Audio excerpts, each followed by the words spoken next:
The Man-Eaters of Tsavo. Chapter 1. My arrival at Tsavo. It was towards noon on March 1, 1898, that I first found myself entering the narrow and somewhat dangerous harbour of Mombasa, on the east coast of Africa. The town lies on an island of the same name, separated from the mainland only by a very narrow channel, which forms the harbour, and as our vessel steamed slowly in, close under the quaint old Portuguese fortress built over 300 years ago, I was much struck with the strange beauty of the view which gradually opened out before me. Contrary to my anticipation, everything looked fresh and green, and an oriental glamour of enchantment seemed to hang over the island. The old town was bathed in brilliant sunshine, and reflected itself lazily on the motionless sea. Its flat roofs and dazzlingly white walls peeped out dreamily between waving palms and lofty coconuts, huge baobabs and spreading mango trees, and the darker background of well-wooded hills and slopes on the mainland formed a very effective setting to a beautiful, and to me, unexpected picture. The harbour was plentifully sprinkled with Arab dhows, in some of which I believe, even at the present day, a few slaves are occasionally smuggled off to Persia and Arabia. It has always been a matter of great wonder to me how the navigators of little vessels find their way from port to port, as they do, without the aid of either compass or sextant, and how they manage to weather the terrible storms that at certain seasons of the year suddenly visit eastern seas. I remember once coming across a dhow becalmed in the middle of the Indian Ocean, and its crew making signals of distress. Our captain slowed down to investigate. There were 4 men on board, all nearly dead from thirst. They had been without drink of any kind for several days and had completely lost their bearings. After giving them some casks of water, we directed them to Muscat, the port they wished to make, and our vessel resumed its journey, leaving them still becalmed in the midst of that glassy sea. Whether they managed to reach their destination I never knew. As our steamer made its way to its anchorage, the romantic surroundings of the harbour of Mombasa conjured up visions of stirring adventures of the past, and recalled to my mind the many tales of reckless doings of pirates and slavers, which as a boy it had been my delight to read. I remembered that it was at this very place that in 1498 the great Vasco da Gama nearly lost his ship and life through the treachery of his Arab pilot, who plotted to wreck the vessel on the reef which bars more than half the entrance to the harbour. Luckily, this nefarious design was discovered in time, and the bold navigator promptly hanged the pilot, and would also have sacked the town, but for the timely submission and apologies of the Sultan. In the principal street of Mombasa, appropriately called Vasco da Gama Street, there still stands a curiously shaped pillar which is said to have been erected by this great seaman in commemoration of his visit. Scarcely had the anchor been dropped, when, as if by magic, our vessel was surrounded by a fleet of small boats, and dugouts manned by crowds of shouting and gesticulating natives. After a short fight between some rival Swahili boatmen for my baggage and person, I found myself being vigorously rowed to the foot of the landing steps by the Bahareen, sailors, who had been successful in the encounter. Now, my object in coming out to East Africa at this time was to take up a position to which I had been appointed by the Foreign Office on the construction staff of the Uganda Railway. As soon as I landed, therefore, I inquired from one of the customs officials where the headquarters of the railway were to be found, and was told that they were at a place called Kilindini, some 3 miles away, on the other side of the island. The best way to get there, I was further informed, was by gharry, which I found to be a small trolley, having 2 seats placed back to back under a little canopy, and running on narrow rails which are laid through the principal street of the town. Accordingly, I secured one of these vehicles, which are pushed by 2 strapping Swahili boys, and was soon flying down the track, which once outside the town lay for the most part through dense groves of mango, baobab, banana and palm trees, with here and there brilliantly coloured creepers hanging in luxuriant festoons from the branches. On arrival at Kilindini, I made my way to the railway offices, and was informed that I should be stationed inland, and should receive further instructions in the course of a day or 2. Meanwhile, I pitched my tent under some shady palms near the gharry line, and busied myself in exploring the island, and in procuring the stores and the outfit necessary for a lengthy sojourn up country. The town of Mombasa itself naturally occupied most of my attention. It is supposed to have been founded about AD 1000, but the discovery of ancient Egyptian idols, and of coins of the early Persian and Chinese dynasties, goes to show that it must at different ages have been settled by people of the very earliest civilizations. Coming to more modern times, it was held on and off from 1505 to 1729 by the Portuguese, a permanent memorial of whose occupation remains in the shape of the grim old fortress, built about 1593, On the site, it is believed, of a still older stronghold. These enterprising sea rovers piously named it Jesus Fort, and an inscription recording this is still to be seen over the main entrance. The Portuguese occupation of Mombasa was, however, not without its vicissitudes. From March 15, 1696, for example, the town was besieged for 33 consecutive months by a large fleet of Arab dhows, which completely surrounded the island. In spite of plague, treachery, and famine, the little garrison held out valiantly in Jesus Fort, to which they had been forced to retire until December 12, 1698, when the Arabs made a last determined attack and captured the citadel, putting the remnant of the defenders, both men and women, to the sword. It is pathetic to read that only 2 days later, a large Portuguese fleet appeared off the harbour, bringing the long-looked-for reinforcements. After this, the Portuguese made several attempts to reconquer Mombasa, but were unsuccessful until 1728, when the town was stormed and captured by General Sampaio.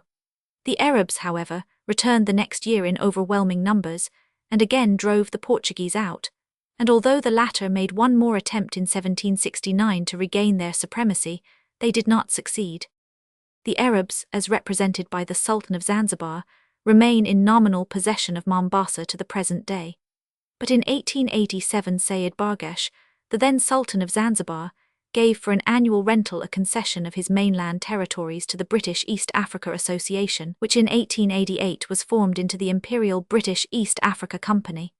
In 1895, the Foreign Office took over control of the company's possessions, and a protectorate was proclaimed, and 10 years later the administration of the country was transferred to the Colonial Office. The last serious fighting on the island took place so recently as 1895-6, when a Swahili chief named Mbaruk bin Rashid, who had 3 times previously risen in rebellion against the Sultan of Zanzibar, attempted to defy the British and to throw off their yoke. He was defeated on several occasions, however, and was finally forced to flee southwards into German territory. Altogether, Mombasa has in the past well deserved its native name of Kisiwa Mvita, or Isle of War. But under the settled rule now obtaining, it is rapidly becoming a thriving and prosperous town, and as the port of entry for Uganda, it does a large forwarding trade with the interior, and has several excellent stores where almost anything, from a needle to an anchor, may readily be obtained. Kilindini is, as I have said, on the opposite side of the island, and as its name, the place of deep waters, implies, has a much finer harbour than that possessed by Mombasa. The channel between the island and the mainland is here capable of giving commodious and safe anchorage to the very largest vessels, and as the jetty is directly connected with the Uganda Railway, Kilindini has now really become the principal port, being always used by the liners and heavier vessels. I had spent nearly a week in Mombasa, and was becoming very anxious to get my marching orders, when one morning I was delighted to receive an official letter instructing me to proceed to Tsavo, about 132 miles from the coast, and to take charge of the construction of the section of the line. At that place, which had just then been reached by railhead, I accordingly started at daylight next morning in a special train with Mr. Anderson, the Superintendent of Works, and Dr. McCulloch, the Principal Medical Officer, and as the country was in every way new to me, I found the journey a most interesting one. The island of Mombasa is separated from the mainland by the Strait of Macupa, and the railway crosses this by a bridge about 3/4 of a mile long, called the Salisbury Bridge, in honour of the great Minister for Foreign Affairs under whose direction the Uganda Railway scheme was undertaken. For 20 miles after reaching the mainland, our train wound steadily upwards through beautifully wooded, park-like country, and on looking back out of the carriage windows, we could every now and again obtain lovely views of Mombasa and Kilindini, while beyond these the Indian Ocean sparkled in the glorious sunshine as far as the eye could see. The summit of the Rabai Hills having been reached, we entered on the expanse of the Taru Desert, a wilderness covered with poor scrub and stunted trees, and carpeted in the dry season with a layer of fine red dust. This dust is of a most penetrating character, and finds its way into everything in the carriage as the train passes along. From here onward game is more or less plentiful, but the animals are very difficult to see owing to the thick undergrowth in which they hide themselves. We managed, however, to catch sight of a few from the carriage windows, and also noticed some of the natives, the Wanika, or children of the wilderness. At Mongu, some 80 miles from the coast, we came to the end of this desert, but almost the only difference to be noticed in the character of the country was that the colour of the dust had changed. As our train sped onwards through the level uplands, we saw a fine ostrich striding along parallel with the line, as if having a race with us. Dr. McCulloch at once seized his rifle and by a lucky shot brought down the huge bird. The next and greater difficulty, however, was to secure the prize. For a time the engine driver took no notice of our signals and shouts, but at last we succeeded in attracting his attention, and the train was shunted back to where the ostrich had fallen. We found it to be an exceptionally fine specimen, and had to exert all our strength to drag it on board the train. Soon after this we reached Voi, about 100 miles from the coast, and as this was the most important station on the line that we had yet come to, we made a short halt in order to inspect some construction work which was going on. On resuming our journey, we soon discovered that a pleasant change had occurred in the character of the landscape. From a place called Ndie, the railway runs for some miles through a beautifully wooded country, which looked all the more inviting after the deadly monotony of the wilderness through which we had just passed. To the south of us could be seen the Ndie range of mountains, the dwelling place of the Watata people, while on our right rose the rigid brow of the Ndungu escarpment, which stretches away westwards for scores of miles.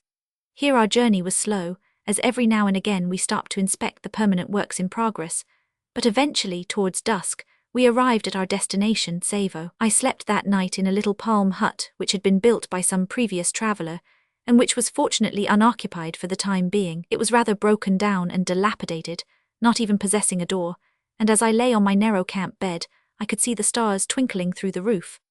I little knew then what adventures awaited me in this neighbourhood, and if I had realised that at that very time 2 savage brutes were prowling round, seeking whom they might devour, I hardly think I should have slept so peacefully in my rickety shelter.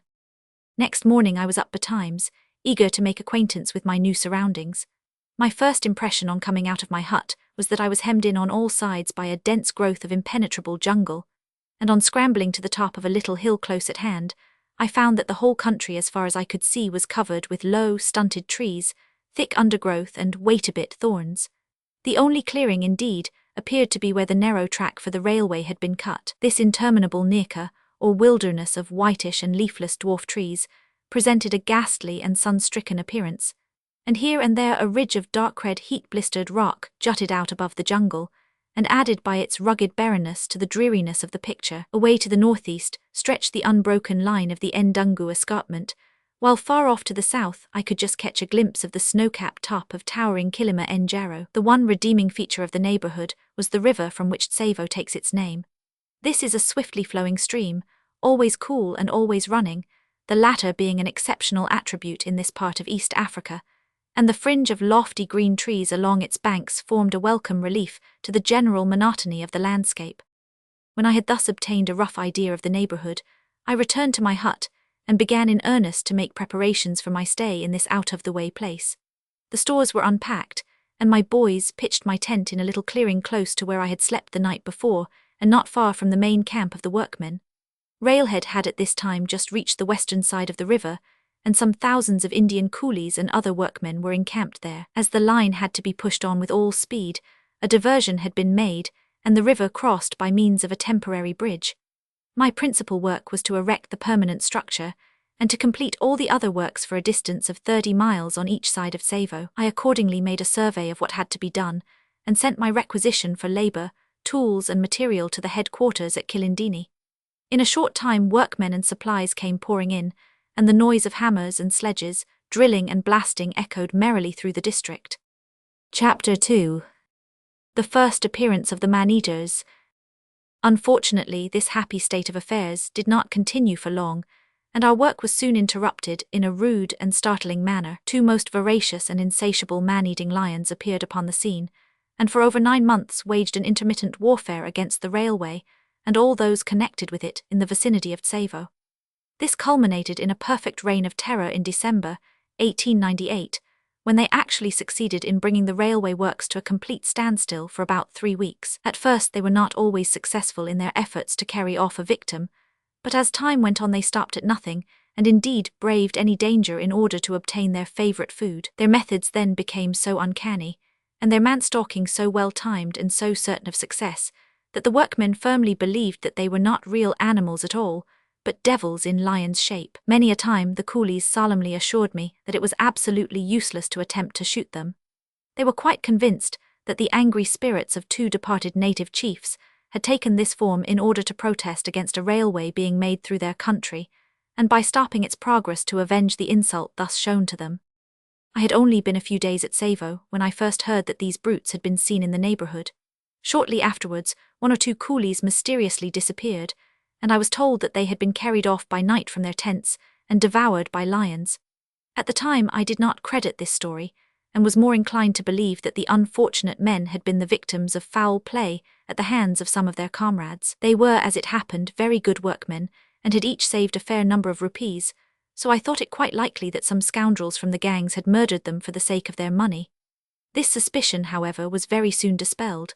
About 3 weeks after my arrival, I was roused one morning about daybreak and told that one of my jemadars, a fine, powerful Sikh named Ungan Singh, had been seized in his tent during the night and dragged off and eaten. Naturally, I lost no time in making an examination of the place, and was soon convinced that the man had indeed been carried off by a lion, as its pug marks were plainly visible in the sand, while the furrows made by the heels of the victim showed the direction in which he had been dragged away.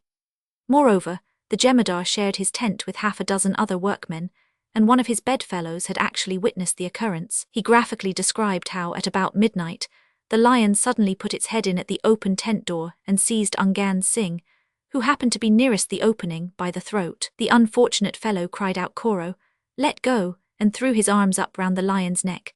The next moment he was gone, and his panic-stricken companions lay helpless, forced to listen to the terrible struggle which took place outside. Poor Ungan Singh must have died hard, but what chance had he? As a coolie gravely remarked, was he not fighting with a lion? On hearing this dreadful story, I at once set out to try to track the animal, and was accompanied by Captain Haslam, who happened to be staying at Tsavo at the time, and who, poor fellow, himself met with a tragic fate very shortly afterwards. We found it an easy matter to follow the route taken by the lion, as he appeared to have stopped several times before beginning his meal. Pools of blood marked these halting places, where he doubtless indulged in the man-eater's habit of licking the skin off so as to get at the fresh blood. I have been led to believe that this is their custom from the appearance of 2 half-eaten bodies which I subsequently rescued. The skin was gone in places, and the flesh looked dry, as if it had been sucked. On reaching the spot where the body had been devoured, a dreadful spectacle presented itself.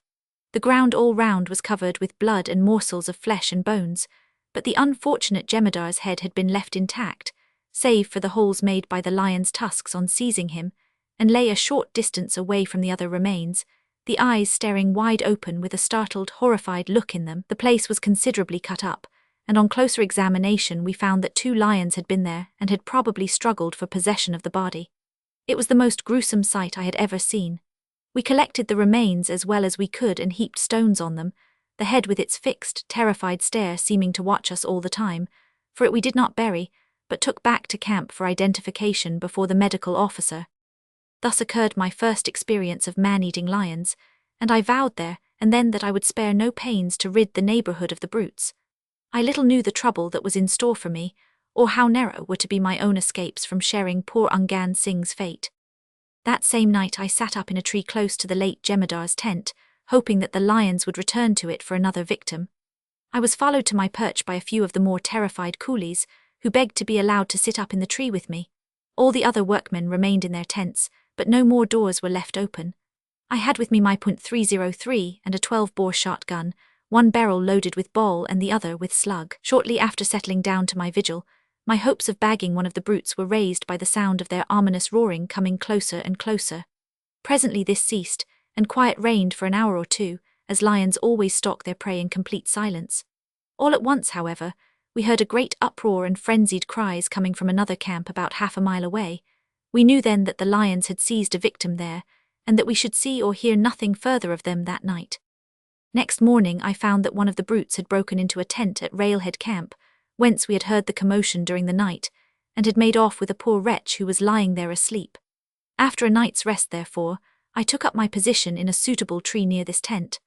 I did not at all like the idea of walking the half-mile to the place after dark, but all the same I felt fairly safe, as one of my men carried a bright lamp close behind me. He in his turn was followed by another leading a goat, which I tied under my tree in the hope that the lion might be tempted to seize it instead of a coolie. A steady drizzle commenced shortly after I had settled down to my night of watching, and I was soon thoroughly chilled and wet. I stuck to my uncomfortable post, however, hoping to get a shot, but I well remember the feeling of impotent disappointment I experienced when about midnight I heard screams and cries and a heartrending shriek, which told me that the man-eaters had again eluded me and had claimed another victim elsewhere. At this time, the various camps for the workmen were very scattered, so that the lions had a range of some 8 miles on either side of Tsavo to work upon, and as their tactics seemed to be to break into a different camp each night, it was most difficult to forestall them. They almost appeared, too, to have an extraordinary and uncanny faculty of finding out our plans beforehand, so that no matter in how likely or how tempting a spot we lay in wait for them, they invariably avoided that particular place and seized their victim for the night from some other camp. Hunting them by day, moreover, in such a dense wilderness as surrounded us, was an exceedingly tiring and really foolhardy undertaking. In a thick jungle of the kind round Tsavo, the hunted animal has every chance against the hunter, as however careful the latter may be, a dead twig or something of the sort is sure to crackle just at the critical moment, and so give the alarm. Still, I never gave up hope of some day finding their lair, and accordingly continued to devote all my spare time to crawling about through the undergrowth. Many a time when attempting to force my way through this bewildering tangle, I had to be released by my gun-bearer from the fast clutches of the wait-a-bit, and often with immense pains I succeeded in tracing the lions to the river after they had seized a victim, only to lose the trail from there onwards, owing to the rocky nature of the ground, which they seemed to be careful to choose in retreating to their den. At this early stage of the struggle, I am glad to say, the lions were not always successful in their efforts to capture a human being for their nightly meal, and 1 or 2 amusing incidents occurred to relieve the tension from which our nerves were beginning to suffer. On one occasion, an enterprising Banaya Indian trader was riding along on his donkey late one night, when suddenly a lion sprang out on him, knocking over both man and beast. The donkey was badly wounded, and the lion was just about to seize the trader, when in some way or other his claws became entangled in a rope by which 2 empty oil tins were strung across the donkey's neck. The rattle and clatter made by these as he dragged them after him gave him such a fright that he turned tail and bolted off into the jungle, to the intense relief of the terrified Banaya, who quickly made his way up the nearest tree and remained there, shivering with fear, for the rest of the night. Shortly after this episode, a Greek contractor named Themistocles Papadimitrine had an equally marvelous escape. He was sleeping peacefully in his tent one night when a lion broke in and seized and made off with the mattress on which he was lying. Though rudely awakened, the Greek was quite unhurt and suffered from nothing worse than a bad fright. This same man, however, met with a melancholy fate not long afterwards. He had been to the Kilimanjaro district to buy cattle, and on the return journey attempted to take a short cut across country to the railway, but perished miserably of thirst on the way. On another occasion, 14 coolies who slept together in a large tent were one night awakened by a lion suddenly jumping onto the tent and breaking through it. The brute landed with one claw on a coolie's shoulder, which was badly torn. But instead of seizing the man himself, in his hurry, he grabbed a large bag of rice which happened to be lying in the tent, and made off with it, dropping it in disgust some little distance away when he realized his mistake. These, however, were only the earlier efforts of the man-eaters. Later on, as will be seen, nothing flurried or frightened them in the least, and except as food they showed a complete contempt for human beings. Having once marked down a victim, they would allow nothing to deter them from securing him, whether he were protected by a thick fence, or inside a closed tent, or sitting round a brightly burning fire. Shots, shouting, and firebrands they alike held in derision. Chapter 3. The attack on the goods wagon. All this time my own tent was pitched in an open clearing, unprotected by a fence of any kind round it. One night when the medical officer, Dr. Rose, was staying with me, we were awakened about midnight by hearing something tumbling about among the tent ropes, but on going out with a lantern we could discover nothing. Daylight, however, plainly revealed the pug marks of a lion, so that on that occasion I fancy one or other of us had a narrow escape. Warned by this experience, I at once arranged to move my quarters, and went to join forces with Dr. Brock, who had just arrived at Tsavo to take medical charge of the district. We shared a hut of palm leaves and boughs which we had constructed on the eastern side of the river, close to the old caravan route leading to Uganda, and we had it surrounded by a circular boma, or thorn fence, about 70 yards in diameter, well made and thick and high. Our personal servants also lived within the enclosure, and a bright fire was always kept up throughout the night. For the sake of coolness, Brock and I used to sit out under the veranda of this hut in the evenings, but it was rather trying to our nerves to attempt to read or write there, as we never knew when a lion might spring over the boma, and be on us before we were aware. We therefore kept our rifles within easy reach, and cast many an anxious glance out into the inky darkness beyond the circle of the firelight. On one or two occasions, we found in the morning that the lions had come quite close to the fence, but fortunately they never succeeded in getting through. By this time, too, the camps of the workmen had also been surrounded by thorn fences. Nevertheless, the lions managed to jump over or to break through some one or other of these, and regularly every few nights a man was carried off, the reports of the disappearance of this or that workman coming in to me with painful frequency. So long, however, as Railhead Camp, with its 2,000 or 3,000 men scattered over a wide area, remained at Tsavo, the coolies appeared not to take much notice of the dreadful deaths of their comrades. Each man felt, I suppose, that as the man-eaters had such a large number of victims to choose from, the chances of their selecting him in particular were very small. But when the large camp moved ahead with the railway, matters altered considerably. I was then left with only some few hundred men to complete the permanent works, and as all the remaining workmen were naturally camped together, the attentions of the lions became more apparent and made a deeper impression. A regular panic consequently ensued, and it required all my powers of persuasion to induce the men to stay on. In fact, I succeeded in doing so only by allowing them to knock off all regular work until they had built exceptionally thick and high bomas round each camp. Within these enclosures fires were kept burning all night, and it was also the duty of the night watchman to keep clattering half a dozen empty oil tins suspended from a convenient tree. These he manipulated by means of a long rope, while sitting in safety within his tent, and the frightful noise thus produced was kept up at frequent intervals during the night in the hopes of terrifying away the man-eaters. In spite of all these precautions, however, the lions would not be denied, and men continued to disappear. When the Railhead workmen moved on, their hospital camp was left behind. It stood rather apart from the other camps, in a clearing about 3/4 of a mile from my hut, but was protected by a good thick fence, and to all appearance was quite secure. It seemed, however, as if barriers were of no avail against the demons, for before very long one of them found a weak spot in the boma and broke through. On this occasion, the hospital assistant had a marvelous escape. Hearing a noise outside, he opened the door of his tent and was horrified to see a great lion standing a few yards away looking at him. The beast made a spring towards him, which gave the assistant such a fright that he jumped backwards, and in doing so luckily upset a box containing medical stores. This crashed down with such a loud clatter of breaking glass that the lion was startled for the moment, and made off to another part of the enclosure. Here, unfortunately, he was more successful, as he jumped onto and broke through a tent in which 8 patients were lying. 2 of them were badly wounded by his spring, while a third poor wretch was seized and dragged off bodily through the thorn fence. The 2 wounded coolies were left where they lay, a piece of torn tent having fallen over them, and in this position the doctor and I found them on our arrival soon after dawn next morning. We at once decided to move the hospital closer to the main camp. A fresh site was prepared, a stout hedge built round the enclosure, and all the patients were moved in before nightfall. As I had heard that lions generally visit recently deserted camps, I decided to sit up all night in the vacated boma in the hope of getting an opportunity of bagging one of them.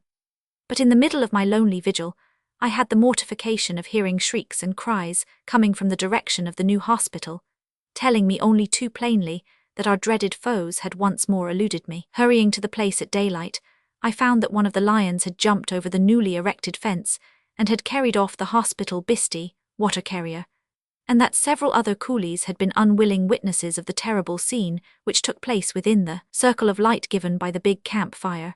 The bisti, it appears, had been lying on the floor, with his head towards the center of the tent and his feet neatly touching the side. The lion managed to get its head in below the canvas, seized him by the foot and pulled him out. In desperation, the unfortunate water carrier clutched hold of a heavy box in a vain attempt to prevent himself being carried off, and dragged it with him until he was forced to let go by its being stopped by the side of the tent. He then caught hold of a tent rope and clung tightly to it until it broke. As soon as the lion managed to get him clear of the tent, he sprang at his throat, and after a few vicious shakes the poor bisti's agonizing cries were silenced forever. The brute then seized him in his mouth, like a huge cat with a mouse, and ran up and down the boma looking for a weak spot to break through. This he presently found and plunged into, dragging his victim with him, and leaving shreds of torn cloth and flesh as ghastly evidences of his passage through the thorns. Dr. Brock and I were easily able to follow his track, and soon found the remains about 400 yards away in the bush. There was the usual horrible sight. Very little was left of the unfortunate beastie, only the skull, the jaws, a few of the larger bones, and a portion of the palm with 1 or 2 fingers attached. On one of these was a silver ring, and this, with the teeth, a relic much prized by certain castes, was sent to the man's widow in India. Again it was decided to move the hospital, and again, before nightfall, the work was completed, including a still stronger and thicker boma.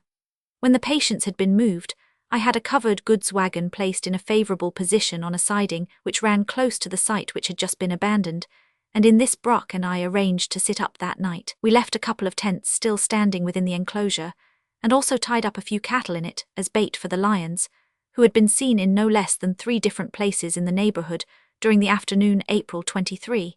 4 miles from Tsavo, they had attempted to seize a coolie who was walking along the line. Fortunately, however, he had just time to escape up a tree, where he remained, more dead than alive, until he was rescued by the traffic manager, who caught sight of him from a passing train. They next appeared close to Tsavo station, and a couple of hours later some workmen saw one of the lions stalking Dr. Brock as he was returning about dusk from the hospital. In accordance with our plan, the doctor and I set out after dinner for the goods wagon, which was about a mile away from our hut. In the light of subsequent events, we did a very foolish thing in taking up our position so late. Nevertheless, we reached our destination in safety and settled down to our watch about 10 o'clock. We had the lower half of the door of the wagon closed, while the upper half was left wide open for observation, and we faced, of course, in the direction of the abandoned boma, which, however, we were unable to see in the inky darkness. For an hour or two everything was quiet, and the deadly silence was becoming very monotonous and oppressive, when suddenly, to our right, a dry twig snapped, and we knew that an animal of some sort was about. Soon afterwards we heard a dull thud, as if some heavy body had jumped over the boma. The cattle, too, became very uneasy, and we could hear them moving about restlessly. Then again came dead silence.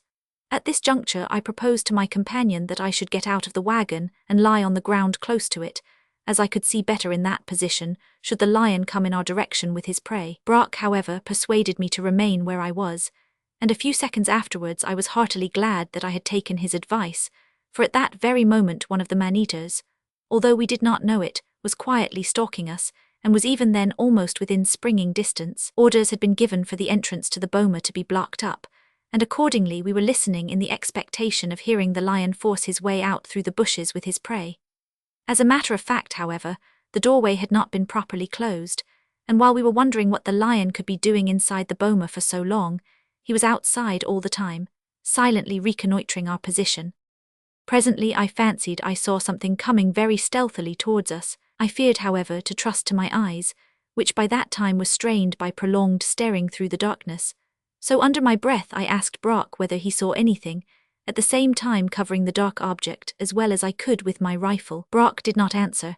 He told me afterwards that he, too, thought he had seen something move, but was afraid to say so lest I should fire, and it turned out to be nothing after all.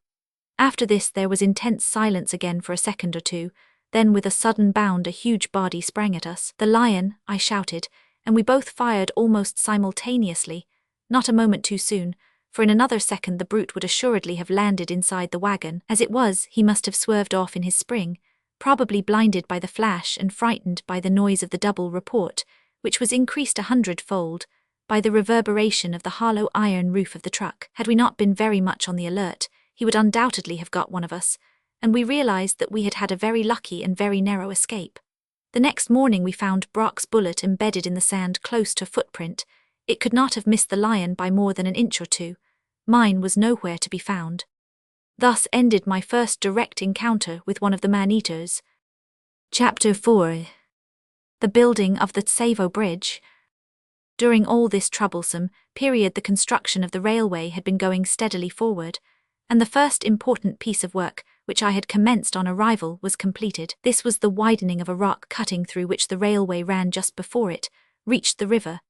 In the hurry of pushing on the laying of the line, just enough of the rock had originally been cut away to allow room for an engine to pass, and consequently any material which happened to project outside the wagons or trucks caught on the jagged faces of the cutting. I myself saw the door of a guard's van, which had been left ajar, smashed to atoms in this way, and accordingly I put a gang of rock drillers to work at once, and soon had ample room made for all traffic to pass unimpeded.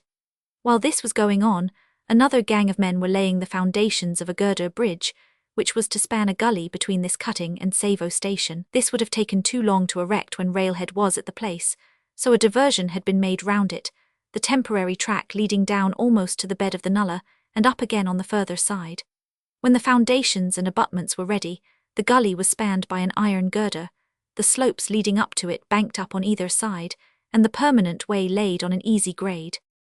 Then, also, a water supply had to be established, and this meant some very pleasant work for me in taking levels up the banks of the river under the cool shade of the palms. While doing this, I often took my camp kit with me, and a luncheon served in the wilds with occasionally a friend to share it, when a friend was available, was delightful. On one occasion in particular, I went a long way up the river and was accompanied by a young member of my staff. The day had been exceedingly hot, and we were both correspondingly tired when our work was finished, so my companion suggested that we should build a raft and float downstream home. I was rather doubtful of the feasibility of the scheme, but nevertheless he decided to give it a trial.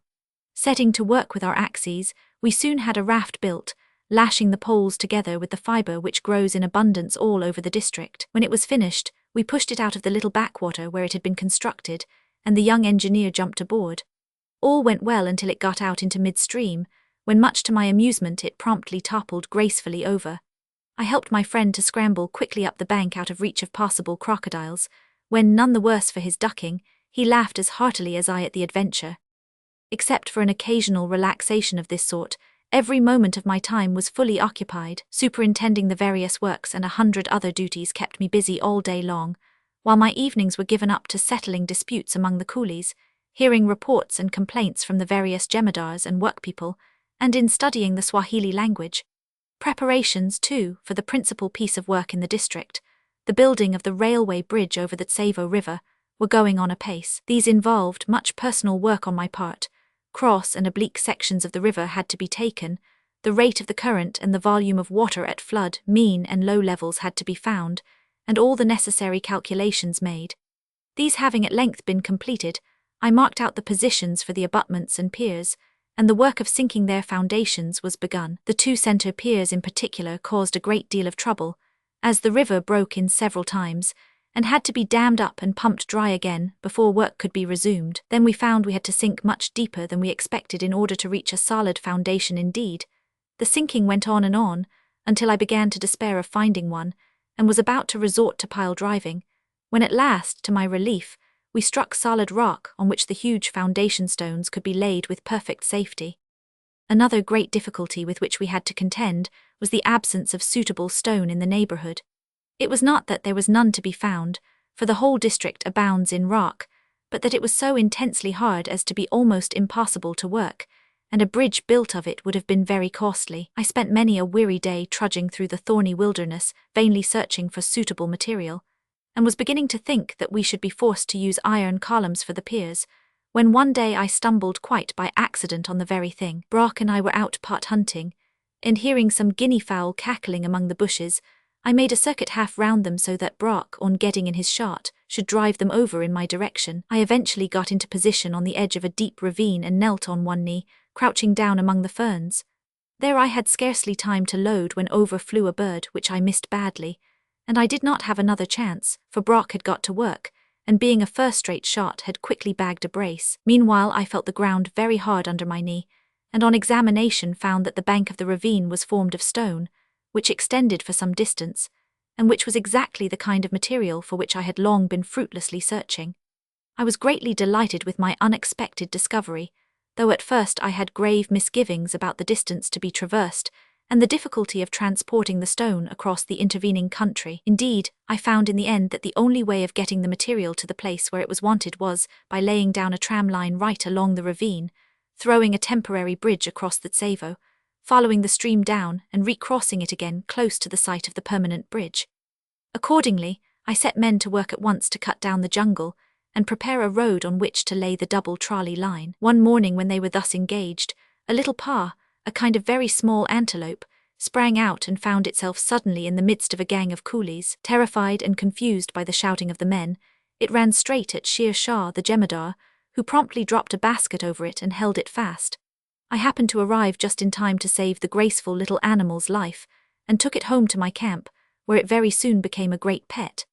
Indeed, it grew so tame that it would jump upon my table at meal times and eat from my hand. When the road for the trolley line was cleared, the next piece of work was the building of the 2 temporary bridges over the river. These we made in the roughest fashion out of palm trees and logs felled at the crossing places, and had a flood come down they would, of course, have both been swept away. Fortunately, however, this did not occur until the permanent work was completed. The whole of this feeding line was finished in a very short time, and trolleys were soon plying backwards and forwards with loads of stone and sand, as we also discovered the latter in abundance and of good quality in the bed of the ravine. An amusing incident occurred one day when I was taking a photograph of an enormous block of stone, which was being hauled across one of these temporary bridges. As the trolley with its heavy load required very careful manipulation, my head mason, Hira Singh, stood on the top of the stone to direct operations, while the overseer, Purshotam Herji, superintended the gangs of men who hauled the ropes at either end in order to steady it up and down the inclines. But we did not know that the stream had succeeded in washing away the foundations of one of the log supports, and as the weight of the trolley with the stone came on the undermined pier, the rails tilted up and over went the whole thing into the river. Just as I snapped the picture, Hira Singh made a wild spring into the water to get clear of the falling stone, while Purshotam and the rest fled as if for their lives to the bank. It was altogether a most comical sight, and an extraordinary chance that at the very moment of the accident I should be taking a photograph of the operation. Fortunately, no one was injured in the slightest, and the stone was recovered undamaged with but little trouble. Not long after this occurrence, my own labours were one day nearly brought to a sudden and unpleasant end. I was travelling along in an empty trolley which, pushed by 2 sturdy Pathans, was returning to the quarry for sand. Presently we came to the sharp incline which led to the log bridge over the river. Here it was the custom of the men, instead of running beside the trolley, to step onto it and to let its own momentum take it down the slope, moderating its speed when necessary by a brake in the shape of a pole, which one of them carried and by which the wheels could be locked. On this occasion, however, the pole was by some accident dropped overboard, and down the hill we flew without brake of any kind. Near the bridge there was a sharp curve in the line, where I was afraid the trolley would jump the rails. Still, I thought it was better to stick to it than to risk leaping off. A moment afterwards I felt myself flying head first over the edge of the bridge, just missing by a hair's breadth the projecting beam. But luckily I landed on a sandbank at the side of the river, the heavy trolley falling clear of me with a dull thud close by. This accident also was happily unattended by injury to anyone. Chapter 5. Troubles with the workmen. It seemed fated that the building of the Tsavo bridge should never be allowed to proceed in peace for any length of time. I have already described our troubles with the lions, and no sooner did the beasts of prey appear to have deserted us, for the time being at any rate, than other troubles, no less serious, arose with the workmen themselves. After I had discovered the stone for the bridge, I sent down to the coast for gangs of masons to work and dress it. The men who were sent me for this purpose were mostly Pathans, and were supposed to be expert workmen, but I soon found that many of them had not the faintest notion of stone cutting, and were simply ordinary coolies who had posed as masons in order to draw 45 instead of 12 rupees a month. On discovering this fact, I immediately instituted a system of piecework, and drew up a scale of pay which would enable the genuine mason to earn his 45 rupees a month, and a little more if he felt inclined, and would cut down the impostors to about their proper pay as coolies. Now, as is often the case in this world, the impostors were greatly in the majority, and accordingly they attempted to intimidate the remainder into coming down to their own standard as regards output of work, in the hope of thereby inducing me to abandon the piecework system of payment. This, however, I had no intention of doing, as I knew that I had demanded only a perfectly fair amount of work from each man. These masons were continually having quarrels and fights amongst themselves, and I had frequently to go down to their camp to quell disturbances and to separate the Hindus from the Mohammedans. One particularly serious disturbance of this sort had a rather amusing sequel. I was sitting after dusk one evening at the door of my hut, when I heard a great commotion in the masons' camp, which lay only a few hundred yards away. Presently a jemadar came rushing up to me to say that the men were all fighting and murdering each other with sticks and stones. I ran back with him at once and succeeded in restoring order, but found 7 badly injured men lying stretched out on the ground. These I had carried up to my own boma on Charpi's native beds, and Brock being away, I had to play the doctor myself as best I could, stitching one and bandaging another and generally doing what was possible. There was one man, however, who groaned loudly and held a cloth over his face as if he were dying. On lifting this covering, I found him to be a certain mason called Karim Bux, who was well known to me as a prime mischief-maker among the men.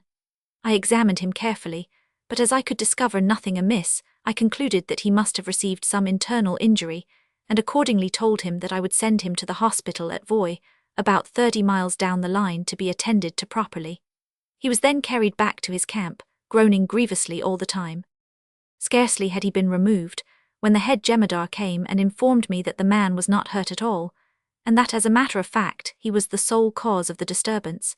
He was now pretending to be badly injured, in order to escape the punishment which he knew he would receive if I discovered that he was the instigator of the trouble. On hearing this, I gave instructions that he was not to go to Voi in the special train with the others, but I had not heard the last of him yet.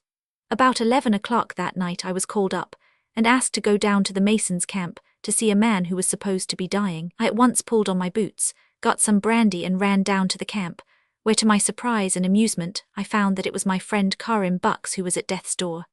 It was perfectly evident to me that he was only foxing, but when he asked for dawa medicine, I told him gravely that I would give him some very good dawa in the morning. Next day at noon, when it was my custom to have evildoers brought up for judgment, I asked for Karim Bux, but was told that he was too ill to walk. I accordingly ordered him to be carried to my boma, and in a few moments he arrived in his charpe, which was shouldered by 4 coolies who, I could see, knew quite well that he was only shamming. There were also a score or so of his friends hanging around, doubtless waiting in the expectation of seeing the sahib hoodwinked. When the bed was placed on the ground near me, I lifted the blanket with which he had covered himself and thoroughly examined him, at the same time feeling him to make sure that he had no fever. He pretended to be desperately ill and again asked for dawa, but having finally satisfied myself that it was as the jemadar had said, pure budmashi devilment, I told him that I was going to give him some very effective dawa, and carefully covered him up again, pulling the blanket over his head. I then got a big armful of shavings from a carpenter's bench which was close by, put them under the bed, and set fire to them. As soon as the sham invalid felt the heat, he peeped over the edge of the blanket, and when he saw the smoke and flame leaping up round him, he threw the blanket from him, sprang from the bed exclaiming, Bayman shaitan, unbelieving devil, and fled like a deer to the entrance of my boma, pursued by a Sikh sepoy, who got in a couple of good whacks on his shoulders with a stout stick before he effected his escape. His amused comrades greeted me with shouts of Shabash Sahib, well done, sir, and I never had any further trouble with Karim Bux. He came back later in the day, with clasped hands imploring forgiveness, which I readily granted as he was a clever workman. A few days after this incident, I was returning home one morning from a tree in which I had been keeping watch for the man-eaters during the previous night. Coming unexpectedly on the quarry, I was amazed to find dead silence reigning, and my rascals of workmen all stretched out in the shade under the trees taking it very easy, some sleeping, some playing cards. I watched their proceedings through the bushes for a little while, and then it occurred to me to give them a fright by firing my rifle over their heads. On the report being heard, the scene changed like magic. Each man simply flew to his particular work, and hammers and chisels resounded merrily and energetically, where all had been silence a moment before. They thought, of course, that I was still some distance off and had not seen them, but to their consternation, I shouted to them that they were too late, as I had been watching them for some time. I find every man present heavily, besides summarily degrading the headman, who had thus shown himself utterly unfit for his position. I then proceeded to my hut, but had scarcely arrived there when 2 of the scoundrels tottered up after me, bent almost double and calling heaven to witness that I had shot them both in the back. In order to give a semblance of truth to an otherwise bald and unconvincing narrative, they had actually induced one of their fellow workmen to make a few holes like shot holes in their backs, and these were bleeding profusely. Unfortunately for them, however, I had been carrying a rifle and not a shotgun, and they had also forgotten to make corresponding holes in their clothing, so that all they achieved by this elaborate tissue of falsehood was to bring on themselves the derision of their comrades and the imposition of an extra fine. Shortly after this, when the masons realized that I intended to make each man do a fair day's work for his money, and would allow nothing to prevent this intention from being carried out, they came to the conclusion that the best thing to do would be to put me quietly out of the way. Accordingly, they held a meeting one night, all being sworn to secrecy, and after a long palaver it was arranged that I was to be murdered next day when I made my usual visit to the quarry. My body was to be thrown into the jungle, where of course it would soon be devoured by wild beasts, and then they were to say that I had been killed and eaten by a lion. To this cheerful proposal, every man present at the meeting agreed, and affixed his fingermark to a long strip of paper as a binding token. Within an hour after the meeting had dispersed, however, I was aroused by one of the conspirators, who had crept into my camp to give me warning. I thanked him for his information, but determined to go to the quarry in the morning all the same, as at this stage of affairs I really did not believe that they were capable of carrying out such a diabolical scheme, and was rather inclined to think that the informant had been sent merely to fright me. Accordingly, the next morning, September 6, I started off as usual along the trolley line to the lonely quarry. As I reached a bend in the line, my head mason, Hira Singh, a very good man, crept cautiously out of the bushes and warned me not to proceed. On my asking him the reason, he said that he dared not tell, but that he and 20 other masons were not going to work that day, as they were afraid of trouble at the quarry. At this, I began to think that there was something in the story I had heard overnight, but I laughingly assured him there would be no trouble and continued on my way. On my arrival at the quarry, everything seemed perfectly peaceful.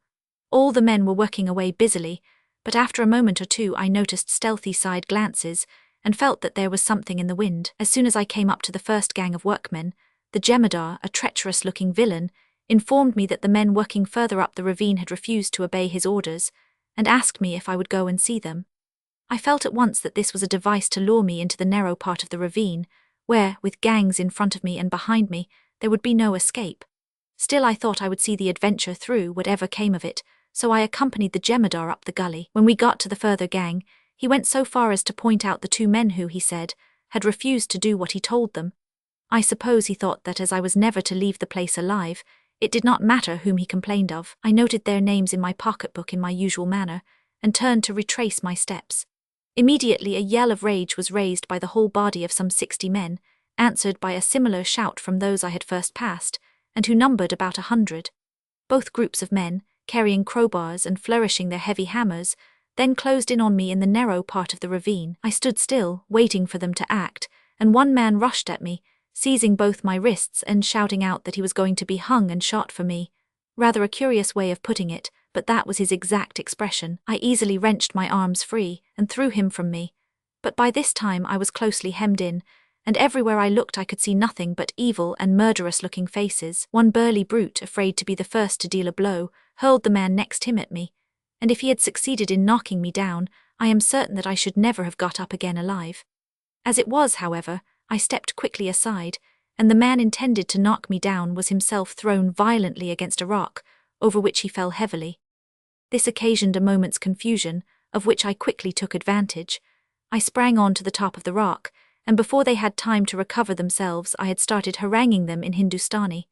The habit of obedience still held them, and fortunately they listened to what I had to say. I told them that I knew all about their plot to murder me, and that they could certainly do so if they wished, but that if they did, many of them would assuredly be hanged for it, as the Sirkar government would soon find out the truth and would disbelieve their story that I had been carried off by a lion. I said that I knew quite well that it was only 1 or 2 scoundrels among them who had induced them to behave so stupidly, and urged them not to allow themselves to be made fools of in this way. Even supposing they were to carry out their plan of killing me, would not another sahib at once be set over them, and might he not be an even harder taskmaster? They all knew that I was just and fair to the real worker. It was only the scoundrels and shirkers who had anything to fear from me, and were upright, self-respecting Pathans going to allow themselves to be led away by men of that kind. Once having got them to listen to me, I felt a little more secure, and I accordingly went on to say that the discontented among them would be allowed to return at once to Mombasa, while if the others resumed work and I heard of no further plotting, I would take no notice of their foolish conduct. Finally, I called upon those who were willing to return to work to hold up their hands, and instantly every hand in the crowd was raised. I then felt that for the moment the victory was mine, and after dismissing them, I jumped down from the rock and continued my rounds as if nothing had happened, measuring a stone here and there and commenting on the work done. They were still in a very uncertain and sullen mood, however, and not at all to be relied upon, so it was with feelings of great relief that an hour later I made my way back, safe and sound, to Tsavo. The danger was not yet past, unfortunately, for scarcely had I turned my back to go home when the mutiny broke out again, another meeting being held, and a fresh plot made to murder me during the night. Of this I was soon informed by my timekeeper, who also told me that he was afraid to go out and call the roll, as they had threatened to kill him also. At this further outrage, I lost no time in telegraphing for the railway police, and also to the district officer, Mr. Whitehead, who immediately marched his men 25 miles by road to my assistance. I have no doubt, indeed, that his prompt action alone saved me from being attacked that very night. 2 or 3 days afterwards, the railway police arrived and arrested the ringleaders in the mutiny, who were taken to Mombasa and tried before Mr. Crawford, the British consul, when the full details of the plots to murder me were unfolded by one of them who turned Queen's evidence. All the scoundrels were found guilty and sentenced to various terms of imprisonment in the chain gangs, and I was never again troubled with mutinous workmen. Chapter 6. The Reign of Terror. The lions seemed to have got a bad fright the night Brock, and I sat up in wait for them in the goods wagon, for they kept away from Tsavo and did not molest us in any way for some considerable time, not, in fact, until long after Brock had left me and gone on safari, a caravan journey to Uganda. In this breathing space which they vouchsafed us, it occurred to me that should they renew their attacks, a trap would perhaps offer the best chance of getting at them, and that if I could construct one in which a couple of coolies might be used as bait without being subjected to any danger, the lions would be quite daring enough to enter it in search of them, and thus be caught. I accordingly set to work at once, and in a short time managed to make a sufficiently strong trap out of wooden sleepers, tram rails, pieces of telegraph wire, and a length of heavy chain. It was divided into 2 compartments, one for the men and one for the lion. A sliding door at one end admitted the former, and once inside this compartment they were perfectly safe, as between them and the lion, if he entered the other, ran a cross wall of iron rails only 3 inches apart, and embedded both top and bottom in heavy wooden sleepers. The door which was to admit the lion was, of course, at the opposite end of the structure, but otherwise the whole thing was very much on the principle of the ordinary rat trap, except that it was not necessary for the lion to seize the bait in order to send the door clattering down. This part of the contrivance was arranged in the following manner. A heavy chain was secured along the top part of the lion's doorway, the ends hanging down to the ground on either side of the opening, and to these were fastened, strongly secured by stout wire, short lengths of rails placed about 6 inches apart. This made a sort of flexible door which could be packed into a small space when not in use, and which abutted against the top of the doorway when lifted up. The door was held in this position by a lever made of a piece of rail, which in turn was kept in its place by a wire fastened to one end, and passing down to a spring concealed in the ground inside the cage. As soon as the lion entered sufficiently far into the trap, he would be bound to tread on the spring. His weight on this would release the wire, and in an instant down would come the door behind him, and he could not push it out in any way, as it fell into a groove between 2 rails firmly embedded in the ground. In making this trap, which cost us a lot of work, we were rather at a loss for want of tools to bore holes in the rails for the doorway, so as to enable them to be fastened by the wire to the chain. It occurred to me, however, that a hard-nosed bullet from my .303 would penetrate the iron, and on making the experiment I was glad to find that a hole was made as cleanly as if it had been punched out. When the trap was ready I pitched a tent over it in order further to deceive the lions, and built an exceedingly strong boma round it. One small entrance was made at the back of the enclosure for the men, which they were to close on going in by pulling a bush after them, and another entrance just in front of the door of the cage was left open for the lions. The wiseacres to whom I showed my invention were generally of the opinion that the man-eaters would be too cunning to walk into my parlour, but, as will be seen later, their predictions proved false.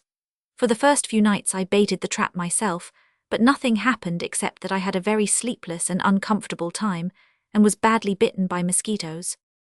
As a matter of fact, it was some months before the lions attacked us again, though from time to time we heard of their depredations in other quarters. Not long after our night in the goods wagon, 2 men were carried off from Railhead, while another was taken from a place called Engamani, about 10 miles away. Within a very short time, this latter place was again visited by the brutes, 2 more men being seized, one of whom was killed and eaten, and the other so badly mauled that he died within few days. As I have said, however, we at Tsavo enjoyed complete immunity from attack, and the coolies, believing that their dreaded foes had permanently deserted the district, resumed all their usual habits and occupations, and life in the camps returned to its normal routine. At last we were suddenly startled out of this feeling of security. One dark night the familiar terror-stricken cries and screams awoke the camps, and we knew that the demons had returned and had commenced a new list of victims.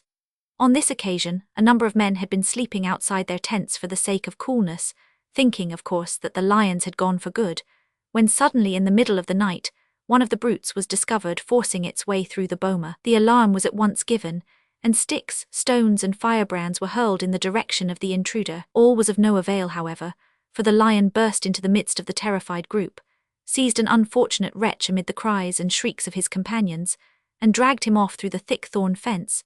He was joined outside by the second lion, and so daring had the two brutes become that they did not trouble to carry their victim any further away, but devoured him within 30 yards of the tent where he had been seized. Although several shots were fired in their direction by the jemadar of the gang to which the coolie belonged, they took no notice of these and did not attempt to move until their horrible meal was finished.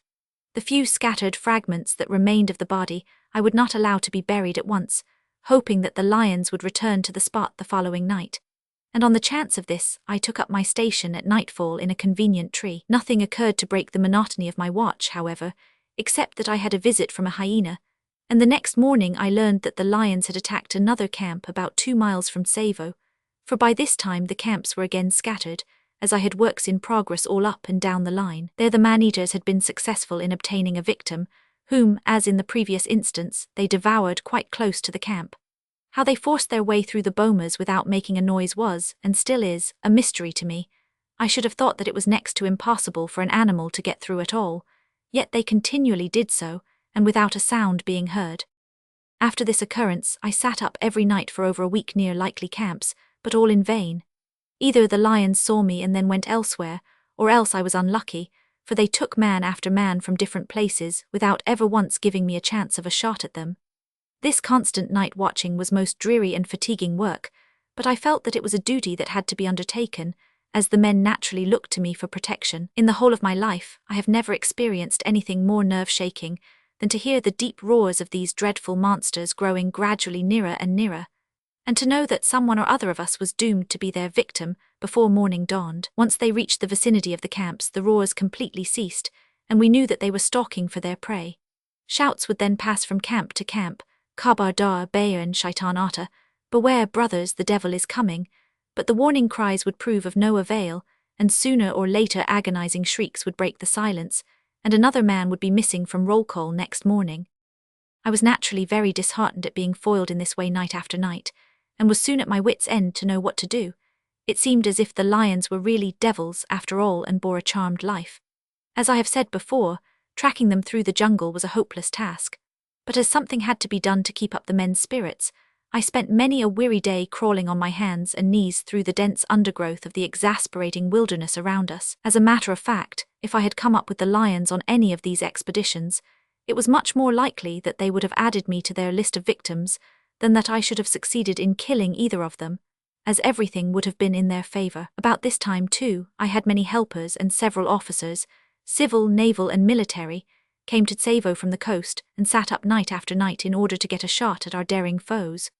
All of us, however, met with the same lack of success, and the lions always seemed capable of avoiding the watchers, while succeeding at the same time in obtaining a victim. I have a very vivid recollection of one particular night when the brutes seized a man from the railway station and brought him close to my camp to devour. I could plainly hear them crunching the bones, and the sound of their dreadful purring filled the air and rang in my ears for days afterwards. The terrible thing was to feel so helpless. It was useless to attempt to go out, as of course the poor fellow was dead, and in addition it was so pitch dark as to make it impossible to see anything. Some 6 workmen, who lived in a small enclosure close to mine, became so terrified on hearing the lions at their meal that they shouted and implored me to allow them to come inside my boma. This I willingly did, but soon afterwards I remembered that one man had been lying ill in their camp, and on making inquiry I found that they had callously left him behind alone. I immediately took some men with me to bring him to my boma, but on entering his tent I saw by the light of the lantern that the poor fellow was beyond need of safety.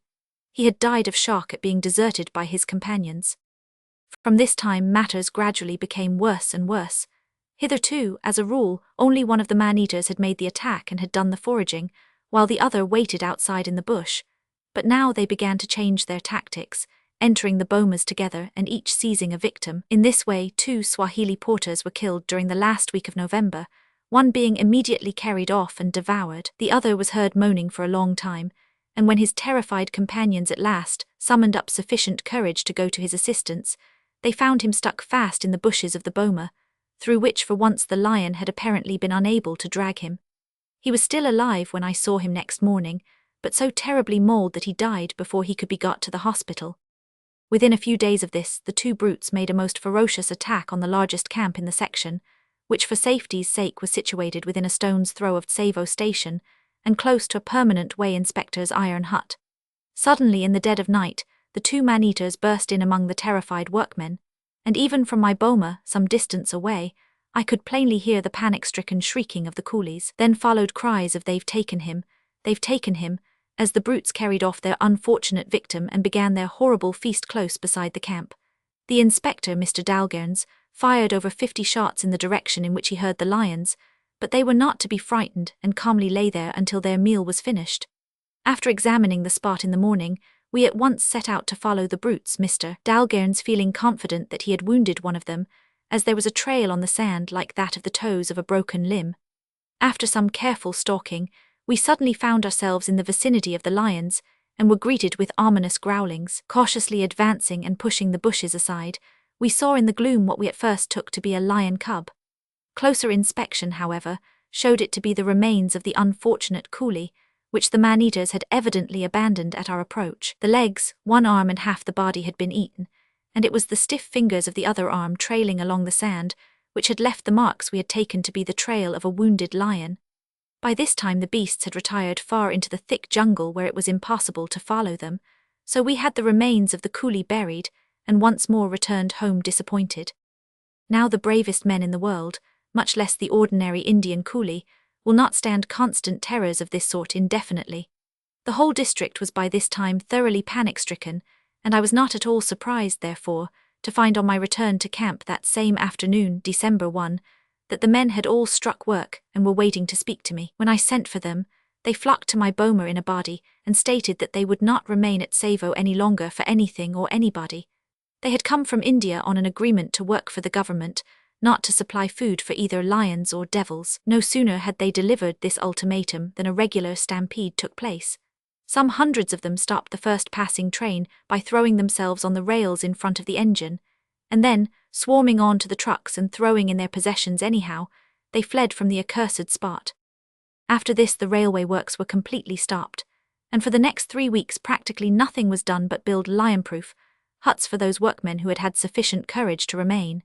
It was a strange and amusing sight to see these shelters perched on the top of water tanks, roofs and girders, anywhere for safety, while some even went so far as to dig pits inside their tents, into which they descended at night, covering the top over with heavy logs of wood. Every good-sized tree in the camp had as many beds lashed on to it as its branches would bear, and sometimes more. I remember that one night when the camp was attacked, so many men swarmed on to one particular tree that down it came with a crash, hurling its terror-stricken load of shrieking coolies close to the very lions they were trying to avoid. Fortunately for them, a victim had already been secured, and the brutes were too busy devouring him to pay attention to anything else. Chapter 7. The District Officer's Narrow Escape. Some little time before the flight of the workmen, I had written to Mr. Whitehead, the District Officer, asking him to come up and assist me in my campaign against the lions, and to bring with him any of his Askaris, native soldiers, that he could spare. He replied accepting the invitation, and told me to expect him about dinner-time on December 2, which turned out to be the day after the exodus. His train was due at Tsavo about 6 o'clock in the evening, so I sent my boy up to the station to meet him and to help in carrying his baggage to the camp. In a very short time, however, the boy rushed back trembling with terror and informed me that there was no sign of the train or of the railway staff, but that an enormous lion was standing on the station platform. This extraordinary story I did not believe in the least, as by this time the coolies, never remarkable for bravery, were in such a state of fright that if they caught sight of a hyena or a baboon, or even a dog in the bush, they were sure to imagine it was a lion.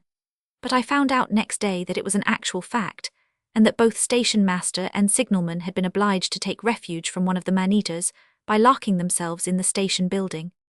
I waited some little time for Mr. Whitehead, but eventually, as he did not put in an appearance, I concluded that he must have postponed his journey until the next day, and so had my dinner in my customary solitary state. During the meal I heard a couple of shots, but paid no attention to them, as rifles were constantly being fired off in the neighborhood of the camp.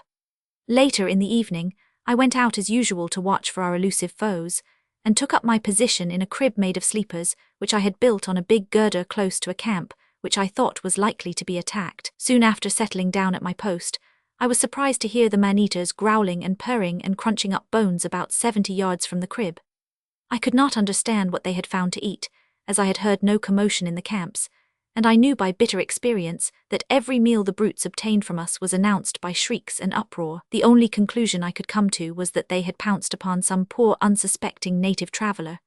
After a time I was able to make out their eyes glowing in the darkness, and I took as careful aim as was possible in the circumstances and fired, but the only notice they paid to the shot was to carry off whatever they were devouring and to retire quietly over a slight rise, which prevented me from seeing them.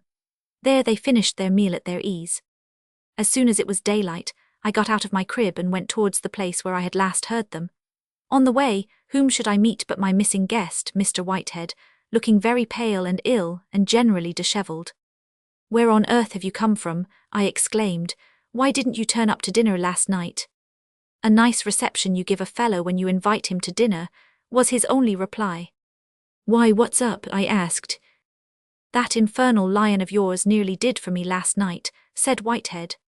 "Nonsense, you must have dreamed it," I cried in astonishment. For answer he turned round and showed me his back. "That's not much of a dream, is it?" he asked.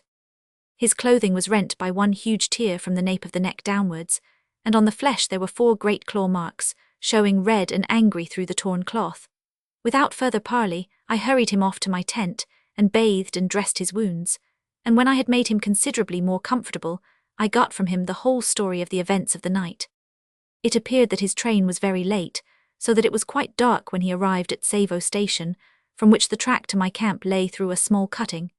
He was accompanied by Abdullah, his sergeant of askaris, who walked close behind him carrying a lighted lamp. All went well until they were about halfway through the gloomy cutting, when one of the lions suddenly jumped down upon them from the high bank, knocking Whitehead over like a ninepin, and tearing his back in the manner I had seen. Fortunately, however, he had his carbine with him, and instantly fired. The flash and the loud report must have dazed the lion for a second or two, enabling Whitehead to disengage himself, but the next instant the brute pounced like lightning on the unfortunate Abdullah, with whom he at once made off. All that the poor fellow could say was, "Eh, Bwana Simba, oh master, a lion." As the lion was dragging him over the bank, Whitehead fired again but without effect, and the brute quickly disappeared into the darkness with his prey. It was, of course, this unfortunate man whom I had heard the lions devouring during the night. Whitehead himself had a marvellous escape. His wounds were happily not very deep, and caused him little or no inconvenience afterwards. On the same day, December 3, the forces arrayed against the lions were further strengthened. Mr. Farquhar, the superintendent of police, arrived from the coast with a score of sepoys to assist in hunting down the man-eaters, whose fame had by this time spread far and wide, and the most elaborate precautions were taken, his men being posted on the most convenient trees near every camp. Several other officials had also come up on leave to join in the chase, and each of these guarded a likely spot in the same way, Mr. Whitehead sharing my post inside the crib on the girder. Further, in spite of some chaff, my lion trap was put in thorough working order, and 2 of the sepoys were installed as bait. Our preparations were quite complete by nightfall, and we all took up our appointed positions. Nothing happened until about 9 o'clock, when to my great satisfaction the intense stillness was suddenly broken by the noise of the door of the trap clattering down. At last, I thought, one at least of the brutes is done for, but the sequel was an ignominious one. The bait sepoys had a lamp burning inside their part of the cage, and were each armed with a martini rifle, with plenty of ammunition. They had also been given strict orders to shoot at once if a lion should enter the trap. Instead of doing so, however, they were so terrified when he rushed in and began to lash himself madly against the bars of the cage, that they completely lost their heads and were actually too unnerved to fire. Not for some minutes, not indeed until Mr. Farquhar, whose post was close by, shouted at them and cheered them on, did they at all recover themselves. Then when at last they did begin to fire, they fired with a vengeance, anywhere, anyhow. Whitehead and I were at right angles to the direction in which they should have shot, and yet their bullets came whizzing all round us. Altogether they fired over a score of shots, and in the end succeeded only in blowing away one of the bars of the door, thus allowing our prize to make good his escape. How they failed to kill him several times over is, and always will be, a complete mystery to me, as they could have put the muzzles of their rifles absolutely touching his body.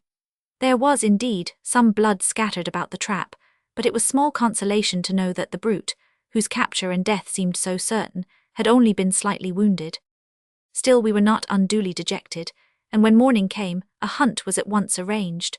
Accordingly, we spent the greater part of the day on our hands and knees following the lions through the dense thickets of thorny jungle, but though we heard their growls from time to time, we never succeeded in actually coming up with them. Of the whole party, only Farquhar managed to catch a momentary glimpse of one as it bounded over a bush. 2 days more were spent in the same manner, and with equal unsuccess, and then Farquhar and his sepoys were obliged to return to the coast. Mr. Whitehead also departed for his district, and once again I was left alone with the man-eaters. Chapter 8. The death of the first man-eater. A day or two after the departure of my allies, as I was leaving my boma soon after dawn on December 9, I saw a Swahili running excitedly towards me, shouting out "Simba, Simba, lion, lion," and every now and again looking behind him as he ran. On questioning him, I found that the lions had tried to snatch a man from the camp by the river, but being foiled in this had seized and killed one of the donkeys, and were at that moment busy devouring it not far off. Now was my chance. I rushed for the heavy rifle which Farquhar had kindly left with me for use in case an opportunity such as this should arise, and led by the Swahili, I started most carefully to stalk the lions, who, I devoutly hoped, were confining their attention strictly to their meal. I was getting on splendidly, and could just make out the outline of one of them through the dense bush, when unfortunately my guide snapped a rotten branch. The wily beast heard the noise, growled his defiance, and disappeared in a moment into a patch of even thicker jungle close by. In desperation at the thought of his escaping me once again, I crept hurriedly back to the camp, summoned the available workmen and told them to bring all the tom-toms, tin cans, and other noisy instruments of any kind that could be found. As quickly as possible, I posted them in a half-circle round the thicket, and gave the head jemadar instructions to start a simultaneous beating of the tom-toms, and cans as soon as he judged that I had had time to get round to the other side. I then crept round by myself, and soon found a good position and one which the lion was most likely to retreat past, as it was in the middle of a broad animal path leading straight from the place where he was concealed. I lay down behind a small ant hill and waited expectantly. Very soon I heard a tremendous din being raised by the advancing line of coolies, and almost immediately, to my intense joy, out into the open path stepped a huge maneless lion. It was the first occasion during all these trying months upon which I had had a fair chance at one of these brutes, and my satisfaction at the prospect of bagging him was unbounded. Slowly he advanced along the path, stopping every few seconds to look round. I was only partially concealed from view, and if his attention had not been so fully occupied by the noise behind him, he must have observed me. As he was oblivious to my presence, however, I let him approach to within about 15 yards of me, and then covered him with my rifle. The moment I moved to do this, he caught sight of me and seemed much astonished at my sudden appearance, for he stuck his forefeet into the ground, threw himself back on his haunches and growled savagely. As I covered his brain with my rifle, I felt that at last I had him absolutely at my mercy, but never trust an untried weapon. I pulled the trigger, and to my horror heard the dull snap that tells of a misfire. Worse was to follow. I was so taken aback and disconcerted by this untoward accident that I entirely forgot to fire the left barrel, and lowered the rifle from my shoulder with the intention of reloading, if I should be given time. Fortunately for me, the lion was so distracted by the terrific din and uproar of the coolies behind him that instead of springing on me, as might have been expected, he bounded aside into the jungle again. By this time I had collected my wits, and just as he jumped I let him have the left barrel. An answering angry growl told me that he had been hit, but nevertheless he succeeded once more in getting clear away, for although I tracked him for some little distance, I eventually lost his trail in a rocky patch of ground. Bitterly did I anathematize the hour in which I had relied on a borrowed weapon, and in my disappointment and vexation I abused owner, maker, and rifle with fine impartiality. On extracting the unexploded cartridge, I found that the needle had not struck home, the cap being only slightly dented, so that the whole fault did indeed lie with the rifle, which I later returned to Farquhar with polite compliments. Seriously, however, my continued ill luck was most exasperating, and the result was that the Indians were more than ever confirmed in their belief that the lions were really evil spirits, proof against mortal weapons. Certainly, they did seem to bear charmed lives. After this dismal failure, there was, of course, nothing to do but to return to camp. Before doing so, however, I proceeded to view the dead donkey, which I found to have been only slightly devoured at the quarters. It is a curious fact that lions always begin at the tail of their prey and eat upwards towards the head. As their meal had thus been interrupted evidently at the very beginning, I felt pretty sure that one or other of the brutes would return to the carcass at nightfall. Accordingly, as there was no tree of any kind close at hand, I had a staging erected some 10 feet away from the body. This machan was about 12 feet high and was composed of 4 poles stuck into the ground and inclined towards each other at the top, where a plank was lashed to serve as a seat. Further, as the nights were still pitch dark, I had the donkey's carcass secured by strong wires to a neighboring stump, so that the lions might not be able to drag it away before I could get a shot at them. At sundown, therefore, I took up my position on my airy perch, and much to the disgust of my gun-bearer Mahina, I decided to go alone. I would gladly have taken him with me indeed, but he had a bad cough, and I was afraid lest he should make any involuntary noise or movement which might spoil all. Darkness fell almost immediately, and everything became extraordinarily still. The silence of an African jungle on a dark night needs to be experienced to be realized. It is most impressive, especially when one is absolutely alone and isolated from one's fellow creatures, as I was then. The solitude and stillness, and the purpose of my vigil, all had their effect on me, and from a condition of strained expectancy, I gradually fell into a dreamy mood which harmonized well with my surroundings. Suddenly I was startled out of my reverie by the snapping of a twig, and, straining my ears for a further sound, I fancied I could hear the rustling of a large body forcing its way through the bush. The man-eater, I thought to myself.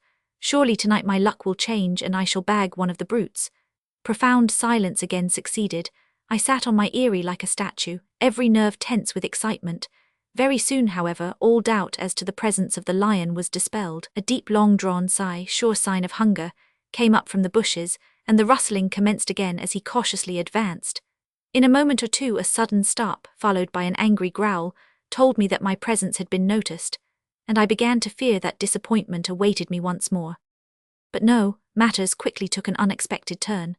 The hunter became the hunted, and instead of either making off or coming for the bait prepared for him, the lion began stealthily to stalk me. For about 2 hours he horrified me by slowly creeping round and round my crazy structure, gradually edging his way nearer and nearer. Every moment I expected him to rush it, and the staging had not been constructed with an eye to such a possibility. If one of the rather flimsy poles should break, or if the lion could spring the 12 feet which separated me from the ground. The thought was scarcely a pleasant one.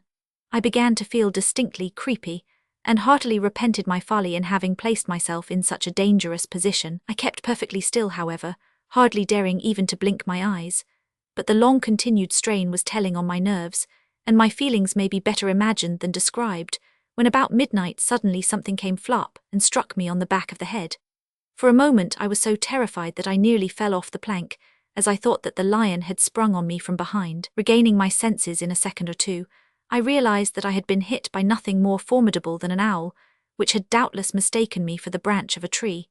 Not a very alarming thing to happen in ordinary circumstances, I admit, but coming at the time it did, it almost paralyzed me.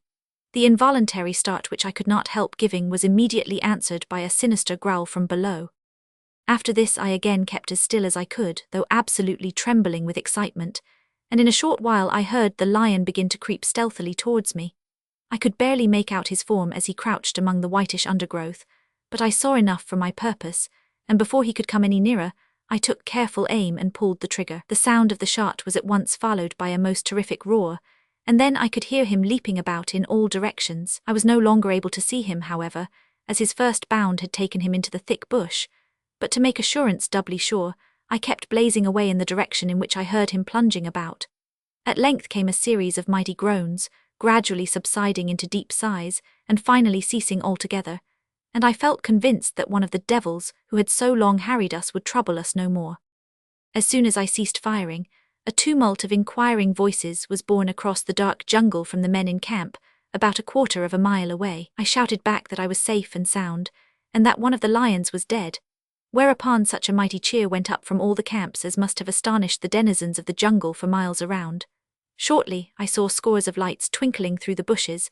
Every man in camp turned out, and with tom-toms beating and horns blowing came running to the scene. They surrounded my eyrie, and to my amazement prostrated themselves on the ground before me, saluting me with cries of Mabarak, Mabarak, which I believe means blessed one or saviour. All the same, I refused to allow any search to be made that night for the body of the lion, in case his companion might be close by.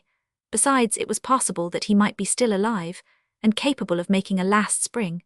Accordingly, we all returned in triumph to the camp, where great rejoicings were kept up for the remainder of the night, the Swahili and other African natives celebrating the occasion by an especially wild and savage dance.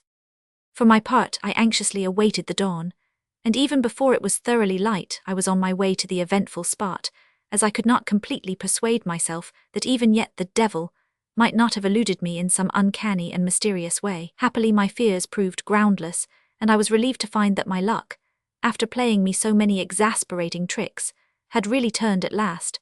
I had scarcely traced the blood for more than a few paces when, on rounding a bush, I was startled to see a huge lion right in front of me, seemingly alive and crouching for a spring. On looking closer, however, I satisfied myself that he was really and truly stone-dead, whereupon my followers crowded round, laughed and danced and shouted with joy like children, and bore me in triumph shoulder-high round the dead body. These thanksgiving ceremonies being over, I examined the body and found that 2 bullets had taken effect, one close behind the left shoulder, evidently penetrating the heart, and the other in the off hind leg. The prize was indeed one to be proud of.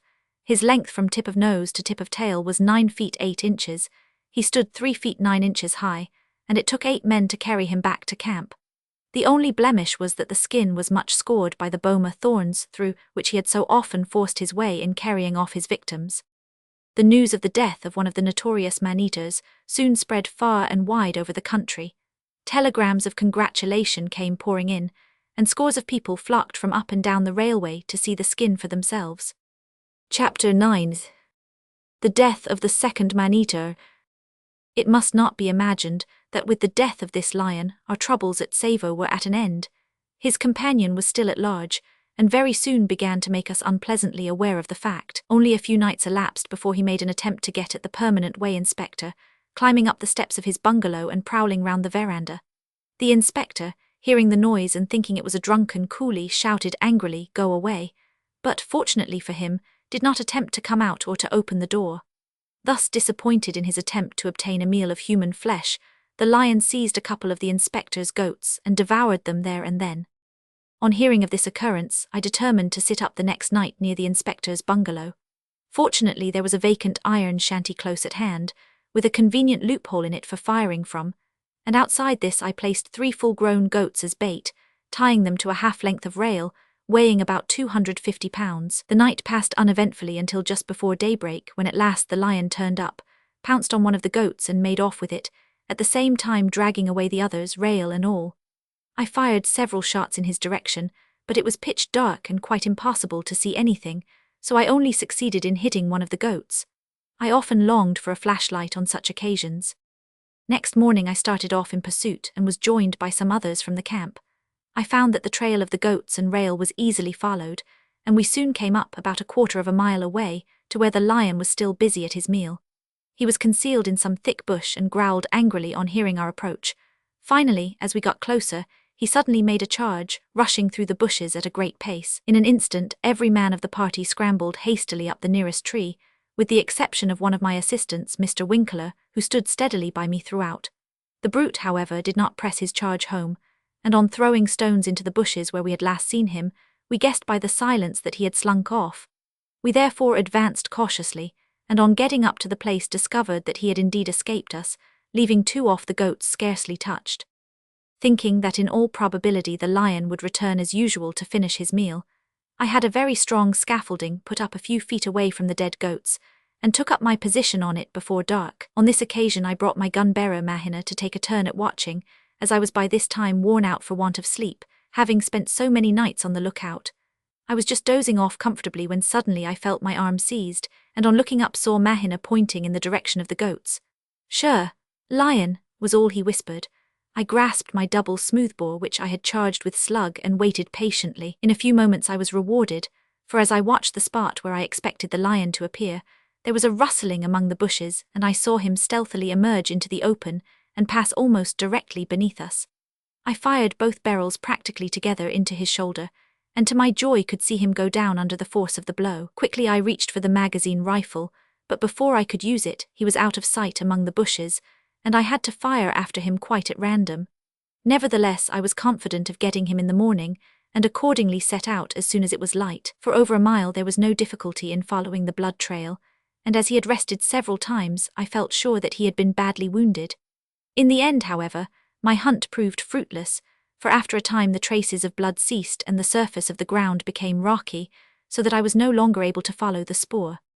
About this time Sir Guildford Molesworth, KCIE, late consulting engineer to the Government of India for State Railways, passed through Tsavo on a tour of inspection on behalf of the Foreign Office. After examining the bridge and other works and expressing his satisfaction, he took a number of photographs, one or two of which he has kindly allowed me to reproduce in this book. He thoroughly sympathized with us in all the trials we had endured from the man-eaters, and was delighted that one at least was dead. When he asked me if I expected to get the second lion soon, I well remember his half-doubting smile, as I rather too confidently asserted that I hoped to bag him also in the course of a few days. As it happened, there was no sign of our enemy for about 10 days after this, and we began to hope that he had died of his wounds in the bush. All the same, we still took every precaution at night, and it was fortunate that we did so, as otherwise at least one more victim would have been added to the list.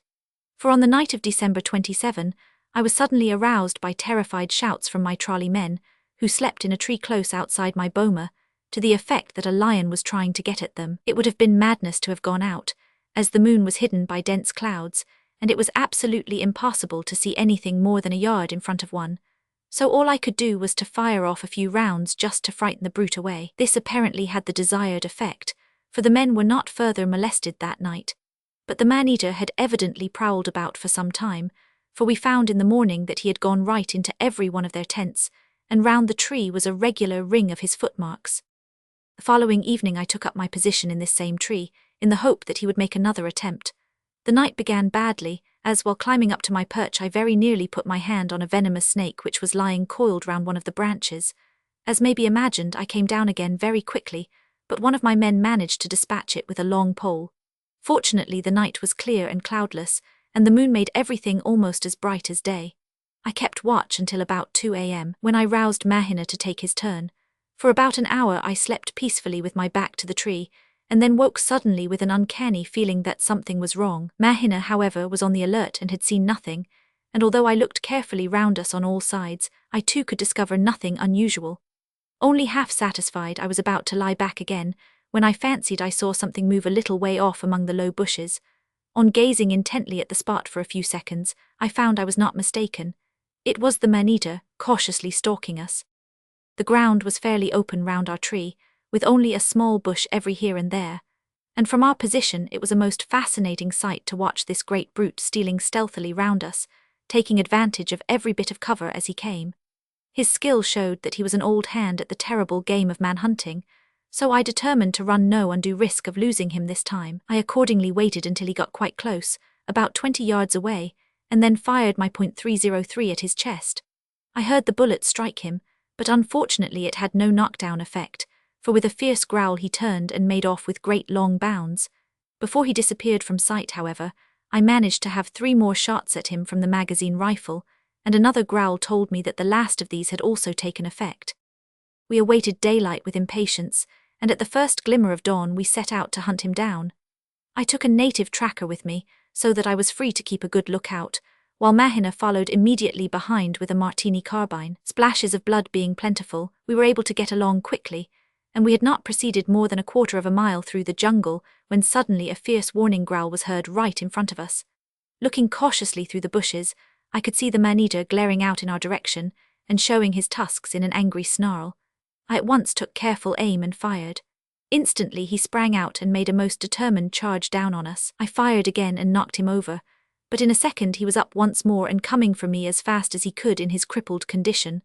A third shot had no apparent effect, so I put out my hand for the Martini, hoping to stop him with it. To my dismay, however, it was not there. The terror of the sudden charge had proved too much for Mahina, and both he and the carbine were by this time well on their way up a tree. In the circumstances there was nothing to do but follow suit, which I did without loss of time, and but for the fact that one of my shots had broken a hind leg, the brute would most certainly have had me. Even as it was, I had barely time to swing myself up out of his reach before he arrived at the foot of the tree. When the lion found he was too late, he started to limp back to the thicket. But by this time I had seized the carbine from Mahina, and the first shot I fired from it seemed to give him his quietus, for he fell over and lay motionless. Rather foolishly, I at once scrambled down from the tree and walked up towards him. To my surprise and no little alarm, he jumped up and attempted another charge. This time, however, a martini bullet in the chest and another in the head finished him for good and all. He dropped in his tracks not 5 yards away from me, and died gamely, biting savagely at a branch which had fallen to the ground. By this time all the workmen in camp, attracted by the sound of the firing, had arrived on the scene, and so great was their resentment against the brute who had killed such numbers of their comrades that it was only with the greatest difficulty that I could restrain them from tearing the dead body to pieces. Eventually, amid the wild rejoicings of the natives and coolies, I had the lion carried to my boma, which was close at hand. On examination, we found no less than 6 bullet holes in the body, and embedded only a little way in the flesh of the back was the slug which I had fired into him from the scaffolding about 10 days previously. He measured 9 feet 6 inches from tip of nose to tip of tail, and stood 3 feet 11.5 inches high.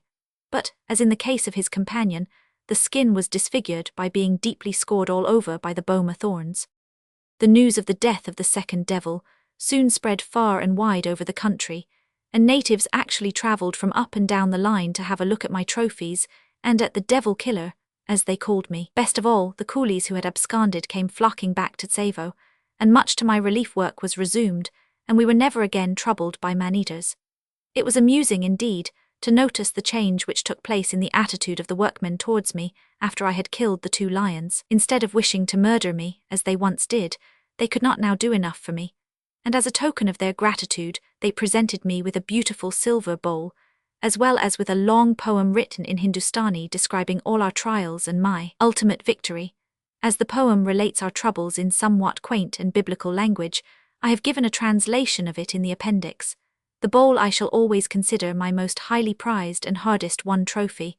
The inscription on it reads as follows: Sir, we, your overseer, timekeepers, mistaris and workmen, present you with this bowl as a token of our gratitude to you for your bravery in killing 2 man-eating lions at great risk to your own life, thereby saving us from the fate of being devoured by these terrible monsters who nightly broke into our tents and took our fellow workers from our side. In presenting you with this bowl, we all add our prayers for your long life, happiness and prosperity. We shall ever remain, sir, your grateful servants. Babu Purshotam Herji Permer, Overseer and Clerk of Works. On behalf of your workmen. Dated at Tsavo, January 30, 1899. Before I leave the subject of the man-eaters of Tsavo, it may be of interest to mention that these 2 lions possess the distinction, probably unique among wild animals, of having been specifically referred to in the House of Lords by the Prime Minister of the day. Speaking of the difficulties which had been encountered in the construction of the Uganda Railway, the late Lord Salisbury said, "The whole of the works were put a stop to for 3 weeks because a party of man-eating lions appeared in the locality and conceived a most unfortunate taste for our porters. At last the labourers entirely declined to go on unless they were guarded by an iron entrenchment. Of course it is difficult to work a railway under these conditions, and until we found an enthusiastic sportsman to get rid of these lions, our enterprise was seriously hindered." Also, the Spectator of March 3, 1900, had an article entitled "The Lions That Stopped the Railway," from which the following extracts are taken.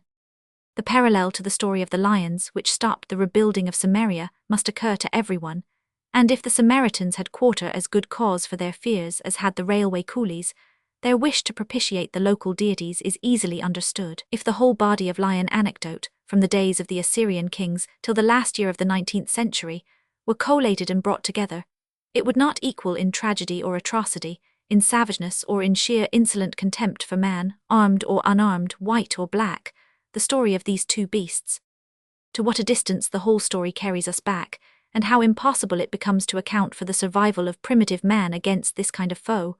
For fire, which has hitherto been regarded as his main safeguard against the carnivora, these cared nothing. It is curious that the Tsavo lions were not killed by poison, for strychnine is easily used and with effect. I may mention that poison was tried but without effect. The poisoned carcasses of transport animals which had died from the bite of the tsetse fly were placed in likely spots, But the wily man-eaters would not touch them, and much preferred live men to dead donkeys. Poison may have been used early in the history of man, for its powers are employed with strange skill by the men in the tropical forest, both in American and West Central Africa. But there is no evidence that the old inhabitants of Europe, or of Assyria or Asia Minor, ever killed lions or wolves by this means. They looked to the king or chief or some champion to kill these monsters for them. It was not the sport but the duty of kings, and was in itself a title to be a ruler of men. Theseus, who cleared the roads of beasts and robbers, Hercules, the lion killer, St. George, the dragon slayer, and all the rest of their class owed to this their everlasting fame. From the story of the Tsavo River, we can appreciate their services to man even at this distance of time, when the jungle twinkled with hundreds of lamps, as the shout went on from camp to camp that the first lion was dead, as the hurrying crowds fell prostrate in the midnight forest, laying their heads on his feet, and the Africans danced savage and ceremonial dances of thanksgiving.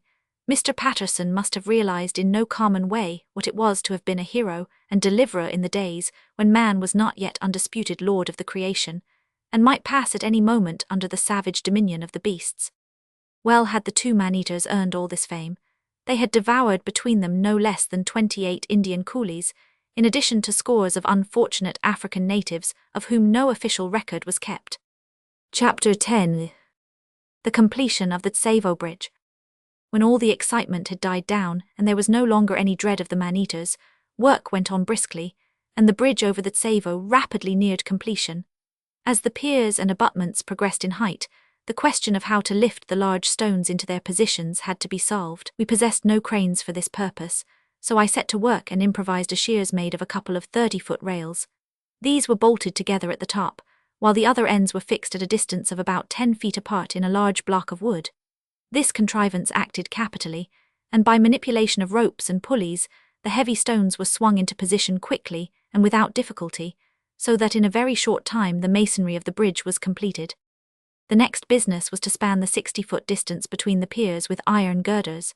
As I had neither winches nor sufficient blocks and tackle to haul these over into position, I was driven to erect temporary piers in the middle of each span, built up crib shape of wooden sleepers. Great wooden beams were stretched across from the stone piers to these cribs, and laid with rails, and the girder was run over its exact place, while still on the trucks in which it had been brought up from the coast. It was next jacked up from the trucks, which were hauled away empty, the temporary bridge was dismantled, and the girder finally lowered gently into position. When the last girder was thus successfully placed, no time was lost in linking up the permanent way, and very soon I had the satisfaction of seeing the first train cross the finished work. Curiously enough, only a day or so after the bridge had been completed and the intermediate cribs cleared away, a tremendous rainstorm broke over the country. The river started to rise rapidly, soon flooding its banks and becoming a raging murky torrent, tearing up trees by the roots and whirling them along like straws. Steadily higher and higher rose the flood, and standing on my bridge, I watched expectantly for the two temporary trolley bridges, which, it will be remembered, we had built across the stream in order to bring stone and sand to the main work, to give way before the ever-rising volume of water. Nor had I long to wait, for I soon caught sight of a solid mass of palm stems and railway sleepers sweeping with almost irresistible force round the bend of the river, some little distance above the bridge. This I knew was the debris of the trolley crossing furthest up the river. On it came, and with it an additional bank of stormy-looking water. I held my breath for the space of a moment as it actually leaped at the second frail structure. There was a dull thud and a rending and riving of timbers, and then the flood rolled on towards me, leaving not a vestige of the two bridges behind it. The impact, indeed, was so great that the rails were twisted round the broken tree trunks, as if they had been so much ordinary wire.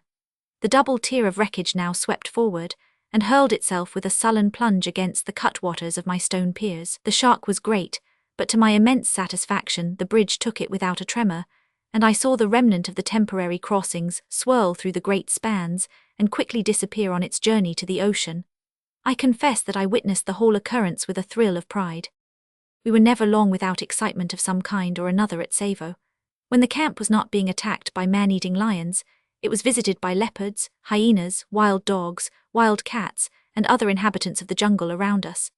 These animals did a great deal of damage to the herds of sheep and goats which were kept to supply the commissariat, and there was always great rejoicing when a capture was made in one of the many traps that were laid for them. Leopards especially are most destructive, often killing simply for pleasure and not for food, and I have always harbored animosity towards them since the night when one wantonly destroyed a whole herd of mine. I happened at the time to have a flock of about 30 sheep and goats, which I kept for food and for milk, and which were secured at sundown in a grass hut at one corner of my boma. One particularly dark night we were startled by a tremendous commotion in this shed, but as this was before the man-eaters were killed, no one dared stir out to investigate the cause of the disturbance. I naturally thought that the intruder was one of the demons, but all I could do was to fire several shots in the direction of the hut, hoping to frighten him away. In spite of these, however, it was some time before the noise died down and everything became still again. As soon as it was dawn, I went to the shed to see what had happened, and there, to my intense anger, I found every one of my sheep and goats lying stretched dead, on the ground with its throat bitten through. A hole had been made through the frail wall of the shed, and I saw from this, and from the tracks all round, that the author of the wholesale slaughter had been a leopard. He had not eaten one of the flock, but had killed them all out of pure love of destruction. I hoped that he would return the next night to make a meal, and should he do so, I determined to have my revenge.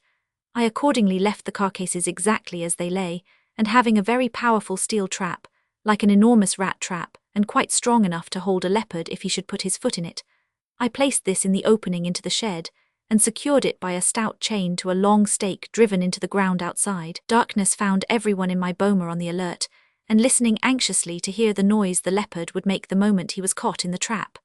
Nor were we disappointed, for about midnight we heard the click of the powerful spring, followed immediately by frantic roaring and plunging. I had been sitting all evening with my rifle by my side and a lantern lighted, so I immediately rushed out, followed by the chowkidar watchman carrying the lamp.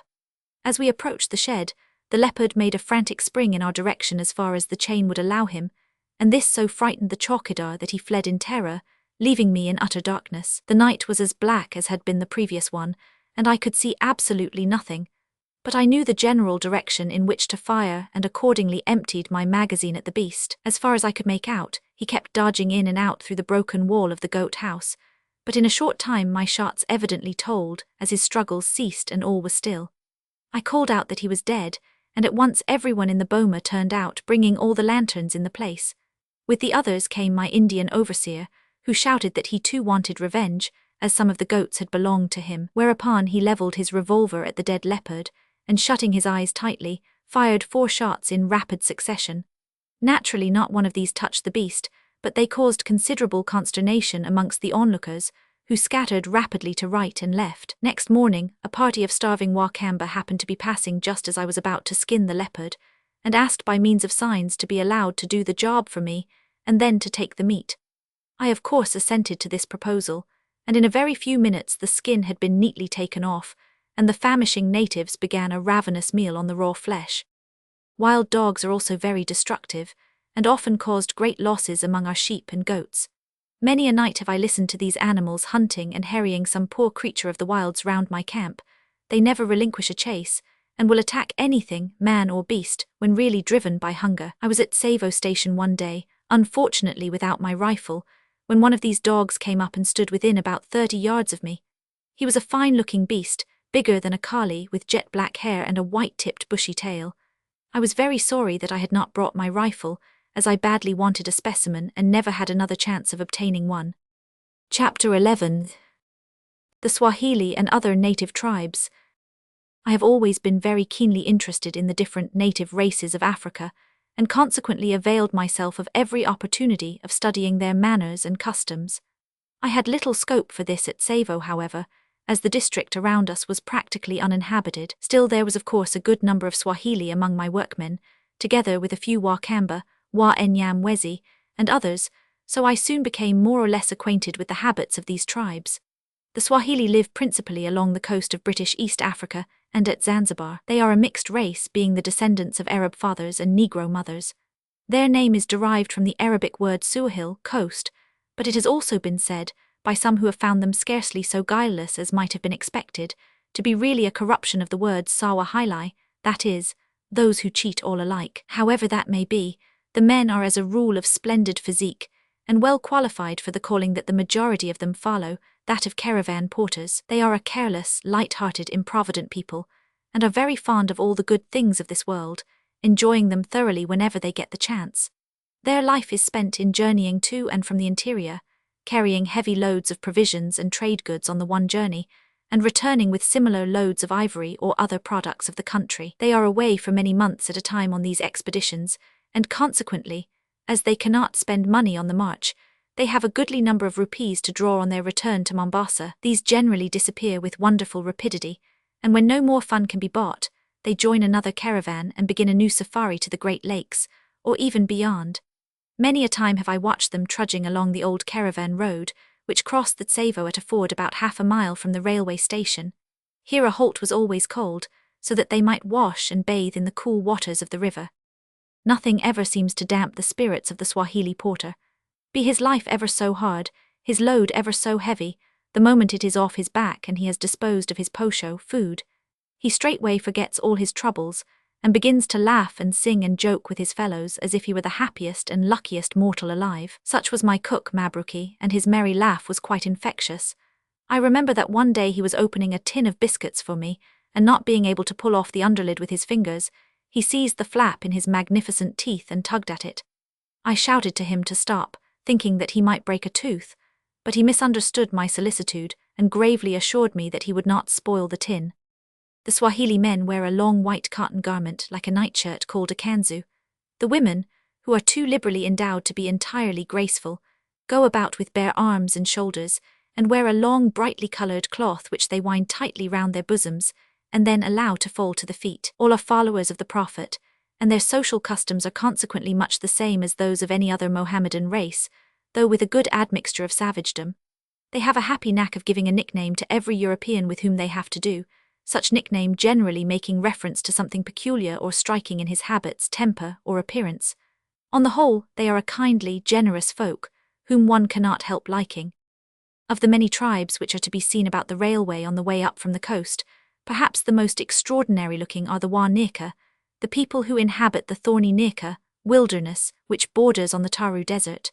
They are exceedingly ugly and of a low type. The men wear nothing in the way of dress, but a scanty and very dirty cloth thrown over the shoulders, while the women attire themselves only in a short kilt, which is tied round them very low at the waist. Both men and women adorn themselves with brass chains round the neck and coils of copper and iron wire round the arms. The nearest native inhabitants to Tsavo are the Wa Tata, who dwell in the mountains near Ndai, some 30 miles away. My work often took me to this place, and on one of my visits, finding myself with some spare time on my hands, I set out to pay a long-promised visit to the district officer. A fairly good road ran from Ndai station to his house at the foot of the mountains, about 4 miles away, and on my arrival I was not only most hospitably entertained, but was also introduced to Mgogo, the head chief of the Wa Tata, who had just come in for a shauri consultation about some affair of state. The old fellow appeared delighted to meet me, and promptly invited me to his kraal, some way up the hills. I jumped at the prospect of seeing the Wa Tata at home, so presently off we started on our heavy climb, my Indian servant, Bowel, coming with us. After a couple of hours' steady scramble up a steep and slippery goat path, we arrived at Mgogo's capital, where I was at once introduced to his wives, who were busily engaged in making pombe, a native fermented drink, in the hollowed-out stump of a tree. I presented one of them with an orange for her child, but she did not understand what it was, for on tasting it she made a wry face and would not eat it. Still she did not throw it away, but carefully put it into a bag with her other treasures, doubtless for future investigation. As soon as the women saw Bowel, however, he became the centre of attraction, and I was eclipsed. He happened to have on a new puggaree, with lots of gold work on it, and this took their fancy immensely. They examined every line most carefully and went into ecstasies over it, just as their European sisters would have done over the latest Parisian creation. We made a short halt for rest and refreshment, and then started again on our journey to the top of the hills. After a stiff climb for another 2 hours, part of it through a thick black forest, we emerged on the summit, where I found I was well rewarded for my trouble by the magnificent views we obtained on all sides. The great Kilima Njaro stood out particularly well, and made a very effective background to the fine panorama. I was surprised to find a number of well-fed cattle on the mountain top, but I fancy Mgogo thought I was casting an evil spell over them when he saw me taking photographs of them as they grazed peacefully on the sweet grass which covered the plateau. Like most other natives of Africa, the Wa Tata are exceedingly superstitious, and this failing is turned to good account by the all-powerful witch doctor or medicine man. It is, for instance, an extraordinary sight to see the absolute faith with which a kaitata will blow the simbadawa, or lion medicine, to the 4 points of the compass before lying down to sleep in the open. This dawa, which is of course obtainable only from the witch doctor, consists simply of a little black powder, usually carried in a tiny horn stuck through a slit in the ear. But the kaitata firmly believes that a few grains of this dust blown round him from the palm of the hand is a complete safeguard against raging lions seeking whom they may devour, and after the blowing ceremony he will lie down to sleep in perfect confidence, even in the midst of a man-eater's district. In the nature of things, moreover, he never loses this touching faith in the efficacy of the witch doctor's charm, for if he is attacked by a lion, the brute sees to it that he does not live to become an unbeliever, while if he is not attacked, it is of course quite clear that it is to the dawa that he owes his immunity. For the rest, the Wa Tata are essentially a peace-loving and industrious people, and indeed, before the arrival of the British in the country, they hardly ever ventured down from their mountain fastnesses, owing to their dread of the warlike Maasai. Each man has as many wives as he can afford to pay for in sheep or cattle. He provides each spouse with a separate establishment, but the family huts are clustered together, and as a rule all live in perfect harmony. The most curious custom of the tribe is the filing of the front teeth into sharp points, which gives the whole face a most peculiar and rather diabolical expression. As usual, their ideas of costume are rather primitive.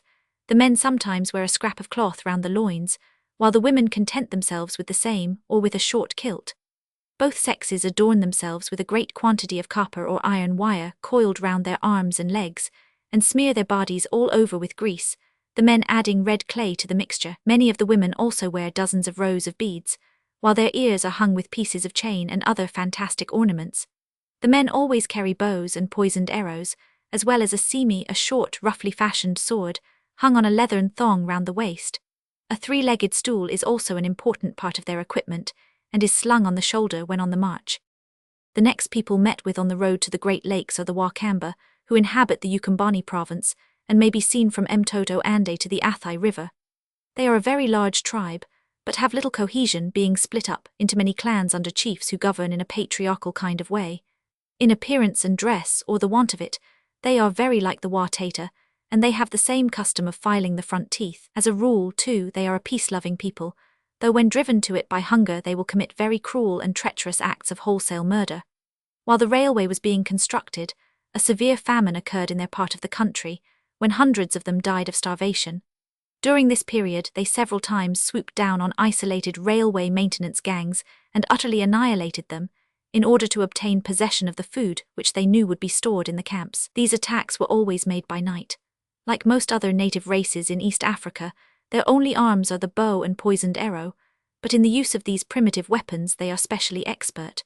The arrowhead remains in the flesh when the shaft is withdrawn, and if the poison is fresh, paralysis and death very quickly follow, the skin round the wound turning yellow and mortifying within an hour or two. This deadly poison is obtained, I believe, by boiling down a particular root, the arrowheads being dipped in the black, pitchy-looking essence which remains. I am glad to say, however, that owing to the establishment of several mission stations amongst them, the Wakamba are quickly becoming the most civilized natives in the country, and the missionaries have adopted the sensible course of teaching the people husbandry and the practical arts and crafts of everyday life, in addition to caring for their spiritual needs.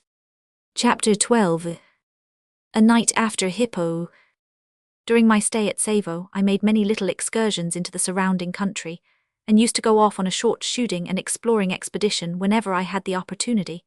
I was especially anxious to bag a hippopotamus, so I made up my mind to try my luck on the banks of the Sabaki.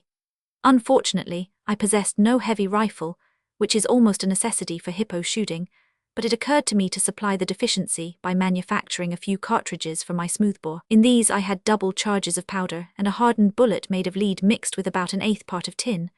I well remember the anxiety with which I fired the first round of my homemade ammunition.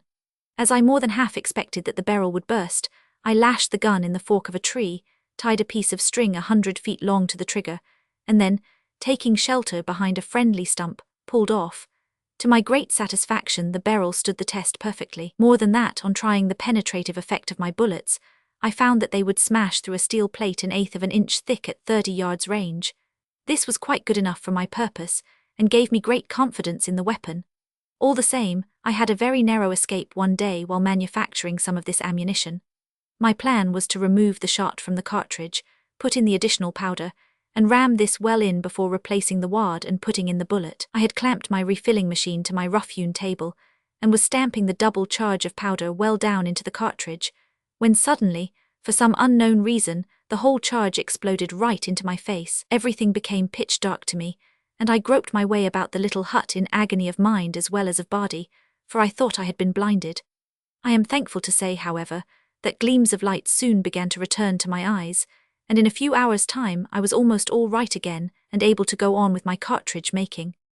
All my preparations having been made, I set out for the Sabaki, taking with me my Indian gun-bearer Mahina, my cook Mabruki, a Bisti water carrier, and a couple of natives to carry our odds and ends.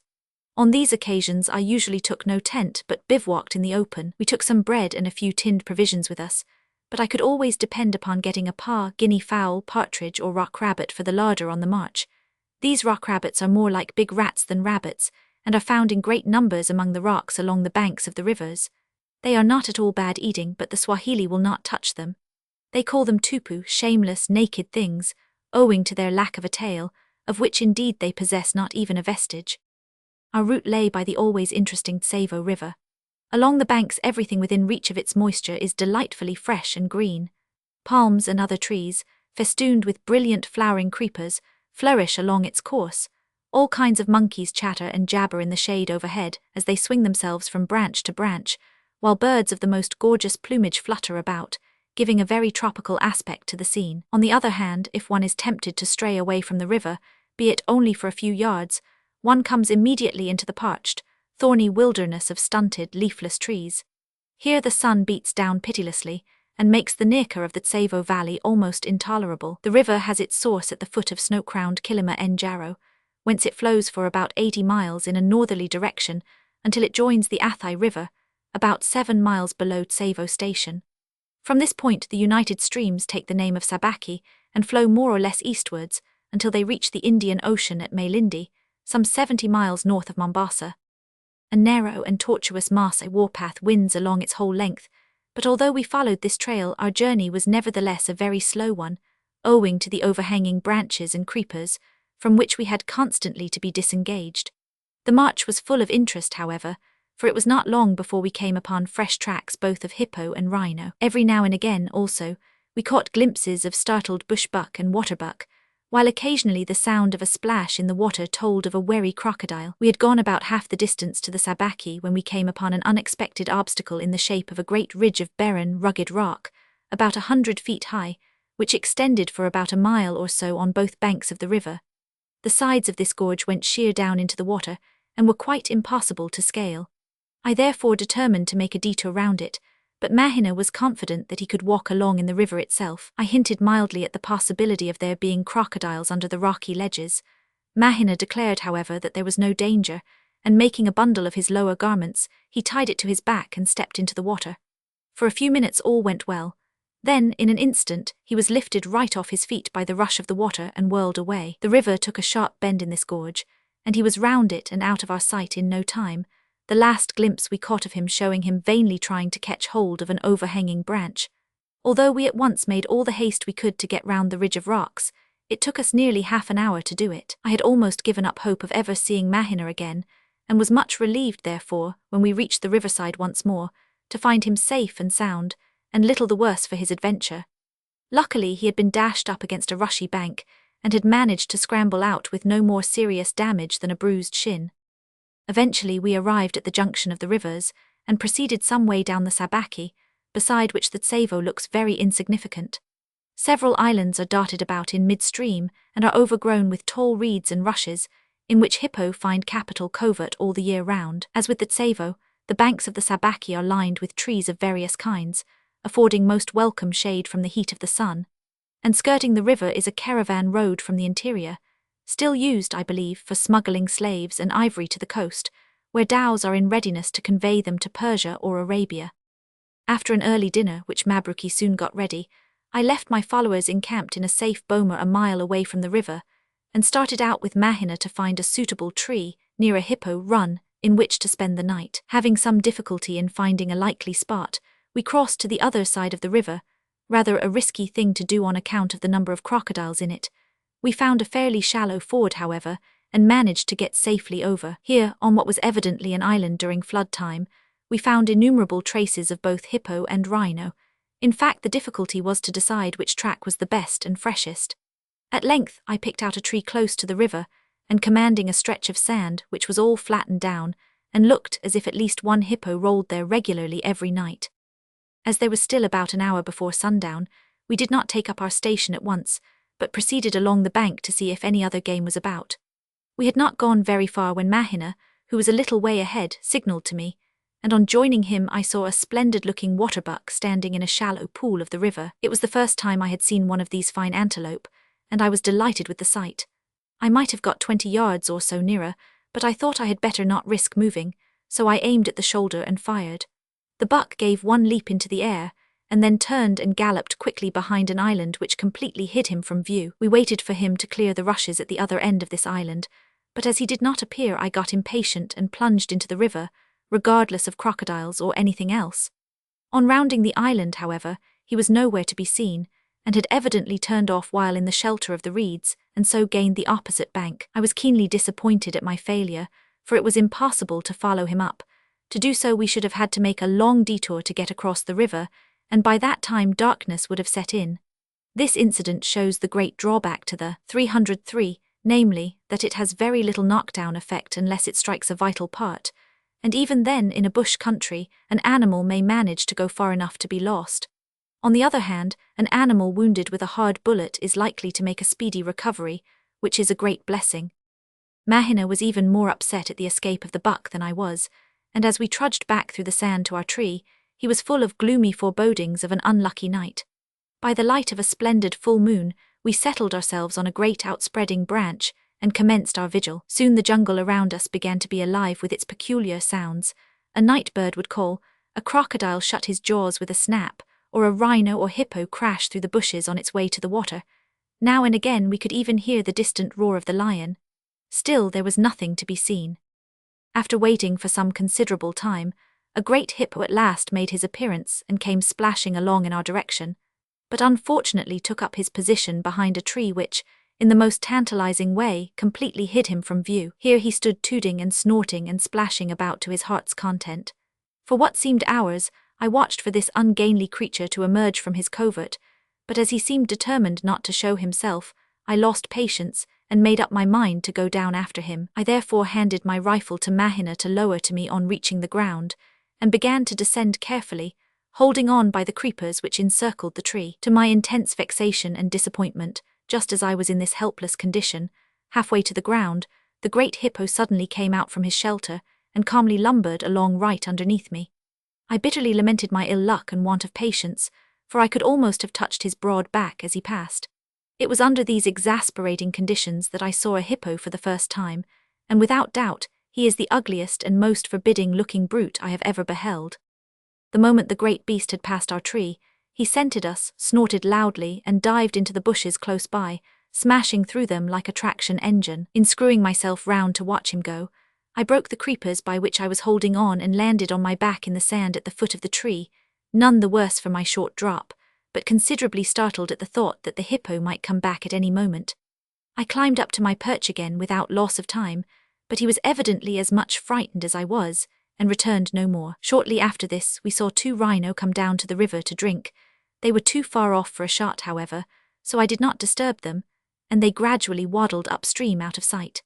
Then we heard the awe-inspiring roar of a hungry lion close by, and presently another hippo gave forth his tooting challenge a little way down the river. As there seemed no likelihood of getting a shot at him from our tree, I made up my mind to stalk him on foot, so we both descended from our perch and made our way slowly through the trees in the semi-darkness. There were numbers of animals about, and I am sure that neither of us felt very comfortable as we crept along in the direction of the splashing hippo. For my own part, I fancied every moment that I saw in front of me the form of a rhino or a lion ready to charge down upon us out of the shadow of the bush. In this manner, with nerves strung to the highest pitch, we reached the edge of the river in safety, only to find that we were again balked by a small rush-covered island, on the other side of which our quarry could be heard. There was a good breeze blowing directly from him, however, so I thought the best thing to do was to attempt to get onto the island and to have a shot at him from there. Mahina, too, was eager for the fray, so we let ourselves quietly into the water, which here was quite shallow and reached only to our knees, and waded slowly across. On peering cautiously through the reeds at the corner of the island, I was surprised to find that I could see nothing of the hippo. But I soon realized that I was looking too far ahead, for on lowering my eyes there he was, not 25 yards away, lying down in the shallow water, only half covered and practically facing us. His closeness to us made me rather anxious for our safety, more especially as just then he rose to his feet and gave forth the peculiar challenge or call which we had already heard so often during the night.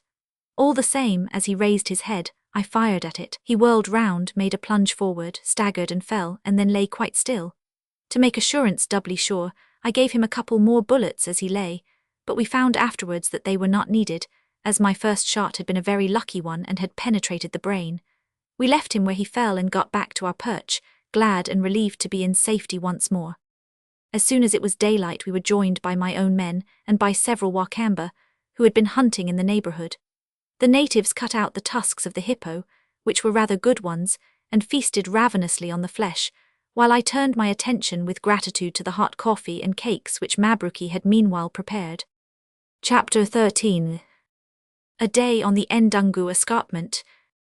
Immediately after breakfast camp was struck, and accompanied by a few of the Wakamba, we started off for the Ndungu escarpment, a frowning ridge which runs for a great distance parallel to the Sabaki, some 3 or 4 miles from its northern bank. We had not gone very far before I caught sight of a fine waterbuck and successfully bowled him over, a good omen for the day, which put us all in excellent spirits. Mabruki cut off several strips of the tough meat and impaled them on a sharp stick to dry in the sun as he went along. I warned him that he had better be careful that a lion did not scent the meat, as if it did it would be sure to follow up and kill him. Of course I did not mean this seriously, but Mabruki was a great glutton, and by no means courageous, so I wanted to frighten him. As we trudged along towards the hill, I heard a peculiar noise behind a small rising on our right, and on looking over the crest, I was delighted to see 2 beautiful giraffe feeding peacefully a little distance away, and straining their long necks to get at the tops of some mimosa-like trees, while a young one was lying down in the grass quite close to me. For some time I remained concealed, watching the full-grown pair with great interest. They had evidently just come up from the river, and were slowly making their way back to their home on the escarpment. They seemed on the most affectionate terms, occasionally entwining their great long necks and gently biting each other on the shoulders. Much as I should have liked to have added a giraffe to my collection of trophies, I left them undisturbed, as I think it a pity to shoot these rather rare and very harmless creatures, unless one is required for a special purpose. We pushed on, accordingly, towards the escarpment, for I was very impatient to get to the top and explore a place where I felt convinced no other white man had ever set foot. From the river the ground rose gently upwards to the foot of the ridge, and was covered more or less densely with stunted trees and bushes, and of course the inevitable wait-a-bit thorns. I was fortunate enough, however, to find a rhino path which afforded a fairly comfortable and open road, on which we could walk upright the greater part of the way. The climb up the escarpment itself was a stiff one, and had to be negotiated principally on all fours, but on the way up I discovered that there was an enormous cleft, some miles to the right, which would probably have afforded an easier ascent.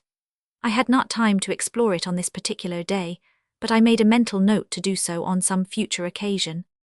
After a 2 hours' journey from the river, we sat panting on the summit after our scramble, and surveyed the valley of the Tsavo, which lay spread out like a map about 500 feet below us. Our home tents, the bridge, Tsavo station and other buildings were plainly visible, and the railway itself, like a shining snake, could be seen for many miles winding its way through the parched wilderness. Having taken a few photographs of the scene, we turned and struck through the Ndungu Plateau. Here I found the same kind of Nika as that round Tsavo, the only difference being that there were more green trees about. The country, moreover, was somewhat more open, and was intersected by hundreds of broad and well-beaten animal paths, along which we could walk upright in comfort. I was leading the way, followed closely by Mahina and Mabruki, when suddenly we almost walked upon a lion which was lying down at the side of the path, and which had probably been asleep. It gave a fierce growl, and at once bounded off through the bush. But to Mabruki, who doubtless recalled then the warning I had given him in fun earlier in the day, the incident appeared so alarming that he flung down his stickload of meat and fled for his life, much to the amusement of the others, even the usually silent Wakamba joining in the general laughter as they scrambled for the discarded meat. We saw nothing more of the lion, though a few steps further on brought us to the remains of a zebra which he had recently killed and feasted on, but after this Mabruki kept carefully in the rear. Curiously enough, only a short while later we had an exactly similar adventure with a rhino, as owing to the tortuous nature of the path, we walked right into it before we were aware. Like the lion, however, it was more frightened than we, and charged away from us through the jungle. For about 2 hours we pursued our journey into the plateau, and saw and heard a wonderful variety of game, including giraffe, rhino, bushbuck, the lesser kudu, zebra, warthog, baboons and monkeys, and any number of paa, the last being of a redder color than those of the Tsavo Valley. Of natives or of human habitations, however, we saw no signs, and indeed the whole region was so dry and waterless as to be quite uninhabitable. The animals that require water have to make a nightly journey to and from the Sabaki, which accounts for the thousands of animal paths leading from the plateau to the river. By this time we were all beginning to feel very tired, and the Bisti's stock of water was running low. I therefore climbed the highest tree I could find in order to have a good look round, but absolutely nothing could I see in any direction but the same flat thorny wilderness, interspersed here and there with a few green trees, not a landmark of any sort or kind as far as the eye could reach. A most hopeless, terrible place should one be lost in it, with certain death either by thirst or by savage beasts staring one in the face. Clearly then, the only thing to do was to return to the river, and in order to accomplish this before dark, it was necessary that no time should be lost. But we had been winding in and out so much through the animal paths that it was no easy matter to say in which direction the Sabaki lay. First I consulted my Wakamba followers as to the route back. They simply shook their heads. Then I asked Mahina, who pointed out a direction exactly opposite to that which I felt confident was the right one. Mabruki, of course, knew nothing, but volunteered the helpful and cheering information that we were lost and would all be killed by lions. In these circumstances, I confirmed my own idea as to our way by comparing my watch and the sun, and gave the order to start at once. For 2 solid hours, however, we trudged along in the fearful heat without striking a single familiar object or landmark. Mabruki murmured loudly. Even Mahina expressed grave doubts as to whether the Sahib had taken the right direction. Only the Wakamba stalked along in reassuring silence.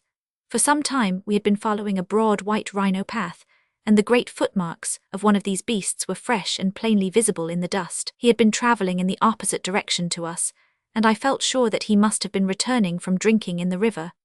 I accordingly insisted on our keeping to this path, and very soon, to my great relief, we found that we were at the edge of the escarpment, a couple of miles away from the place where we had made the ascent. Here a halt was called, a sheet was spread over some of the stunted trees, and under its shade we rested for half an hour, had some food, and drank the last of our water.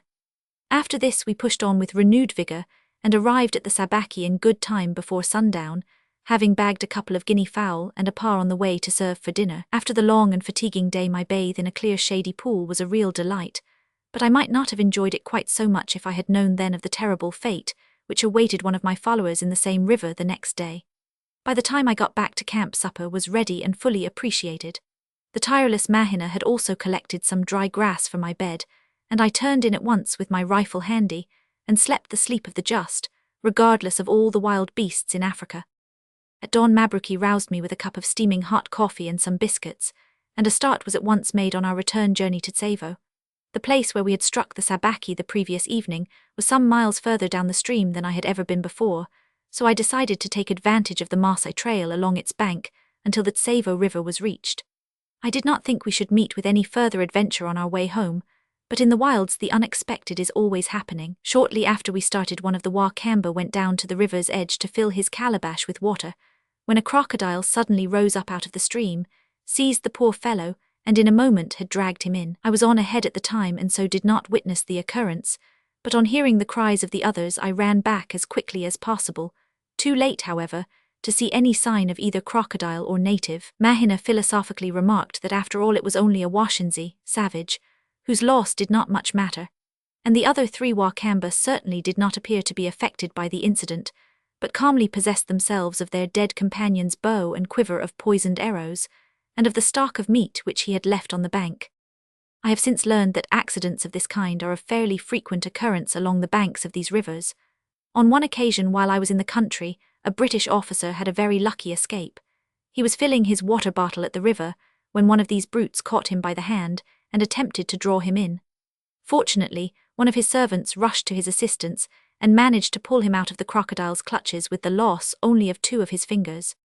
As we made our way up the Sabaki, we discovered a beautiful waterfall about 150 feet high, not a sheer drop, but a series of cascades. At this time the river was in low water, and the falls consequently did not look their best, but in flood time they form a fine sight, and the thunder of the falling water can then be plainly heard at Tsavo, over 7 miles away, when the wind is in the right direction. We crossed the river on the rocks at the head of these falls, and after some hours' hard marching reached camp without further incident. Chapter 14. The Finding of the Man-Eater's Den. There were some rocky-looking hills lying to the southwest of Tsavo which I was particularly anxious to explore, so on one occasion when work had been stopped for the day owing to lack of material, I set off for them, accompanied by Mahina and a Punjabi coolie, who was so stout that he went by the name of Muta, i.e. Fatty. In the course of my little excursions round Tsavo, I gradually discovered that I was nearly always able to make my way to any required point of the compass by following certain well-defined animal paths, which I mapped out bit by bit during my explorations. On this occasion, for instance, as soon as we had crossed the river and had struck into the jungle, we were fortunate enough to find a rhino path leading in the right direction, which greatly facilitated our progress. As we were making our way along this path through the dry bed of a nullah, I happened to notice that the sandy bottom sparkled here and there where the sunbeams penetrated the dense foliage. This at once filled my head with thoughts of precious stones, and as the spot looked likely enough, I started to dig vigorously at the gravel with my hunting knife. After a few minutes of this work, I came across what I at first took to be a magnificent diamond sparkling in the damp sand. It was about 1/2 inch long, and its facets looked as if they had been cut by an Amsterdam expert. I tested the stone on my watch glass and found that it cut my initials quite easily, and though I knew that quartz would do this as well, it did not seem to me to have either the general appearance or angles of any quartz I had ever seen. For a moment or two I was greatly delighted with my discovery, and began to have rosy dreams of a diamond mine. But I am sorry to say that on closer examination and testing, I was forced to the conclusion that my find was not a diamond, though unlike any other mineral I had ever come across. My hopes of rapidly becoming a millionaire having thus been dashed to the ground, we proceeded on our way, getting further and further into the depths of a gloomy forest. A little distance on, I noticed through a break in the trees a huge rhino standing in full view near the edge of a ravine. Unfortunately, he caught sight of us as well, and before I could take aim, he snorted loudly and crashed off through the tangled undergrowth. As I followed up this ravine, walking stealthily along in the delightful shade of the overhanging palms, I observed on my left a little nullah, which opened out of the main channel through a confused mass of jungle and creeper. Through this tangle there was a well-defined archway, doubtless made by the regular passage of rhino and hippo, so I decided to enter and explore what lay beyond. I had not gone very far when I came upon a big bay scooped out of the bank by the stream when in flood, and carpeted with a deposit of fine, soft sand, in which were the indistinct tracks of numberless animals. In one corner of this bay, close under an overhanging tree, stood a little sandy hillock, and on looking over the top of this I saw on the other side a fearsome-looking cave which seemed to run back for a considerable distance under the rocky bank.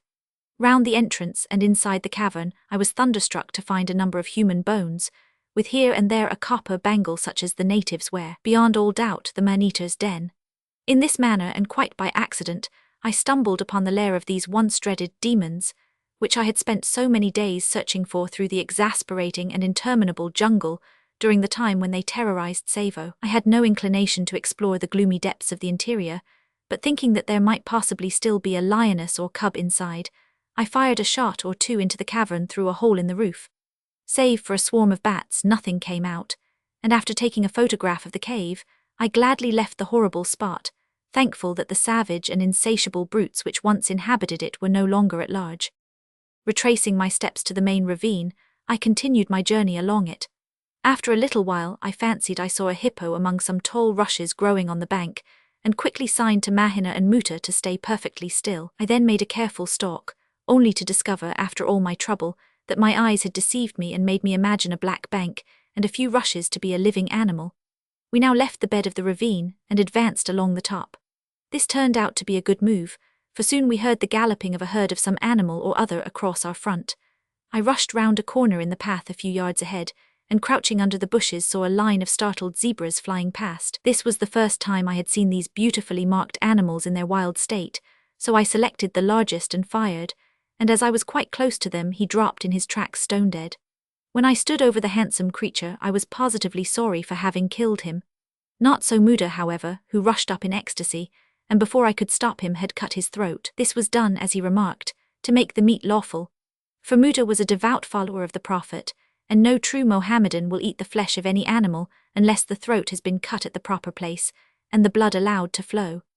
This custom has often caused me great annoyance, for Mohammedan followers rush in so quickly when an animal is shot, and cut the head off so short that it is afterwards quite useless as a trophy. By the time the zebra was skinned, darkness was fast approaching, so we selected a suitable tree in which to pass the night. Under it we built a goodly fire, made some tea, and roasted a couple of quails which I had shot early in the day and which proved simply delicious. We then betook ourselves to the branches, at least Mahina and I did. Muta was afraid of nothing and said he would sleep on the ground. He was not so full of courage later on, however, for about midnight a great rhino passed our way, winded us and snorted so loudly that Muta scrambled in abject terror up our tree. He was as nimble as a monkey for all his stoutness, and never ceased climbing until he was far above us. We both laughed heartily at his extraordinary haste to get out of danger, and Mahina chaffed him unmercifully. The rest of the night passed without incident, and in the early morning, while the boys were preparing breakfast, I strolled off towards the rocky hills which I had seen from Tsavo, and which were now only about half a mile distant. I kept a sharp lookout for game, but came across nothing save here and there a paa and a few guinea fowl, until, just as I was about halfway round the hill, I saw a fine leopard lying on a rocky ledge basking in the morning sun, but he was too quick for me, and made off before I could get a shot. I had not approached noiselessly enough, and a leopard is too wary a beast to be caught napping. Unfortunately, I had no more time at my disposal in which to explore these hills, as I was anxious to resume work at Tsavo as soon as possible. So after breakfast we packed up the zebra skin and began to retrace our steps through the jungle. It was an intensely hot day, and we were all very glad when at length we reached the home camp. Most of my little trips of this sort, however, were made in a northerly direction, towards the ever-interesting Athai or Sabaki rivers. After a long and tiring walk through the jungle, what a pleasure it was to lie up in the friendly shelter of the rushes which line the banks, and watch the animals come down to drink, all unconscious of my presence. I took several photographs of scenes of this kind, but unfortunately many of the negatives were spoiled. Often, too, on a brilliant moonlight night have I sat on a rock out in the middle of the stream, near a favourite drinking place, waiting for a shot at whatever fortune might send my way. How exasperating it was when the wind changed at the critical moment, and gave me away to the rhino or other animal. I had sat there for hours patiently awaiting. Occasionally I would get heartily tired of my weary vigil and would wade ashore through the warm water to make my bed in the soft sand regardless of the snap of the crocodiles which could plainly be heard from the deeper pools up and down the river. At the time, being new to the country, I did not realize the risks I ran, but later on, after my poor Wakamba follower had been seized and dragged under, as I have already described, I learned to be much more cautious.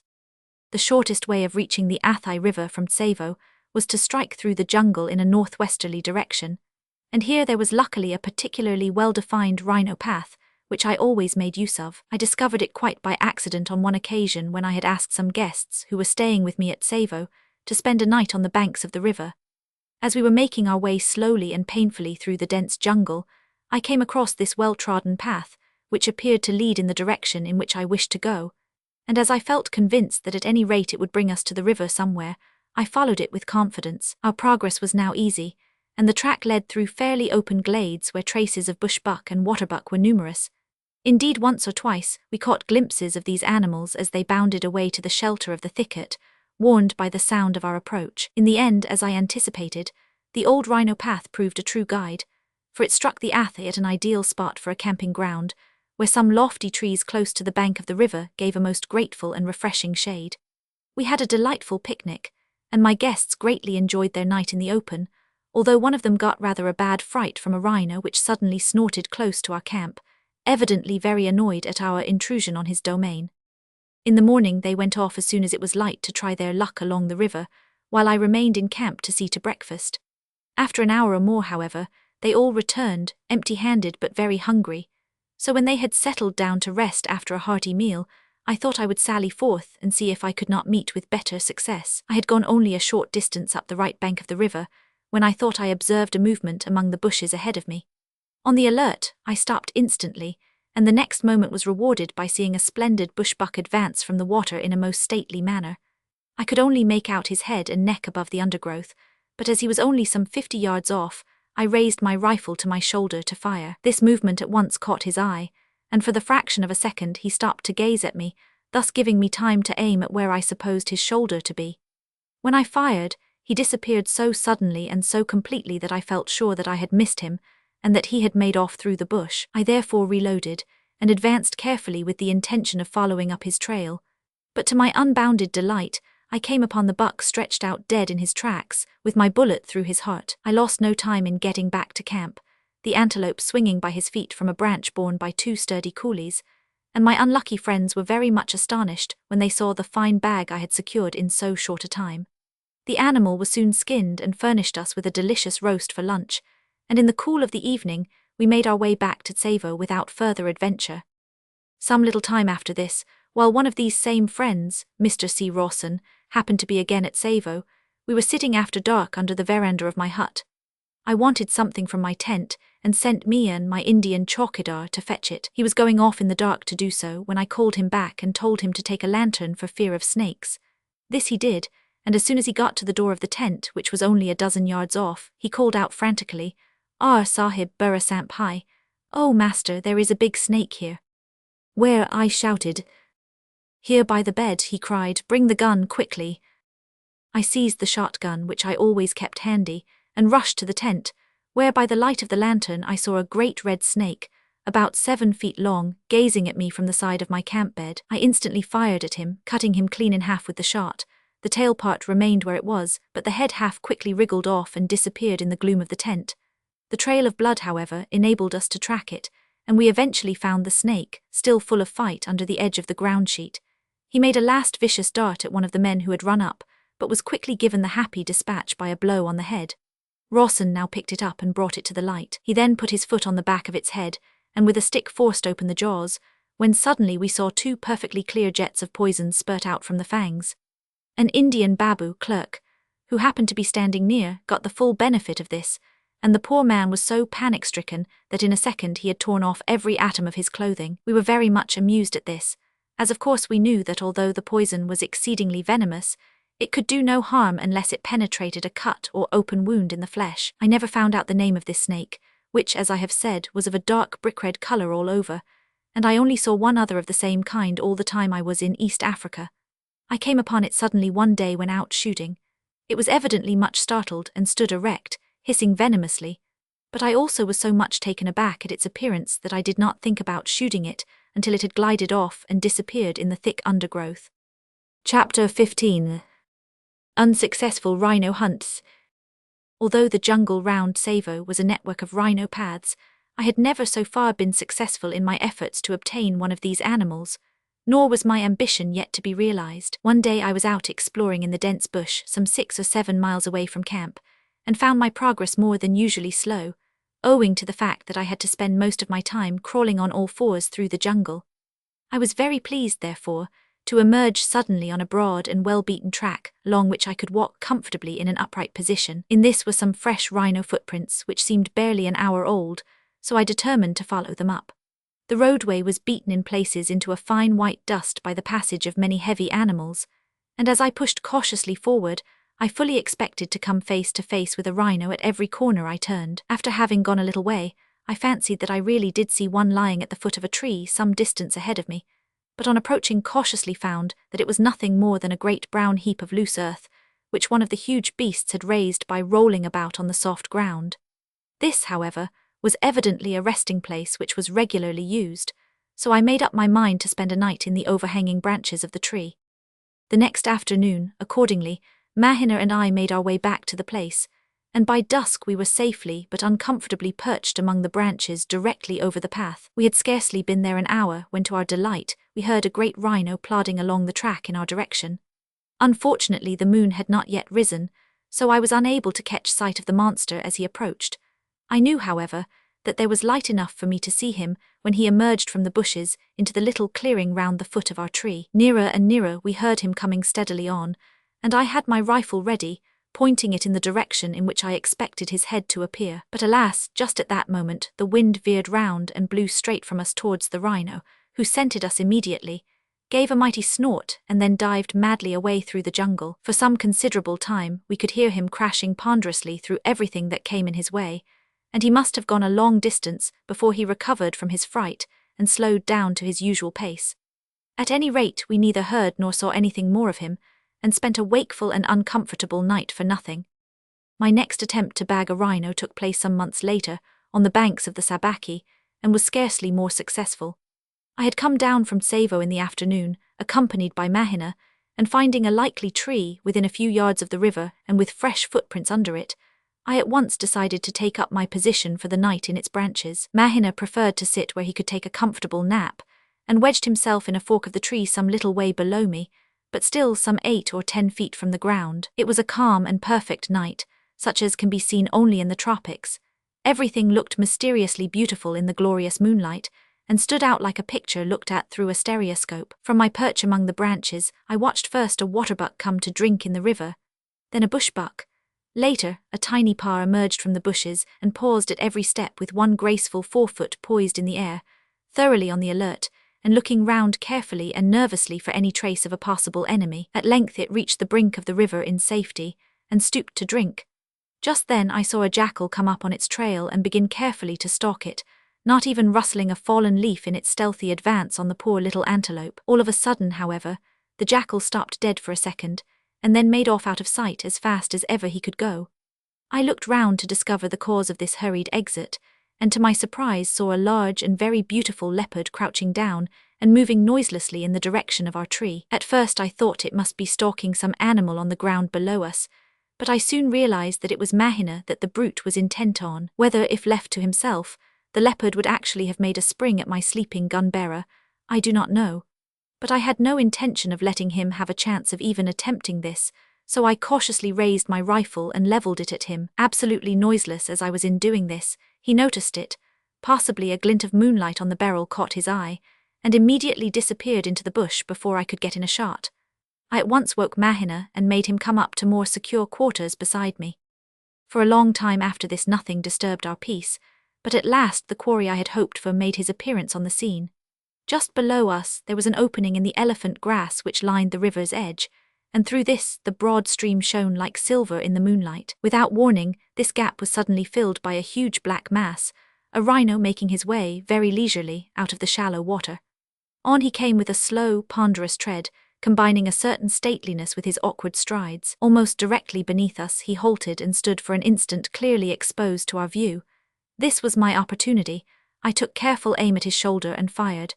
Instantly and with extraordinary rapidity, the huge beast whirled round like a peg top, whereupon I fired again. This time I expected him to fall, but instead of that I had the mortification of seeing him rush off into the jungle, and of hearing him crash through it like a great steamroller for several minutes. I consoled myself by thinking that he could not go far as he was hard hit, and that I should easily find him when daylight arrived.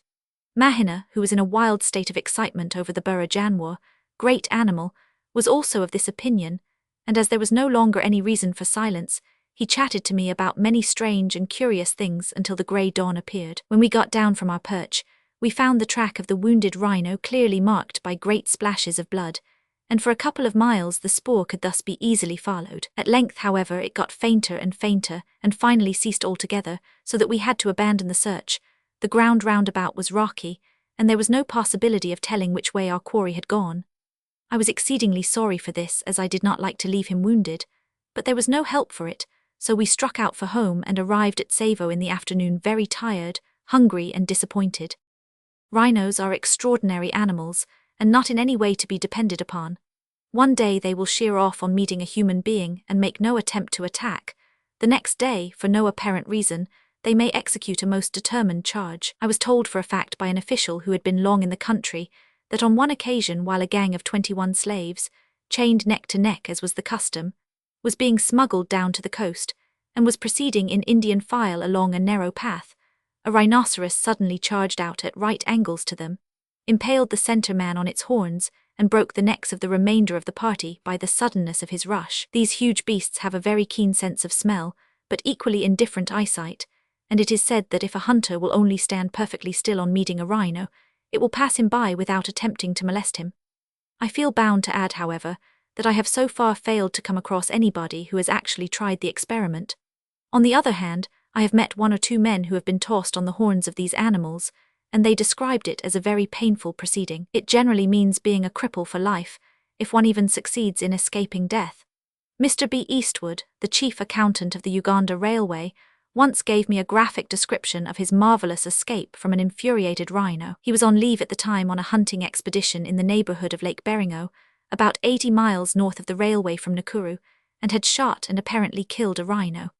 On walking up to it, however, the brute rose to its feet and literally fell on him, breaking 4 ribs and his right arm. Not content with this, it then stuck its horn through his thigh and tossed him over its back, repeating this operation once or twice. Finally, it lumbered off, leaving poor Eastwood helpless and fainting in the long grass where he had fallen. He was alone at the time, and it was not for some hours that he was found by his porters, who were only attracted to the spot by the numbers of vultures hovering about, waiting in their ghoulish manner for life to be extinct before beginning their meal. How he managed to live for the 8 days after this which elapsed before a doctor could be got to him I cannot imagine, but in the end he fortunately made a good recovery, the only sign of his terrible experience being the absence of his right arm, which had to be amputated. Chapter 16. A Widow's Story. Very shortly before I left Tsavo I went on March 11, 1899, on inspection duty to Voi, which, as I have already mentioned, is about 30 miles on the Mombasa side of Tsavo. At this time it was a miserable, swampy spot, where fever, guinea worm and all kinds of horrible diseases were rampant, but this state of affairs has now been completely altered by drainage and by clearing away the jungle. Dr. Rose was in medical charge of the place at the time of my visit, and as it was the good old custom to put up with any friend one came across towards nightfall, I made him my host when my day's work was over. We spent a very pleasant evening together, and naturally discussed all the local news. Amongst other things we chatted about the new road which was being constructed from Voi to a rather important missionary station called Taveta, near Mount Kilimanjaro. And Dr. Rose mentioned that Mr. O'Hara, the engineer in charge of the road making, with his wife and children, was encamped in the Watata country, about 12 miles away from Voi. Early next morning, I went out for a stroll with my shotgun, but had not gone far from the doctor's tent when I saw in the distance 4 Swahili carrying something which looked like a stretcher along the newly made road. Fearing that some accident had happened, I went quickly to meet them and called out to ask what they were carrying. They shouted back Bwana, the master, and when I asked what Bwana, they replied Bwana O'Hara. On inquiring what exactly had happened, they told me that during the night their master had been killed by a lion and that his wife and children were following behind along the road. At this I directed the men to the hospital and told them where to find Dr. Rose, and without waiting to hear any further particulars hurried on as fast as possible to give what assistance I could to poor Mrs. O'Hara. Some considerable way back, I met her toiling along with an infant in her arms, while a little child held on to her skirt, utterly tired out with the long walk. I helped her to finish the distance to the doctor's tent. She was so unstrung by her terrible night's experience, and so exhausted by her trying march carrying the baby that she was scarcely able to speak. Dr. Rose at once did all he could both for her and for the children, the mother being given a sleeping draught and made comfortable in one of the tents. When she appeared again late in the afternoon, she was much refreshed, and was able to tell us the following dreadful story, which I shall give as nearly as possible in her own words. We were all asleep in the tent, my husband and I in one bed and my 2 children in another. The baby was feverish and restless, so I got up to give her something to drink, and as I was doing so, I heard what I thought was a lion walking round the tent. I at once woke my husband and told him I felt sure there was a lion about. He jumped up and went out, taking his gun with him. He looked round the outside of the tent and spoke to the Swahili askari who was on sentry by the camp fire a little distance off. The askari said he had seen nothing about except a donkey, so my husband came in again, telling me not to worry as it was only a donkey that I had heard. The night being very hot, my husband threw back the tent door and lay down again beside me. After a while I dozed off, but was suddenly roused by a feeling as if the pillow were being pulled away from under my head. On looking round, I found that my husband was gone. I jumped up and called him loudly, but got no answer. Just then I heard a noise among the boxes outside the door, so I rushed out and saw my poor husband lying between the boxes. I ran up to him and tried to lift him, but found I could not do so. I then called to the askari to come and help me, but he refused, saying that there was a lion standing beside me. I looked up and saw the huge beast glowering at me, not more than 2 yards away. At this moment the askari fired his rifle, and this fortunately frightened the lion, for it at once jumped off into the bush. All 4 askaris then came forward and lifted my husband back onto the bed. He was quite dead. We had hardly got back into the tent before the lion returned and prowled about in front of the door, showing every intention of springing in to recover his prey. The askaris fired at him, but did no damage beyond frightening him away again for a moment or 2. He soon came back and continued to walk round the tent until daylight, growling and purring, and it was only by firing through the tent every now and then that we kept him out. At daybreak he disappeared, and I had my husband's body carried here, while I followed with the children until I met you. Such was Mrs. O'Hara's pitiful story. The only comfort we could give her was to assure her that her husband had died instantly and without pain, for while she had been resting, Dr. Rose had made a post-mortem examination of the body and had come to this conclusion. He found that O'Hara had evidently been lying on his back at the time, and that the lion, seizing his head in its mouth, had closed its long tusks through his temples until they met again in the brain. We buried him before nightfall in a peaceful spot close by, the doctor reading the funeral service, while I assisted in lowering the rude coffin into the grave. It was the saddest scene imaginable. The weeping widow, the wondering faces of the children, the gathering gloom of the closing evening, the dusky forms of a few natives who had gathered round, all combined to make a most striking and solemn ending to a very terrible tragedy of real life. I am glad to say that within a few weeks' time, the lion that was responsible for this tragedy was killed by a poisoned arrow, shot from a tree-top by one of the Watata. Chapter 17. An infuriated rhino. My work at Tsavo was finished in March 1899, when I received instructions to proceed to Railhead and take charge of a section of the work there. For many reasons I was sorry to say goodbye to Tsavo, where I had spent an eventful year. But all the same I was very glad to be given this new post, as I knew that there would be a great deal of interesting work to be done and a constant change of camp and scene, as the line progressed onward to the interior. In good spirits, therefore, I set out for my new headquarters on March 28. By this time Railhead had reached a place called Machakos Road, some 276 miles from Mombasa, and within a few miles of the Great Athai Plains, the latter being treeless and waterless expanses, bare of everything except grass, which the great herds of game keep closely cropped. After leaving Tsavo, the character of the country remains unaltered for some considerable distance, the line continuing to run through the thorny Nirka, and it is not until Makindu is reached, about 200 miles from the coast, that a change is apparent. From this place, however, the journey lies through a fairly open and interesting tract of country, where game of all kinds abounds, and can be seen grazing peacefully within a few hundred yards of the railway. On the way I was lucky enough to get some fine views of Kilima Njaro, the whole mountain from base to summit standing out clearly and grandly, with the lofty peak of Kibo topping the fleecy clouds with its snowy head. At Machakos Road I found the country, and the climate very different from that to which I had grown accustomed at Tsavo. Here I could see for miles across stretches of beautiful, open downs, timbered here and there like an English park, and it was a great relief to be able to overlook a wide tract of country, and to feel that I was no longer hemmed in on all sides by the interminable and depressing thorny wilderness. As Machakos Road is some 4,000 feet higher above the sea level than Tsavo, the difference in temperature was also very marked, and the air felt fresh and cool compared with that of the sun-baked valley in which I had spent the previous year. My instructions were to hurry on the construction of the line as fast as possible to Nairobi, the proposed headquarters of the railway administration, which lay about 50 miles further on across the Athai Plains, and I soon began to find plate-laying most interesting work. Everything has to move as if by clockwork.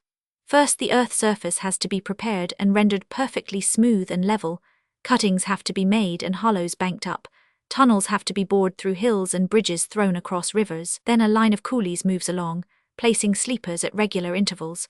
Another gang drops the rails in their places, yet another brings along the keys, fish plates, bolts and nuts, while following these are the men who actually fix the rails on the sleepers and link up from one to another. Finally, the packing gang finishes the work by filling in earth and ballast under and around the steel sleepers to give them the necessary grip and rigidity. Some days we were able to lay only a few yards, while on other days we might do over a mile. All depended on the nature of the country we had to cover. On one occasion we succeeded in breaking the record for a day's platelaying, and were gratified at receiving a telegram of congratulation from the Railway Committee at the Foreign Office.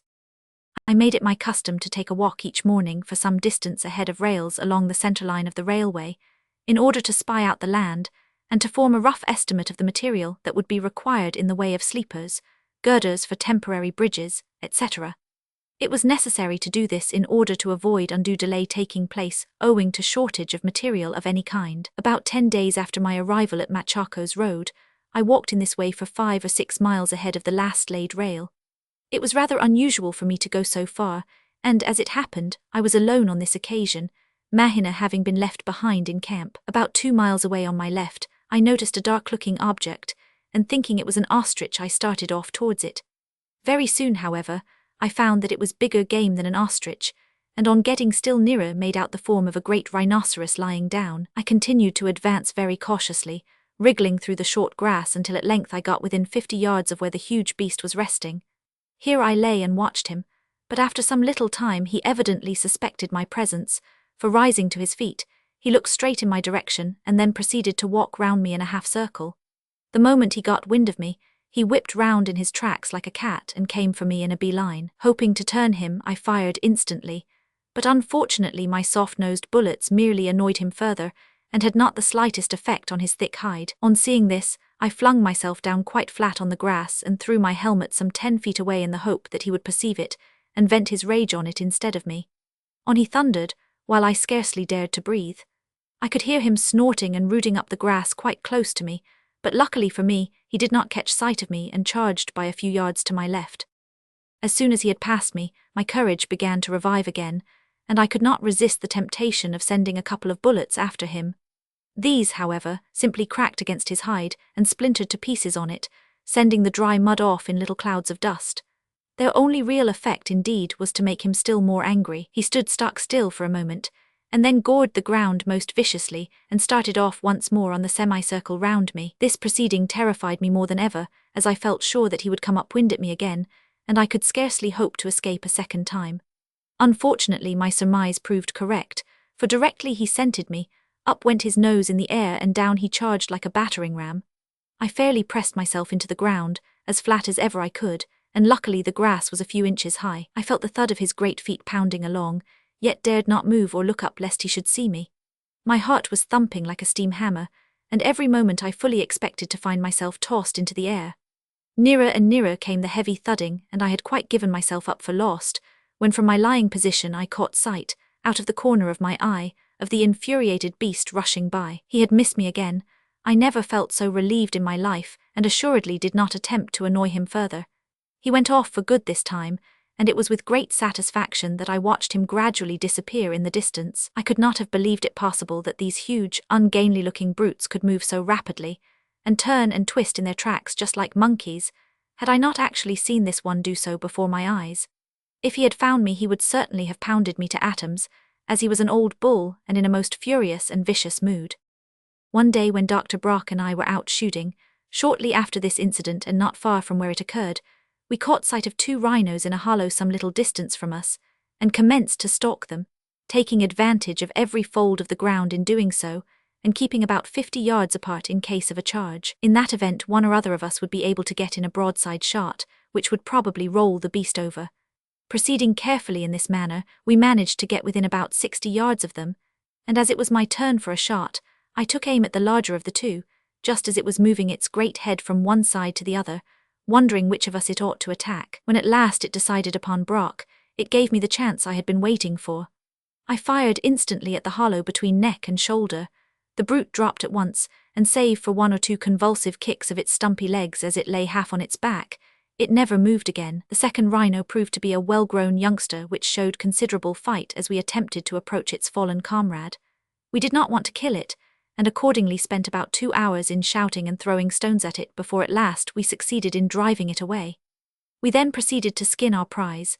This, as may be imagined, proved rather a tough job, but we managed it in the end, and the trophy was well worth the pains I had taken to add it to my collection. Chapter 18. Lions on the Athai Plains. Shortly after I took charge at Railhead, we entered the Kapiti Plain, which gradually merges into the Athai Plain, and indeed is hardly to be distinguished from the latter in the appearance or general character of the country. Together they form a great tract of rolling downs covered with grass, and intersected here and there by dry ravines, along the baked banks of which a few stunted trees, the only ones to be seen, struggle to keep themselves alive. In all this expanse there is absolutely no water in the dry season, except in the Athai River, some 40 miles away, and in a few waterholes known only to the wild animals. The great feature of the undulating plains, however, and the one which gives them a never-failing interest, is the great abundance of game of almost every conceivable kind. Here I myself have seen lion, rhinoceros, leopard, eland, giraffe, zebra, wildebeest, hartebeest, waterbuck, warthog, granty, Thomsoni, impala, besides ostriches, greater and lesser bustard, marabut, and a host of other animals and birds too numerous to name, while along the Athai and close to its banks may be found large numbers of hippo and crocodiles. At the time I was there, these great plains also formed the principal grazing ground for the immense herds of cattle owned by the Maasai. I am very glad to say that the whole of this country on the south side of the railway, as far as the boundary of German East Africa, from the Tsavo River on the east to the Kedong Valley on the west, is now a strictly protected game reserve, and so long as this huge expanse is thus maintained as a sanctuary, there can be no danger of any of these species becoming extinct. While crossing this dry expanse, the greatest difficulty I had to contend with was the provision of sufficient water for the 3,000 workmen employed about Railhead, for not a drop could be obtained on the way, nor could we hope for any until we had got to the other side of the plain and had reached the Athai River, which could not be accomplished under a couple of months. As we progressed onwards into the waterless belt, this became a very serious matter indeed, as any breakdown in the supply would have had the most disastrous consequences among so large a body of men working all day under the blazing sun of a tropical climate. Every day 2 trainloads of water in great tanks were brought up from the last stream we had passed, which of course daily fell further to the rear. This was a source of considerable delay, for the line was blocked all the time the water was being pumped into the tanks, and consequently no material for construction could come through, and a good deal of time was also wasted when the trains returned to Railhead in distributing the water to the workmen, who often quarrelled and fought in their eagerness to get at it. At first I had most of the tank filling done by night, but on one occasion a lion came unpleasantly close to the men working the pump, and so night work had to be abandoned. The coolies themselves were so anxious indeed to get a plentiful supply of water that once or twice some of the more daring spirits among them ventured to go out onto the plains in search of waterholes, which, by reason of the large herds of game, we knew must exist somewhere. The only result of these expeditions, however, was that 3 of these men never returned. What befell them is not known to this day. When we had proceeded some distance across this dry land, and when I was experiencing to the full the disadvantage and delay caused by my tank trains, a native from some remote corner of the plains, with nothing by way of dress but a small piece of cowhide thrown over his left shoulder, came to my tent door one day and squatted down on his heels in the native fashion. On being asked his business, "I have heard," he replied, "that the great master wants water. I can show it to him." This was good news if it could be relied upon, so I questioned him closely and ascertained that some time previously, exactly how long ago I could not gather, he had been in the locality on a raiding expedition and had succeeded in finding water. I asked if the place was far away and got the reply in Swahili, Mbali Kidogo, a little distance. Now I had had experience of Mbali Kidogo before. It is like the Irishman's mile and a bit. So I decided to start very early next morning on a search for this pond, for such my informant described it to be. In the meantime the poor fellow, who appeared starving, there was a sore famine among the natives of the district at the time, was given food and drink, and made a ravenous meal. In the evening I had a long talk with him in broken Swahili round the camp fire, and obtained some insight into many of the strange and barbarous customs of the Maasai, to which interesting tribe he belonged. In the morning I started off betimes, taking my .303 rifle and being accompanied by Mahina with the 12-bore shotgun, and by another Indian carrying the necessary food and water. Our Maasai guide, whose name we found to be Lungau, seemed to be quite certain of his way, and led us across the rolling plains more or less in the direction in which the railway was to run, but some miles to the right of its centre line. The march was full of interest, for on the way we passed within easy range of herds of wildebeest, hartebeest, gazelle and zebra. I was out strictly on business, however, and did not attempt a shot, reserving that pleasure for the homeward trip. Late in the forenoon we arrived at Lungau's Pond, a circular dip about 80 yards in diameter, which without doubt had contained water very recently, but which, as I expected to find, was now quite dry. A considerable number of bones lay scattered round it, whether of kills or of animals which had died of thirst I could not say. Our guide appeared very much upset when he found the pond empty, and gave vent to many exclamations in his peculiar language, in which the letter R rolled like a kettle drum. Our search for water having thus proved a failure, I determined to try my luck with the game. The Massa and the Indian were sent back to camp, while Mahina and I made a big detour from the dried-up waterhole. Game abounded in all directions, but the animals were much more shy than they had been in the morning, and it was in vain that I stalked, if it can be called stalking, when as a matter of fact one has to move in the open.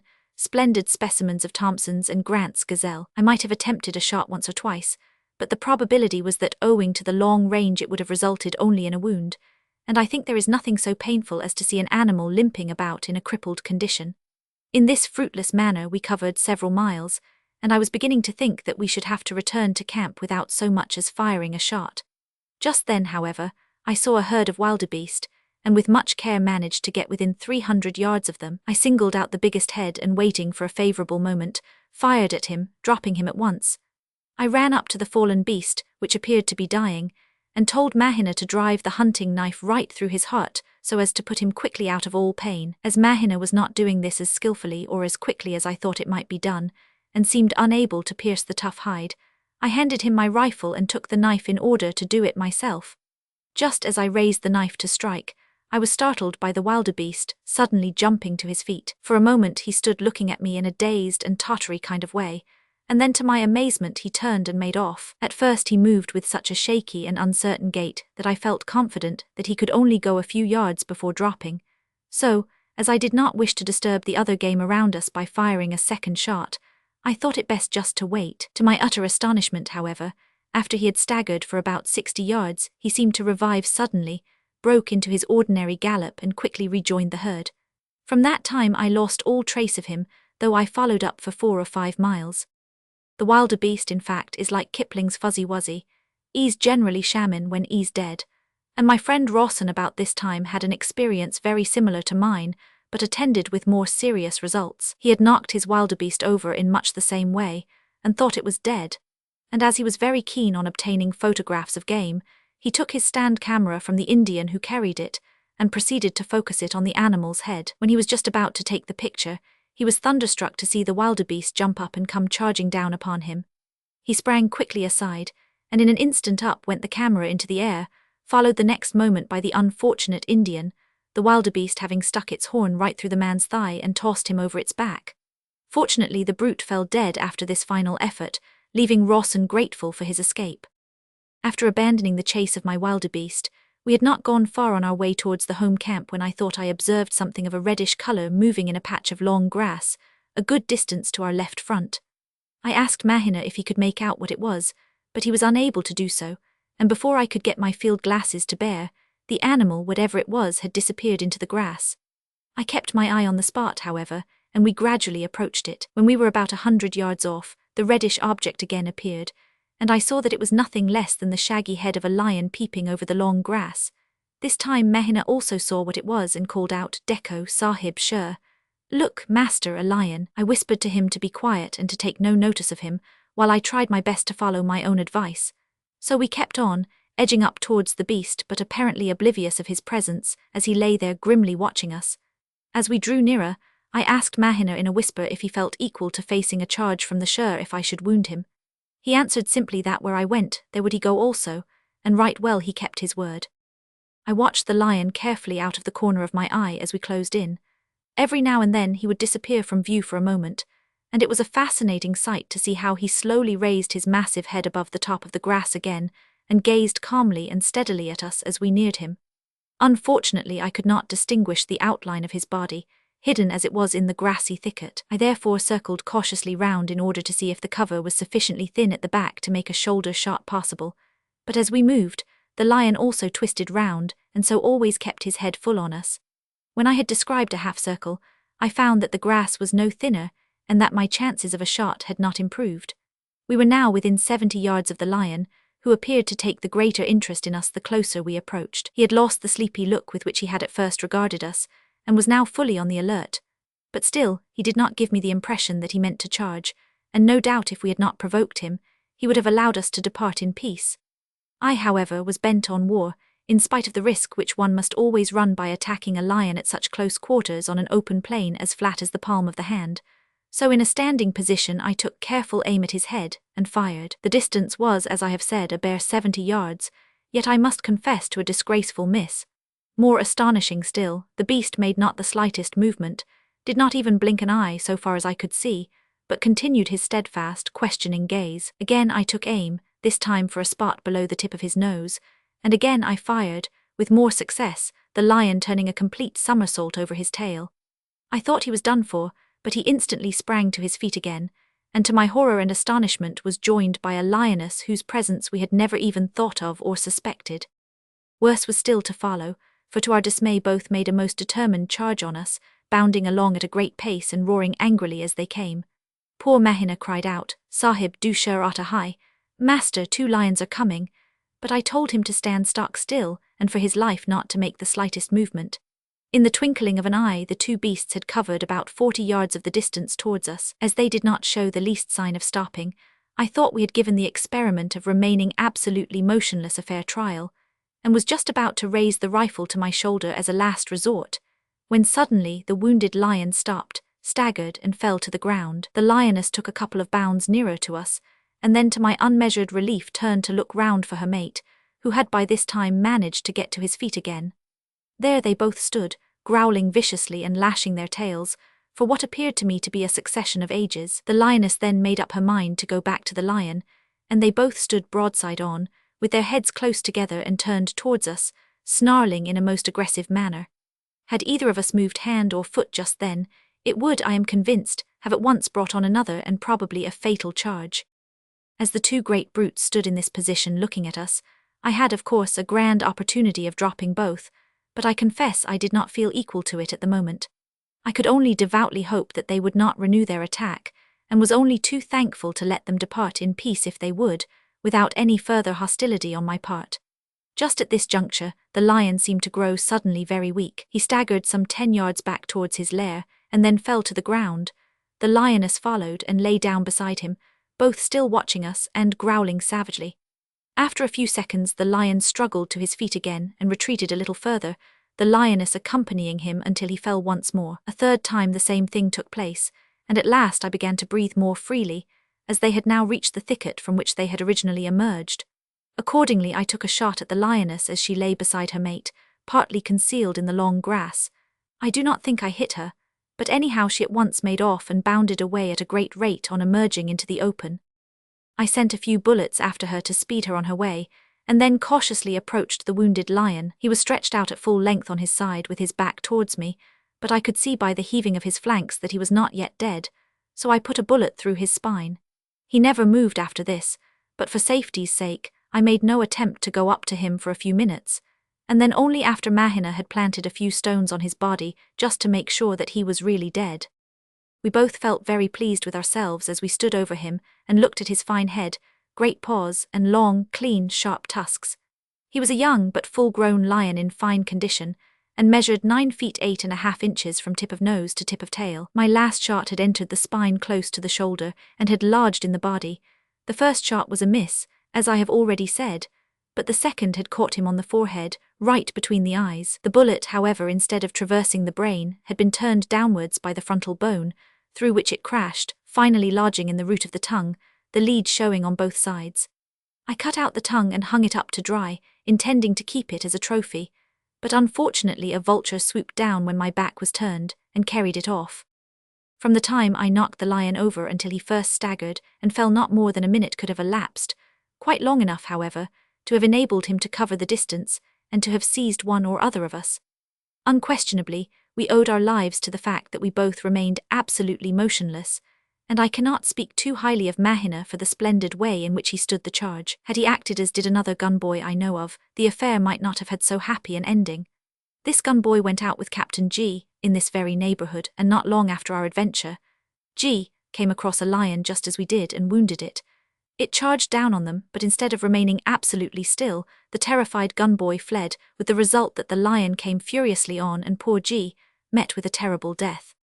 While Mahina was scouring the neighborhood in search of some natives to carry the skin back to camp, I took a good look round the place and found the half-eaten body of a zebra, which I noticed had been killed out in the open, and then dragged into the long grass. The tracks told me also that all the work had been done by the lion, and this set me thinking of the lioness.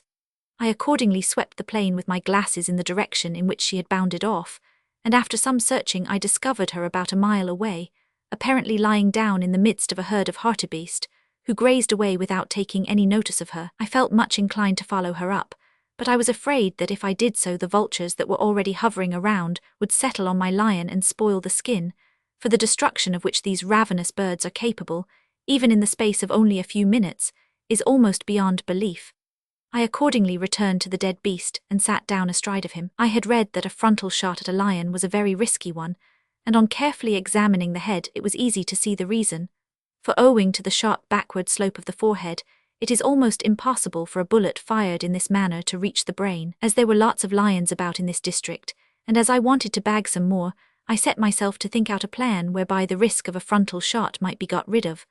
About a fortnight afterwards I had an opportunity of putting my scheme into practice, happily with most excellent results. This, however, is another story, which will be told later on. I next commenced to skin my trophy, and found it a very tough job to perform by myself. He proved to be a very fat beast, so I knew that Mahina would make a few honest and well-earned rupees out of him, for Indians will give almost anything for lion fat, believing that it is an infallible cure for rheumatism and various other diseases. When at length the skinning process was completed, I waited impatiently for the return of Mahina, who had by this time been gone much longer than I expected. It is rather a nerve-shattering thing, I am speaking for myself, to remain absolutely alone for hours on a vast open plain beside the carcass of a dead lion, with vultures incessantly wheeling about above one, and with nothing to be seen or heard for miles around except wild animals. It was a great relief, therefore, when after a long wait I saw Mahina approaching with half a dozen practically naked natives in his train. It turned out that he had lost his way back to me, so that it was lucky he found me at all. We lost no time in getting back to camp, arriving there just at sundown, when my first business was to rub wood ashes into the skin, and then stretch it on a portable frame which I had made a few days previously. The camp fire was a big one that night, and the graphic and highly coloured description which Mahina gave to the eager circle of listeners of the way in which we slew the lion would have made even Bahram, that great hunter, anxious for his fame. Chapter 19. The Stricken Caravan. Not long after this adventure, the permanent way reached the boundary of the Kapiti Plains, where a station had to be built, and where accordingly we took up our headquarters for a week or two. A few days after we had settled down in our new camp, a great caravan of some 4,000 men arrived from the interior with luggage and loads of food for a Sikh regiment which was on its way down to the coast, after having been engaged in suppressing the mutiny of the Sudanese in Uganda. The majority of these porters were Basoga, but there were also fair numbers of Baganda, i.e. people of Uganda, and of the natives of Unyoro and various other tribes. Of course, none of these wild men of Central Africa had either seen or heard of a railway in all their lives, and they consequently displayed the liveliest curiosity in regard to it, crowding round one of the engines which happened to be standing at the station, and hazarding the wildest guesses as to its origin and use in a babel of curious native languages. I thought I would provide a little entertainment for them, so I stepped onto the footplate and blew off the steam, at the same time sounding the whistle.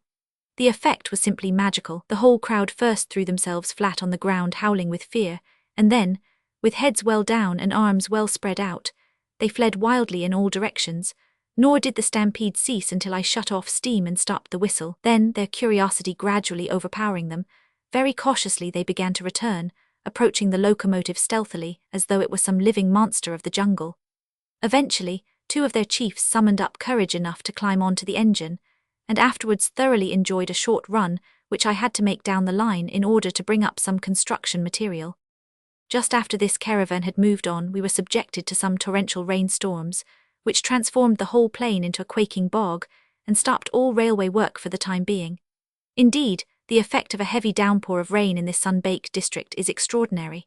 The ground, which is of a black subsoil, becomes a mass of thick mud in no time, and on attempting to do any walking one slides and slips about in the slush in a most uncomfortable manner. Innocent-looking dongas, where half an hour previously not one drop of water was to be seen, become roaring torrents from bank to bank in an incredibly short time, while for many hours or even a few days the rivers become absolutely impassable in this land of no bridges. On this account it is the custom of the wise traveller in these parts always to cross a river before camping, for otherwise a flood may come down and detain him and his caravan on the wrong side of the stream for perhaps a week. Of course, when the rain ceases, the floods as quickly subside, the rivers and dongas dry up, and the country once more resumes its normal sun-cracked appearance.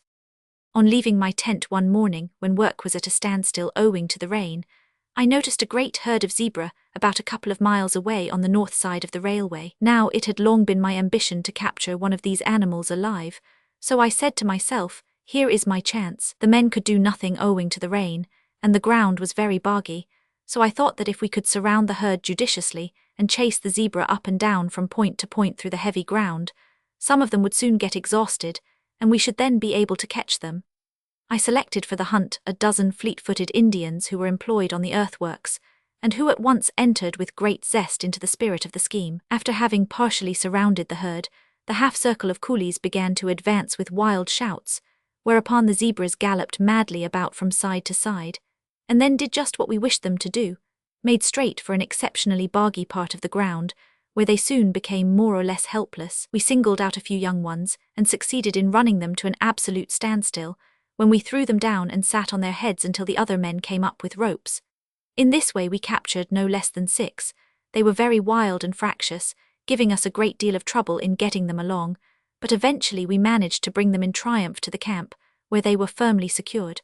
The whole expedition lasted little more than a couple of hours.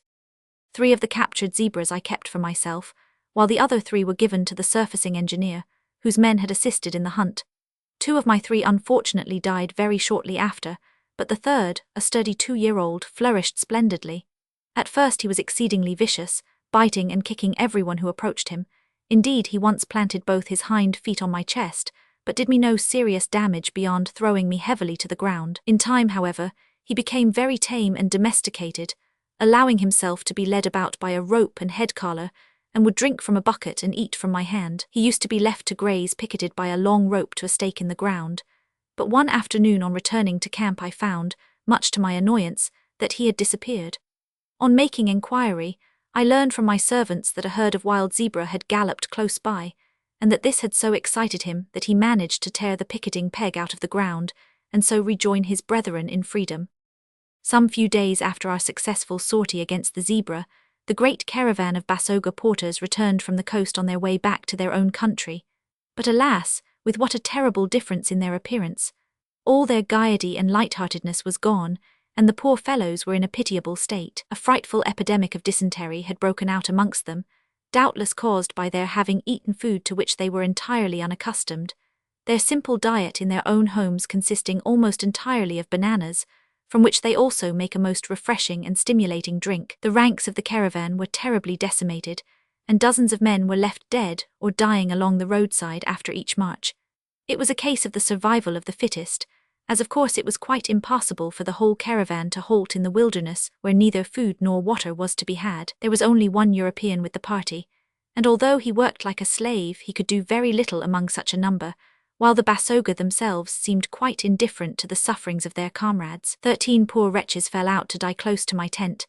They were in the most hopeless condition and far too weak to be able to do anything at all for themselves. As soon as I discovered them, I boiled a bucketful of water, added some tins of condensed milk and the greater part of a bottle of brandy to it, and fed them with the mixture. Their feeble cries for some of this nourishment were heartrending. Some could only whisper, "Bwana, Bwana," "Master, Master," and then open their mouths. 1 or 2 of them, indeed, could hardly do even this, and were so weak as to be unable to swallow the spoonful of milk which I put between their lips. In the end, 6 proved to be beyond all help, and died that night, but the remaining 7 I managed to nurse into complete recovery in about a fortnight's time. As our camp was moved on, they were brought along from place to place on the top of trucks, until finally they were well enough to resume their journey to Uzoga, very grateful indeed for the care which we had taken of them. The day after I first found these stricken natives, I had arranged to ride on my pony for some miles in advance of the railway, in order to make arrangements for the building of a temporary bridge over the Stony Athy River, a tributary of the Athy, and so called on account of the enormous numbers of stones in its bed and along its banks. I ordered my tent to follow me later in the day, and left directions for the care of the sick Basoga, as I knew I should be away all night. My road lay along the route taken by the home-returning caravan, and every 100 yards or so I passed the swollen corpse of some unfortunate porter who had fallen out and died by the wayside. Before very long, I came up with the rearguard of this straggling army, and here I was witness of as unfeeling an act of barbarism as can well be imagined. A poor wretch, utterly unable to go a step further, rolled himself up in his scarlet blanket and lay down by the roadside to die. Whereupon one of his companions, coveting the highly coloured and highly prized article, turned back, seized one end of the blanket, and callously rolled the dying man out of it as one would unroll a bale of goods. This was too much for me, so I put spurs to my pony and galloped up to the scoundrel, making as if to thrash him with my kiboko, or whip made of rhinoceros hide. In a moment he put his hand on his knife and half drew it from its sheath, but on seeing me dismount and point my rifle at him, he desisted and tried to run away. I made it clear to him by signs, however, that I would fire if he did not at once go back and replace the blanket round his dying comrade. This he eventually did, though sullenly enough, and I then marched him in front of me to the main camp of the caravan, some little distance further on. Here I handed him over to the officer in charge, who, I am glad to say, had him soundly thrashed for his brutality and theft. After performing this little act of retributive justice, I pushed on towards the Stony Athy. On the way, while still not far from the caravan camp, I spied a Grant's gazelle in the distance, and by the aid of my glasses discovered that it was a fine-looking buck with a capital pair of horns. A few Basoga from the caravan had followed me, doubtless in the hope of obtaining meat, of which they are inordinately fond. So handing them my pony, I wriggled from tuft to tuft and crawled along in the folds of the ground, until eventually I got near enough for a safe shot, which bowled the antelope over stone dead. Scarcely had he dropped when the Basoga swooped down on him, ripped him open, and devoured huge chunks of the raw and still quivering flesh, lapping up the warm blood in the palms of their hands. In return for the meat which I gave them, 2 of them willingly agreed to go on with me and carry the head and haunch of the gazelle. When we had got very nearly to the place where I intended to camp for the night, a great warthog suddenly jumped up almost at my horse's feet, and as he had very fine and exceptionally long tusks, I dismounted at once and bagged him too. The Basoga were delighted at this and promptly cut off the head, but my own people, who arrived with my tent just at this juncture, and who were all good Mohammedans, were thoroughly disgusted at the sight of this very hideous-looking pig. I camped for the night on the banks of the Stony Athy, close to where the railway was to cross, and made my notes of what was necessary for the temporary bridge. At the time the river was absolutely dry, but I knew that it might at any moment become a roaring torrent if rain should set in. It would therefore be necessary to span it with a 40-foot girder in order to prevent constant washouts during the rainy season. The next morning I started early on my return to Railhead. On my way I had to pass the camp which the Basoga caravan had just left, but the spectacle of about a dozen newly made graves which the hyenas had already torn open caused me to put spurs to my horse and to gallop as fast as possible through the pestilential spot. When I had almost got back to Railhead, I happened to notice a huge serpent stretched out on the grass, warming himself, his skin of old gold and bright green sparkling brilliantly in the sunshine. He appeared to take little notice of me as I cautiously approached, and was probably drowsy and sated with a heavy meal. I shot him through the head as he lay, and the muscular contortions after death throughout his long body gave me a very vivid idea of the tremendous squeezing power possessed by these reptiles. Skinning him was an easy process, but unfortunately his beautiful colouring soon disappeared, the old gold turning to white and the bright green to lustreless black. Chapter 20. A day on the Athy River. In spite of all our difficulties, rapid progress continued to be made with the line. Each day Railhead crept a mile or so further across the plains, and on April 24 we reached the Stony Athy River, where our great camp was pitched for a few days while the temporary bridge was being thrown across the dry bed of the stream. Still another temporary bridge had to be arranged for the Athy itself, which was some 8 miles further on, so I had to make 1 or 2 expeditions to this river in order to select a suitable place for the crossing and to make various other arrangements. On one of these occasions I was busy attending to the pitching of my tent after arriving at the Athy late in the evening, when on looking round I was very much surprised to see 2 European ladies, sitting under the shade of some trees on the river bank. As I knew that this was anything but a safe place in which to rest, owing to the number of lions about, I went up to them to see if I could be of any assistance, and found that they were American missionaries journeying to their stations further inland. They were waiting for their camp equipment to arrive, but their porters had been considerably delayed by some very heavy rain, which of course made the roads bad and the tents about double their usual weight. The men of the party were expected every moment with the porters, but there was as yet no sign of the little caravan, and as a matter of fact it did not arrive until long after nightfall. In these circumstances, it was perhaps a great blessing that I happened to be there, and as the ladies were both very tired and hungry, I was glad to be able to place my tent at their disposal, and to offer them as good a dinner as it was possible to provide in the wilds. It is indeed wonderful what dangers and hardships these delicately nurtured ladies will face cheerfully in order to carry out their self-appointed mission. When they had left next morning to resume their journey, I started out and made a search up and down the river for the proper position for my temporary bridge. After a thorough examination of all the possible situations, I chose the most suitable and pitched my tent close to it for a night or two, while I made the necessary calculations for carrying out the work. The crossing on which I had decided had to be approached by a somewhat sharp curve in the line, and in laying this out with the theodolite, I experienced considerable difficulty, as for some reason or other I could not make the last peg on the curve come anywhere near the tangent point where the curve should link up with the straight. I repeated the whole operation time after time, but always with the same result. Eventually I came to the conclusion that there must be some mistake in the table of angles from which I had been working, so I started to work them out for myself and soon discovered a serious misprint. This being rectified in my calculations, I proceeded to lay out the curve again, when at last everything came out accurately and to my satisfaction. After I had pegged out this temporary diversion of the line, I thought I richly deserved a few hours' play, and accordingly determined to try my luck after lions upstream towards the source of the Athay. The river, which runs almost due north here, before taking a turn eastward to the Indian Ocean, forms part of the western boundary of the Athay Plains, and is fringed all along its course by a belt of thorny hardwood trees. In some places this fringe is quite narrow, while in others it is about 1/4 of a mile wide, with grassy glades here and there among the trees. Every now and again, too, the stream itself widens out into a broad stretch of water, nearly always covered over with tall reeds and elephant grass, while along the banks are frequent patches of stunted bushes, which struck me as very likely places for the king of beasts to sleep in after having drunk at the river. I had noticed that after having eaten and drunk well, a lion would throw himself down quite without caution in the first shady spot he came to.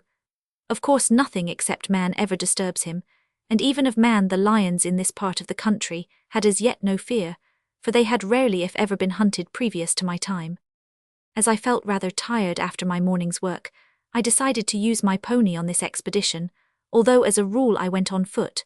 Mahina and 6 natives to beat the belt of trees were to accompany me, and after a hasty lunch off we started up the left bank of the river. I walked for some distance at first, partly because the ground was very stony and partly because I thought a lion might suddenly bound out of some likely patches in front of the beaters.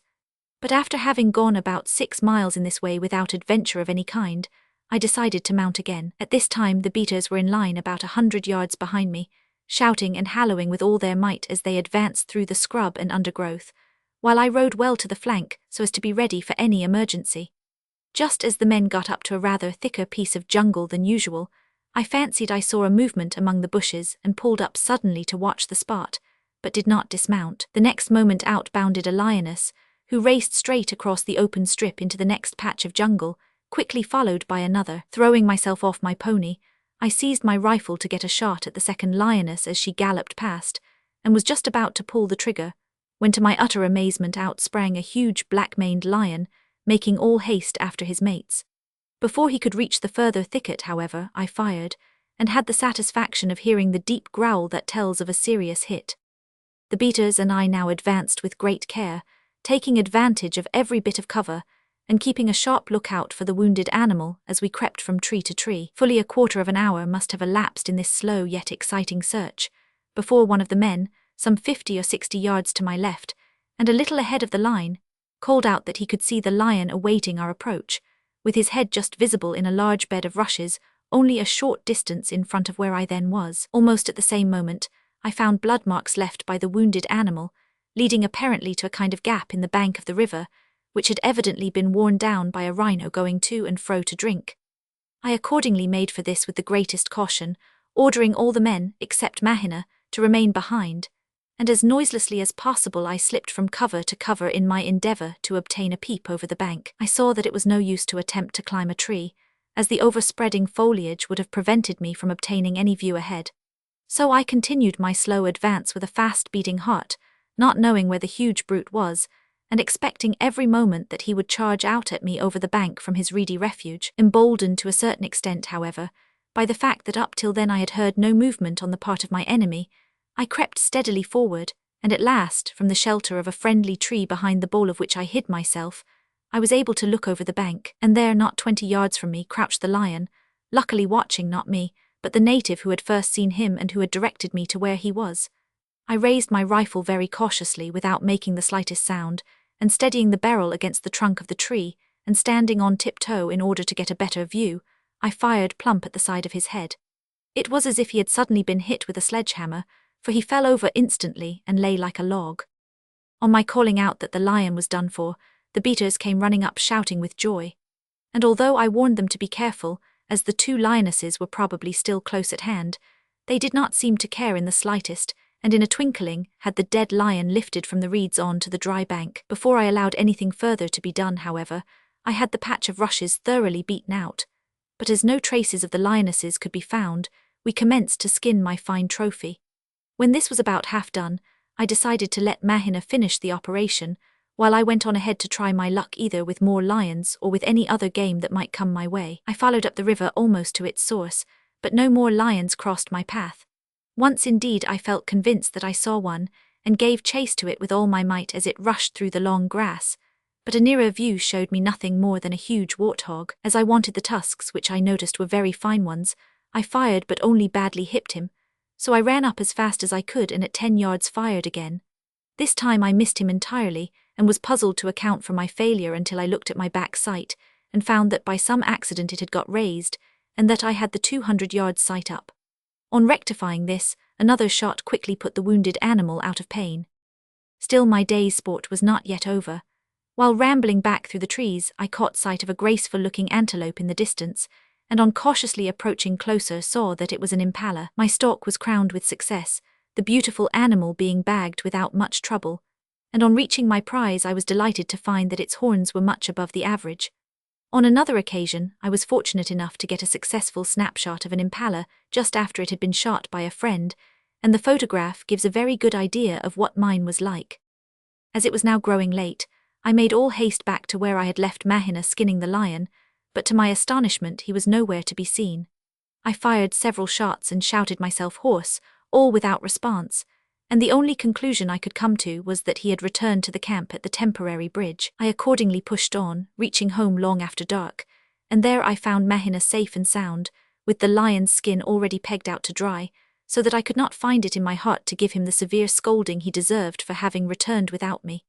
Next morning I packed up my trophies and returned to my work at railhead. On my way back I happened to meet one of the other engineers, who called out, "Hallo, I hear you have got a fine line."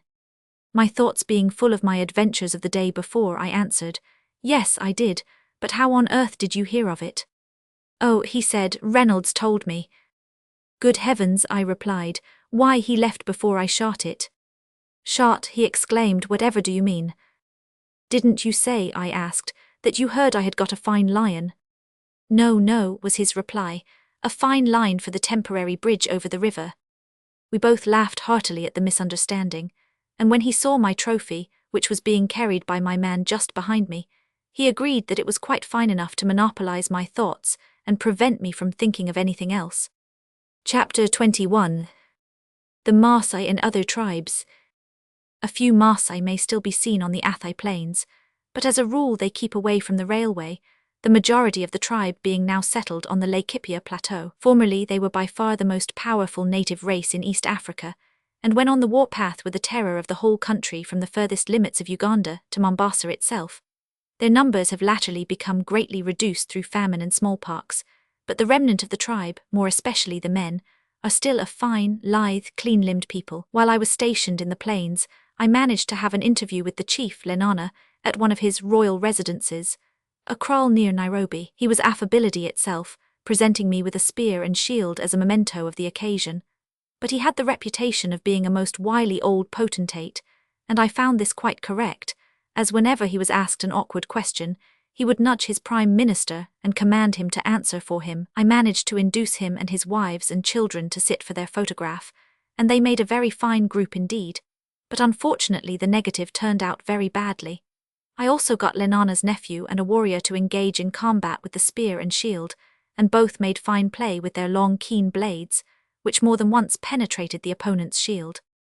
The Maasai have a wonderfully well-organized military system.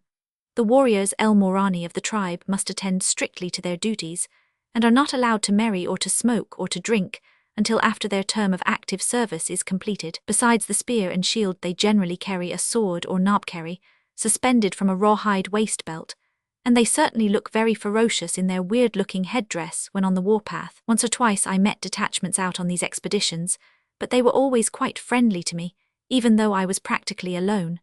Before the advent of British rule, however, sudden raids were constantly being made by them on the weaker tribes in the country, and when a kraal was captured, all the male defenders were instantly killed with the spear, while the women were put to death during the night with clubs. The Maasai indeed never made slaves or took prisoners, and it was their proud boast that where a party of El Morani had passed, nothing of any kind was left alive.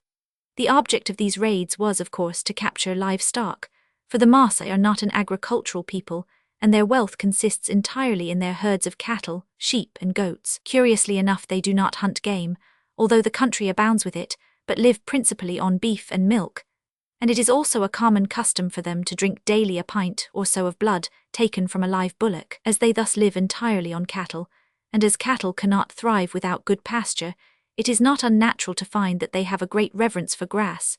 They also worship a supreme being whom they call Engai, but this term is also applied to anything which is beyond their understanding. Perhaps the most curious of the customs of the Maasai is the extraction of the two front teeth from the lower jaw. It is said that this habit originated at a time when lockjaw was very prevalent among the tribe, and it was found that if these teeth were pulled out, food could still be taken. This explanation seems scarcely satisfactory or sufficient, and I give it only for what it is worth. But whatever the reason for the custom, the absence of these two teeth constitutes a most distinctive identifying mark. I remember once being out with a Maasai one day when we came across the bleached skull of a long-defunct member of his tribe, of course easily recognizable as such by the absence of the proper teeth. The Maasai at once plucked a handful of grass, spat upon it, and then placed it very carefully within the skull. This was done, he said, to avert evil from himself. The same man asked me among many other questions if my country was nearer to God than his. I am afraid I was unable conscientiously to answer him in the affirmative. Formerly, the Maasai used to spit in the face as a mark of great friendship, but nowadays, like most other native races, they have adopted our English fashion of shaking hands. Another very common custom amongst them is that of distorting the lobe of the ear by stretching it until it hangs down quite 5 or 6 inches. It is then pierced and decorated in various ways, by sticking through it a piece of wood 2 or 3 inches in diameter, or a little round tin canister, and by hanging to it pieces of chain, rings, beads, or bunches of brass-headed nails, according to fancy. Nearly all the men wear little bells on their ankles to give notice of their approach, while the women are very fond of covering themselves with large quantities of iron or copper wire. Their limbs, indeed, are often almost completely encased with these rings, which I should think must be very heavy and uncomfortable. But no Maasai woman considers herself a lady of fashion without them, and the more she possesses the higher does she stand in the social scale. As a rule, the Maasai do not bury their dead, as they consider this custom to be prejudicial to the soil. The bodies are simply carried some little distance from the village and left to be devoured by birds and wild beasts. The honor of burial is reserved only for a great chief, over whose remains a large mound is also raised. I came across one of these mounds one day near Tsavo and opened it very carefully, but found nothing. Possibly I did not pursue my search deep enough into the earth. In general, the Maasai are an upright and honorable savage race, and it is a great pity that they are gradually dying out. More or less serfs of the Maasai are the Wa Ndarabo, who, unlike their overlords, are a race of hunters. They are seldom to be met with, however, as they hide away in caves and thickets, and keep constantly moving from place to place following the game. Not long ago I saw a few of them in the neighborhood of the Eldama ravine, but these were more or less civilized, and the girls, who were quite graceful, had abandoned the native undress costume for flowing white robes. In the district from Nairobi to the Kedong River, and in the Kenya province, dwell the Wa Kikuyu, who are similar to the Maasai in build but not nearly so good-looking. Like the latter, they use the spear and shield, though of a different shape. Their principal weapon, however, is the bow and poisoned arrow. They also frequently carry a rudely made two-edged short sword in a sheath, which is slung round the waist by a belt of raw hide. Their front teeth are filed to a sharp point in the same manner as those of nearly all the other native tribes of East Africa, with the exception of the Maasai. They live in little villages composed of beehive huts and always situated in the very thickest patches of forest that they can find, and their cattle kraals are especially strongly built and carefully hidden. On one occasion I managed, after a great deal of difficulty and crawling on all fours, to make my way into one of these kraals, and was much amazed to notice what labor and ingenuity had been expended on its construction. Unlike the Maasai, the Wa Kikuyu have a fairly good idea of agriculture and grow crops of mtama, a kind of native grain from which flour is made, sugar cane, sweet potatoes, and tobacco. The Wa Kikuyu have the reputation of being a very cowardly and treacherous people, and they have undoubtedly committed some very cruel deeds.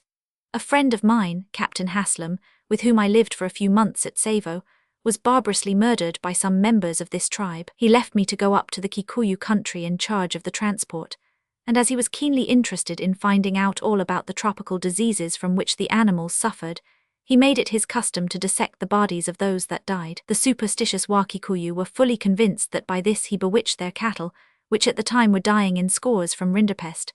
So, instigated no doubt by the all-powerful witch doctor, they treacherously killed him. For my part, however, I found them not nearly so black as they had been painted to me. I had about 400 of them working at one thing or another at Nairobi, and never had any trouble with them.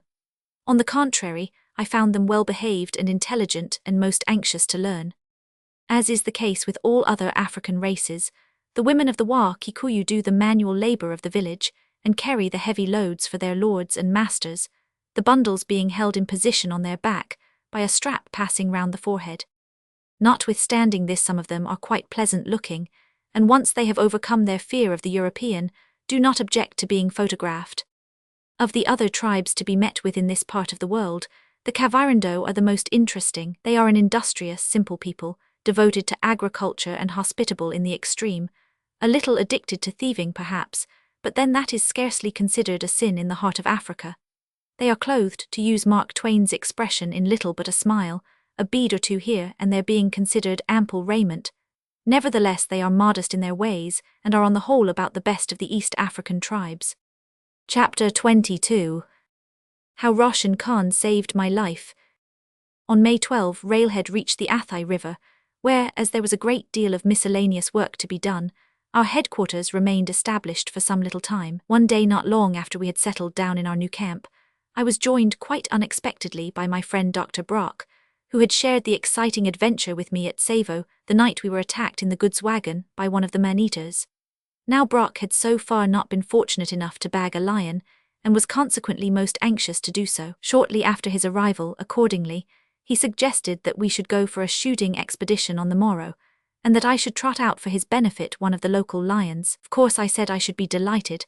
I was always ready for a hunt when it was possible for me to get away, and as just at the time we were held up by the Athai River, I could manage a day off quite easily. So we made the usual preparations for a day's absence from camp, filled our water bottles with tea, put a loaf of bread and a tin of sardines in our haversacks, looked carefully to our rifles and ammunition, and warned the boys who were to accompany us as beaters to be ready before dawn. I decided to make a very early start, as I knew that the most likely place for lions lay some distance away, and I wanted to get there if possible by daybreak. We should thus have a better chance of catching one of the lords of the plain as he returned from his nightly depredations to the kindly shelter of the tall grass and rushes which fringed the banks of the river. We therefore retired to rest early, and just as I was dozing off to sleep, one of my Indian servants, Roshan Khan, put his head through the slit at my tent door and asked leave to accompany the sahibs in the morning so that he might see what shikar, hunting, was like. This request I sleepily granted, thinking that it could make little difference whether he came with us or stayed behind in camp. As things turned out, however, it made all the difference in the world, for if he had not accompanied us, my shikar would in all probability have ended disastrously next day. He was a very dusky-coloured young Pathan about 20 years of age, lithe and active, and honest and pleasant-looking as Pathans go. He had been my boy for some time and was much attached to me, besides having a touching faith in my prowess in shikar. Probably, indeed, this was the reason why he stuck so close to me throughout the hunt. We breakfasted by candle light, and managed to get several miles on our way towards the source of the Athai before dawn. As soon as it was thoroughly daylight, we extended in line, Dr. Brock as the guest, being placed in the most likely position for a shot, while Roshan Khan followed close behind me with the day's provisions. In this order we trudged steadily forward for a couple of miles without coming across anything, though we advanced through many patches of rushes and long grass likely to conceal our expected quarry. It was most interesting and exciting work all the same, as we never knew but that a lion might the next moment jump up at our very feet. We had just beaten through a most hopeful-looking covert without success, and had come out onto a beautiful open grassy glade, which stretched away for some distance ahead of us, when I noticed a big herd of wildebeest browsing quietly some distance to our right. I knew that Brock also wanted a wildebeest, so I whistled softly to him and pointed out the weird-looking bison-like antelopes. He came across at once and started off towards the herd, while I sat down to watch the proceedings. He made a beautiful stalk, which was rendered really very difficult by the open nature of the country, but still, the wildebeest quickly noticed his approach and kept steadily moving on, until at last they disappeared over one of the gentle rises which are such a feature of the Athai plains. I still sat and waited, expecting every moment to hear the sound of Brock's rifle. Some time elapsed without a shot, however, and I was just about to follow him up and find out how things were going, when Roshan Khan suddenly exclaimed excitedly, "Dekho, Sahib Shenzi Ata Hain. Look, Sahib, the savages are coming." I was not in the least alarmed at this somewhat startling announcement, as the Indians called all the natives of the interior of Africa Shenzi, or savages, and on looking round I saw 5 tall, slim Maasai approaching in Indian file, each carrying a 6-foot spear in his right hand. On coming nearer, the leader of the party eagerly asked in Swahili, "What does the Bwana Makabwa, great master, desire?" "Simba lions," said I. "Come," he replied, "I will show you many." This filled me with interest at once. "How far away are they?" I asked. "Mbali kidogo, a little distance," came the stereotyped reply. I immediately had a good look round for Brock, but could see no sign of him, so in case the many lions should get away in the meantime, I told the Maasai to lead the way, and off we started. As usual, the Mbali kidogo proved a good distance, over 2 miles in this case. Indeed, I began to get impatient at the long tramp, and called out to the Maasai to know where his lions were, but he vouchsafed me no answer and continued to walk steadily on, casting keen glances ahead. After a little I again asked, "Where are the lions?" This time he extended his spear in a most dramatic manner, and pointing to a clump of trees just ahead, exclaimed, "Look, master, there are the lions." I looked, and at once caught sight of a lioness trotting off behind the bushes.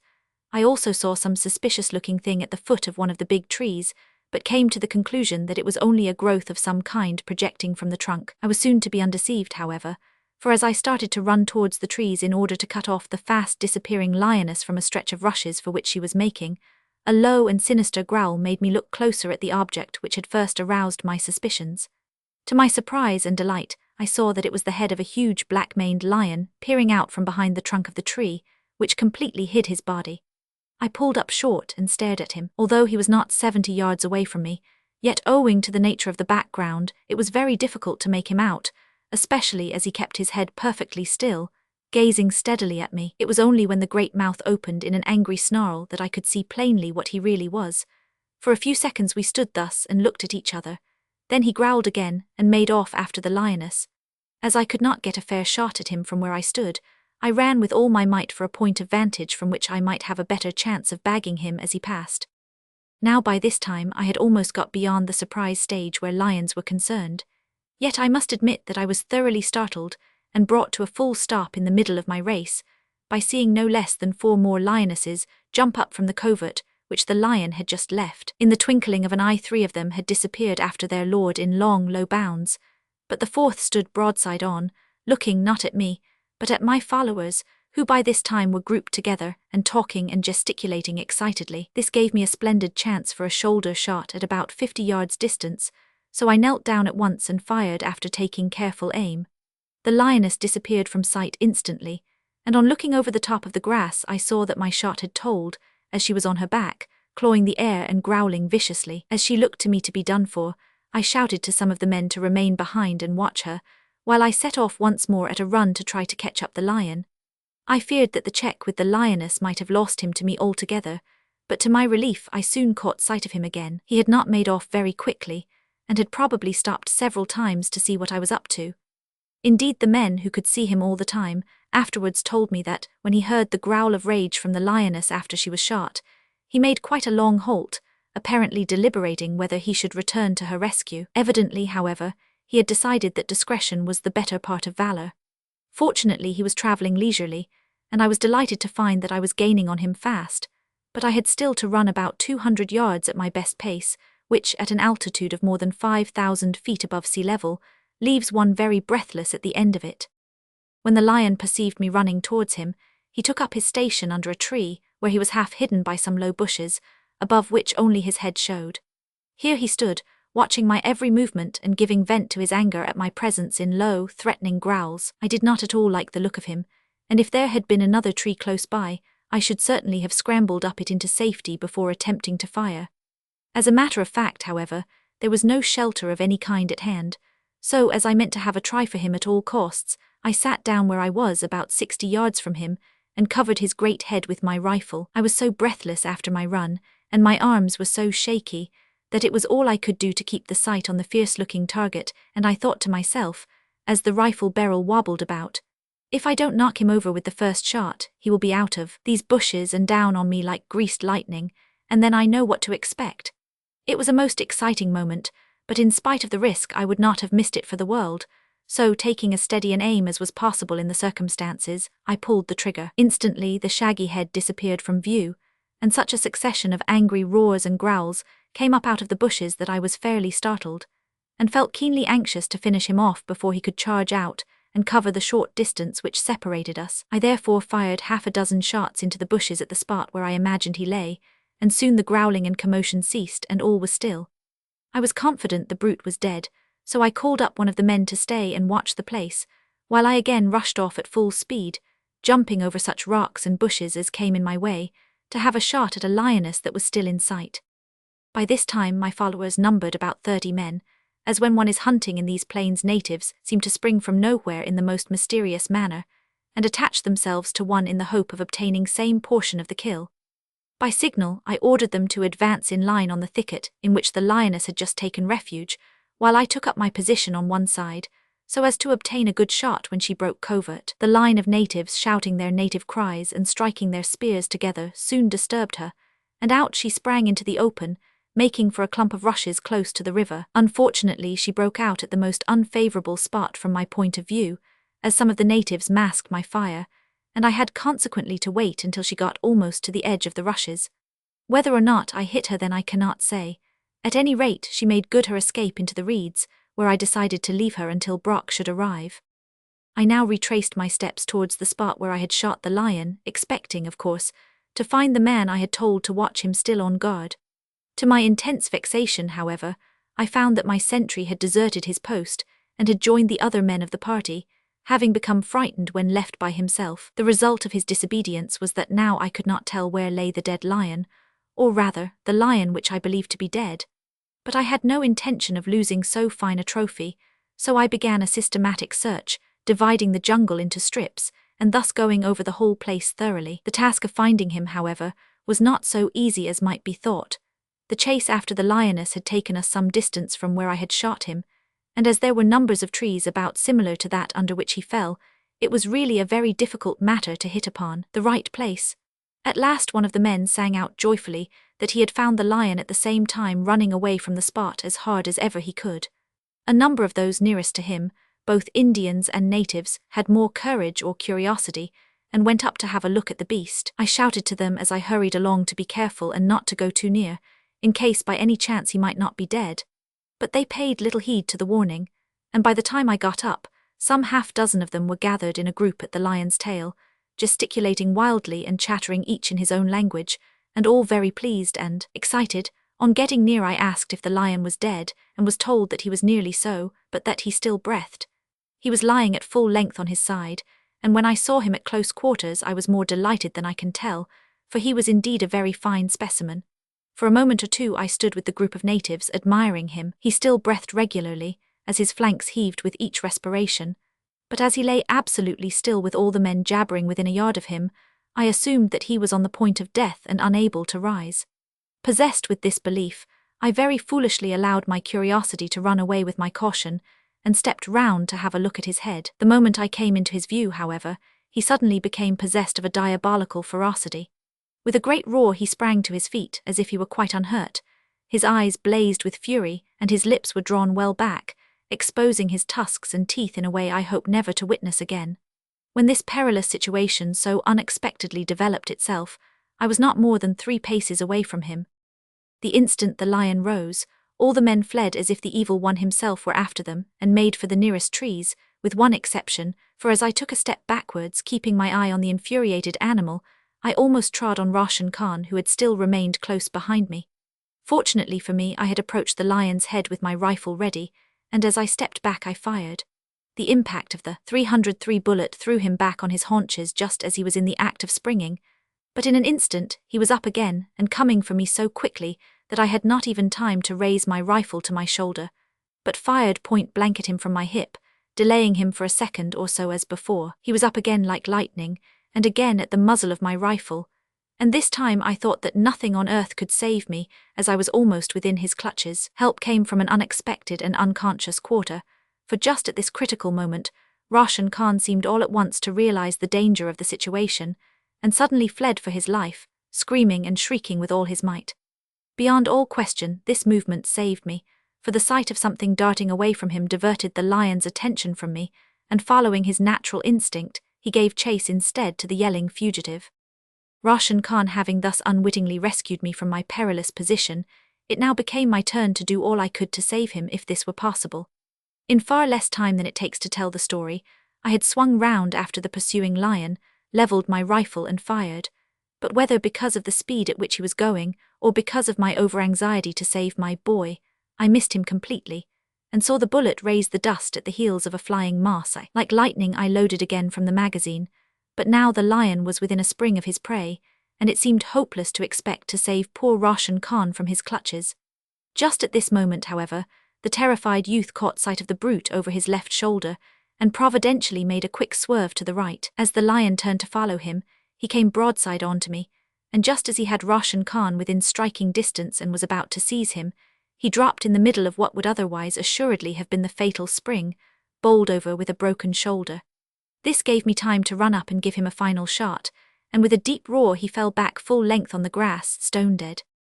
I then looked round to see if Roshan Khan was all right, as I was not sure whether the lion had succeeded in mauling him or not. The sight that met my eyes turned tragedy into comedy in an instant, and made me roar with laughter. Indeed, it was so utterly absurd that I threw myself down on the grass and rolled over and over, convulsed with uncontrollable mirth, for there was Roshan Khan, halfway up a thorn tree, earnestly bent on getting to the very topmost branch as quickly as ever he could climb. Not a moment, indeed, was he able to spare to cast a glance at what was happening beneath. His puggaree had been torn off by one thorn, and waved gracefully in the breeze. A fancy waistcoat adorned another spiky branch, and his long white cotton gown was torn to ribbons in his mad endeavour to put as great a distance as possible between himself and the dead lion. As soon as I could stop laughing, I called out to him to come down, but quite in vain. There was no stopping him, indeed, until he had reached the very top of the tree, and even then he could scarcely be induced to come down again. Poor fellow, he had been thoroughly terrified, and little wonder. My followers now began to emerge from the shelter of the various trees and bushes, where they had concealed themselves after their wild flight from the resuscitated lion, and crowded round his dead body in the highest spirits. The Maasai, especially, seemed delighted at the way in which he had been defeated, and to my surprise and amusement proved themselves excellent mimics, some 3 or 4 of them beginning at once to act the whole adventure. One played the part of the lion and jumped growling at a comrade, who immediately ran backwards just as I had done, shouting "ta, ta, ta," and cracking his fingers to represent the rifle shots. Finally, the whole audience roared with delight when another bolted as fast as he could to Roshan Khan's tree, with the pseudo-lion roaring after him. At the end of these proceedings up came Brock, who had been attracted to the place by the sound of the firing. He was much astonished to see my fine dead lion lying stretched out, and his first remark was, "You are a lucky beggar." Afterwards, when he heard the full story of the adventure, he rightly considered me even more lucky than he had first thought. Our next business was to go back to the lioness which I had first shot and left for dead. Like her mate, however, she was still very much alive when we reached her, so I stalked carefully up to a neighbouring tree, from whose shelter I gave her the finishing shot. We then left Mahina and the other men to skin the two beasts, and went on to the rushes where the second lioness had taken cover. Here all our efforts to turn her out failed, so we reluctantly abandoned the chase and were fated to see no more lions that day. Our only other adventure was with a stolid old rhino, who gave me rather a fright and induced Brock to indulge in some lively exercise. Separated by about 100 yards or so, we were walking over the undulating ground a short distance from the river, when, on gaining the top of a gentle rise, I suddenly came upon the ungainly animal as it lay wallowing in a hollow. It jumped to its feet instantly and came for where I stood, and as I had no wish to shoot it, I made a dash for cover round the knoll. On reaching the top of the rise, the rhino winded my companion, and at once changed its direction and made for him. Brock lost no time in putting on his best pace in an endeavour to reach the shelter of a tree which stood some distance off, while I sat down and watched the exciting race. I thought it would be a pretty close thing, but felt confident that Brock, who was very active, would manage to pull it off.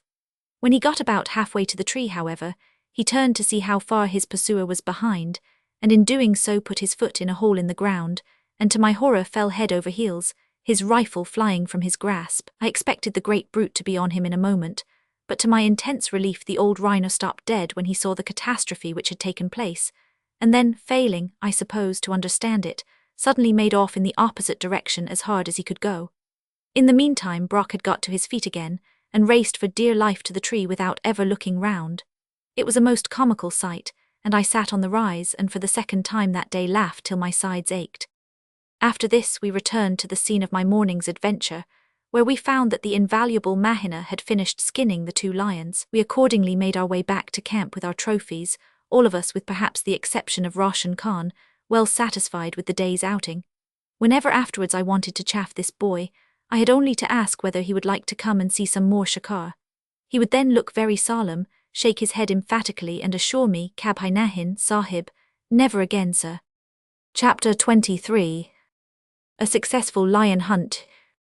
When the Athi River had been bridged, the section of the line to Nairobi was pushed forward as rapidly as possible, and from dawn to dark we all exerted ourselves to the very utmost.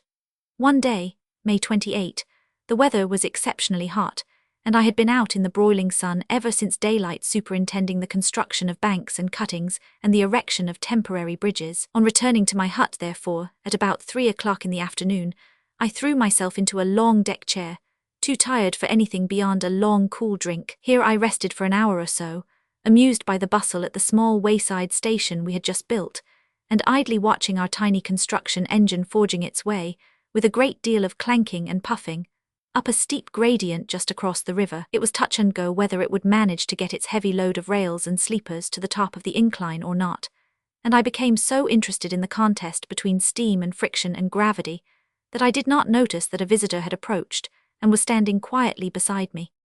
On hearing the usual salutation, however, I turned round and saw a lean and withered half-bred Maasai, clothed in a very inadequate piece of wildebeest hide, which was merely slipped under the left arm and looped up in a knot over the right shoulder. He stood for a moment with the right hand held out on a level with his shoulder, the fingers extended and the palm turned towards me, all indicating that he came on a friendly visit.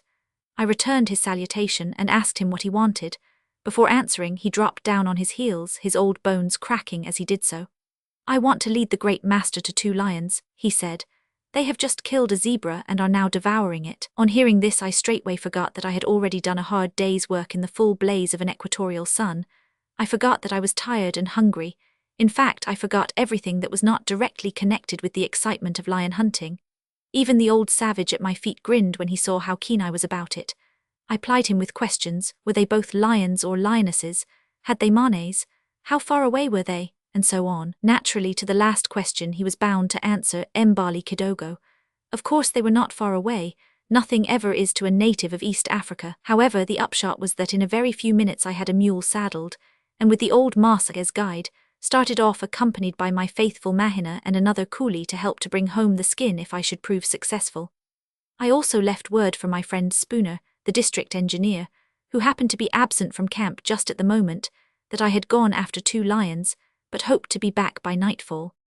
We travelled at a good pace, and within an hour had covered fully 6 miles.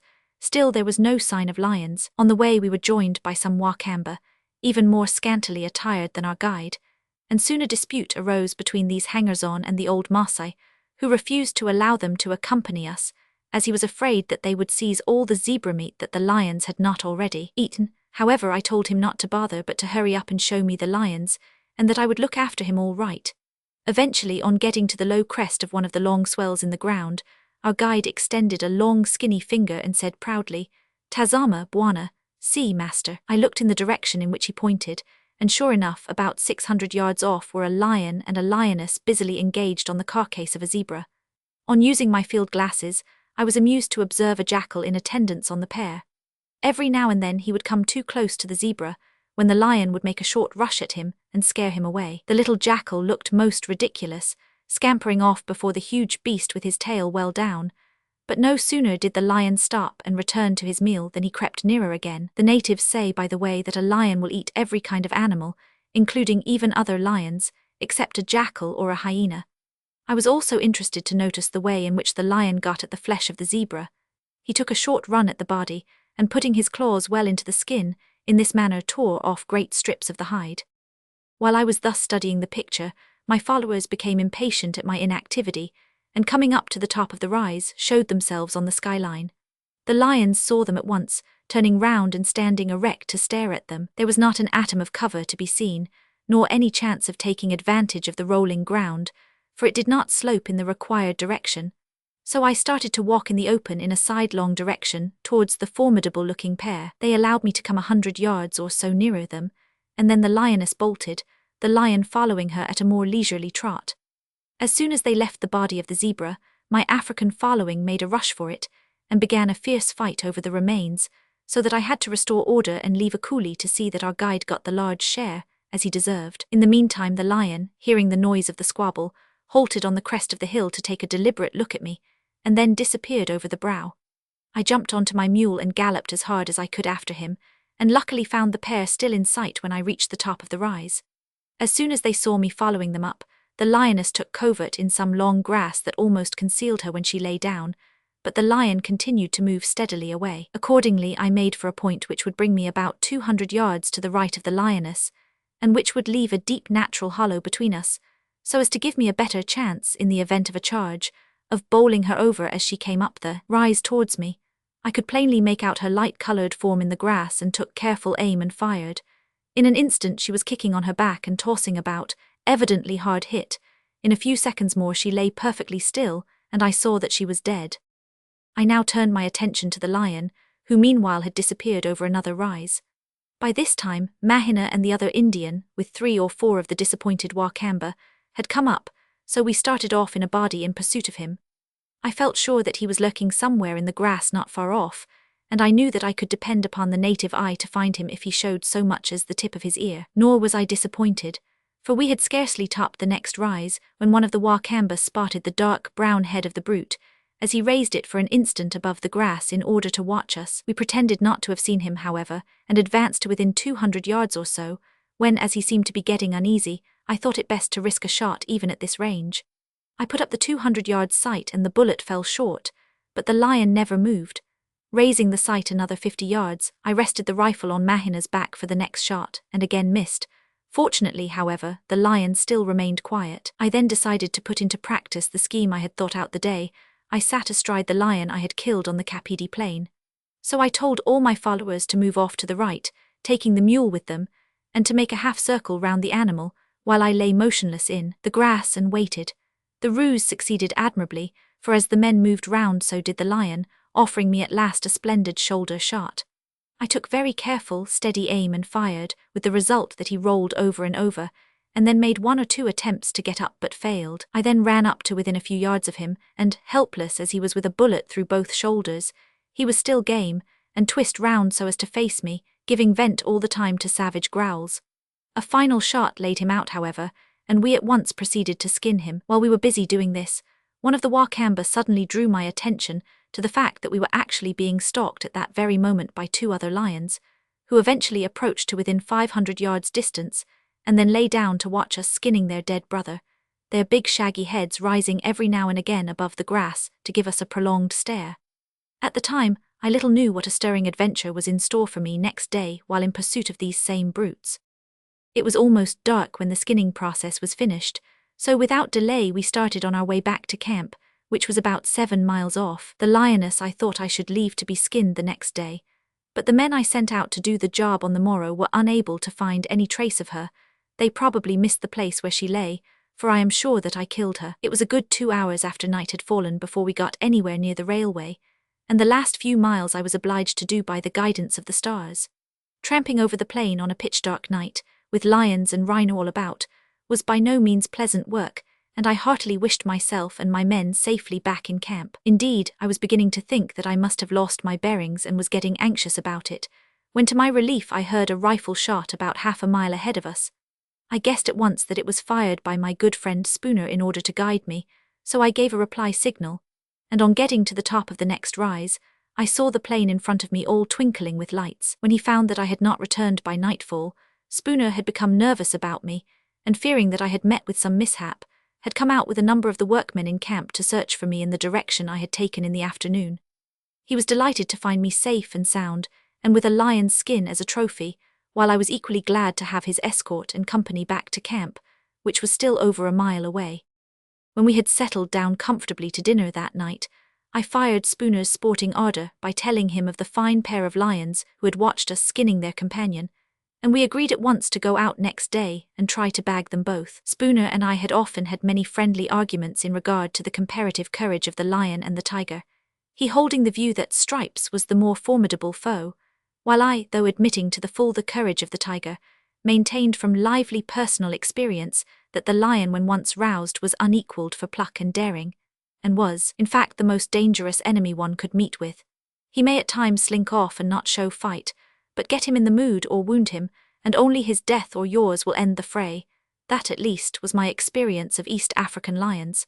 I think that Spooner has now come round to my opinion, his conversion taking place the next day in a very melancholy manner. Chapter 24. Bhuta's last shikar. Long after I had retired to rest that night, I lay awake listening to roar answering roar in every direction round our camp, and realized that we were indeed in the midst of a favourite haunt of the king of beasts. It is one thing to hear a lion in captivity, when one knows he is safe behind iron bars, but quite another to listen to him when he is ramping around in the vicinity of one's fragile tent, which with a single blow he could tear to pieces. Still, all this roaring was of good omen for the next day's sport. According to our overnight arrangement, we were up betimes in the morning, but as there was a great deal of work to be done before we could get away, it was quite midday before we made ready to start. I ought to mention before going further that as a rule Spooner declined my company on shooting trips, as he was convinced that I should get scuppered sooner or later if I persisted in going after lions with a popgun, as he contemptuously termed my .303. Indeed, this was rather a bone of contention between us, he being a firm believer, and rightly, in a heavy weapon for big and dangerous game, while I always did my best to defend the .303, which I was in the habit of using. On this occasion we effected a compromise for the day, I accepting the loan of his spare 12-bore rifle as a second gun in case I should get to close quarters. But my experience has been that it is always a very dangerous thing to rely on a borrowed gun or rifle, unless it has precisely the same action as one's own, and certainly in this instance it almost proved disastrous.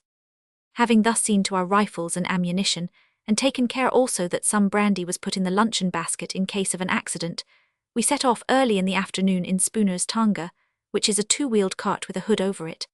The party consisted of Spooner and myself, Spooner's Indian shikari Bhuta, my own gunboy Mahina, and 2 other Indians, one of whom, Imam Din, rode in the tonga, while the other led a spare horse called Blazeaway. Now it may seem a strange plan to go lion hunting in a tonga, but there is no better way of getting about country like the Athai Plains, where, so long as it is dry, there is little or nothing to obstruct wheeled traffic. Once started, we rattled over the smooth expanse at a good rate, and on the way bagged a hartebeest and a couple of gazelle, as fresh meat was badly needed in camp.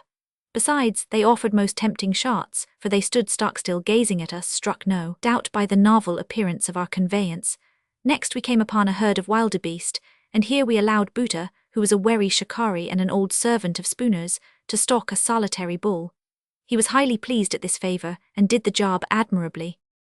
At last we reached the spot where I had seen the 2 lions on the previous day, a slight hollow, covered with long grass, but there was now no trace of them to be discovered, so we moved further on and had another good beat round. After some little time, the excitement began by our spying the black-tipped ears of a lioness projecting above the grass, and the next moment a very fine lion arose from beside her, and gave us a full view of his grand head and mane. After staring fixedly at us in an inquiring sort of way as we slowly advanced upon them, they both turned and slowly trotted off, the lion stopping every now and again to gaze round in our direction.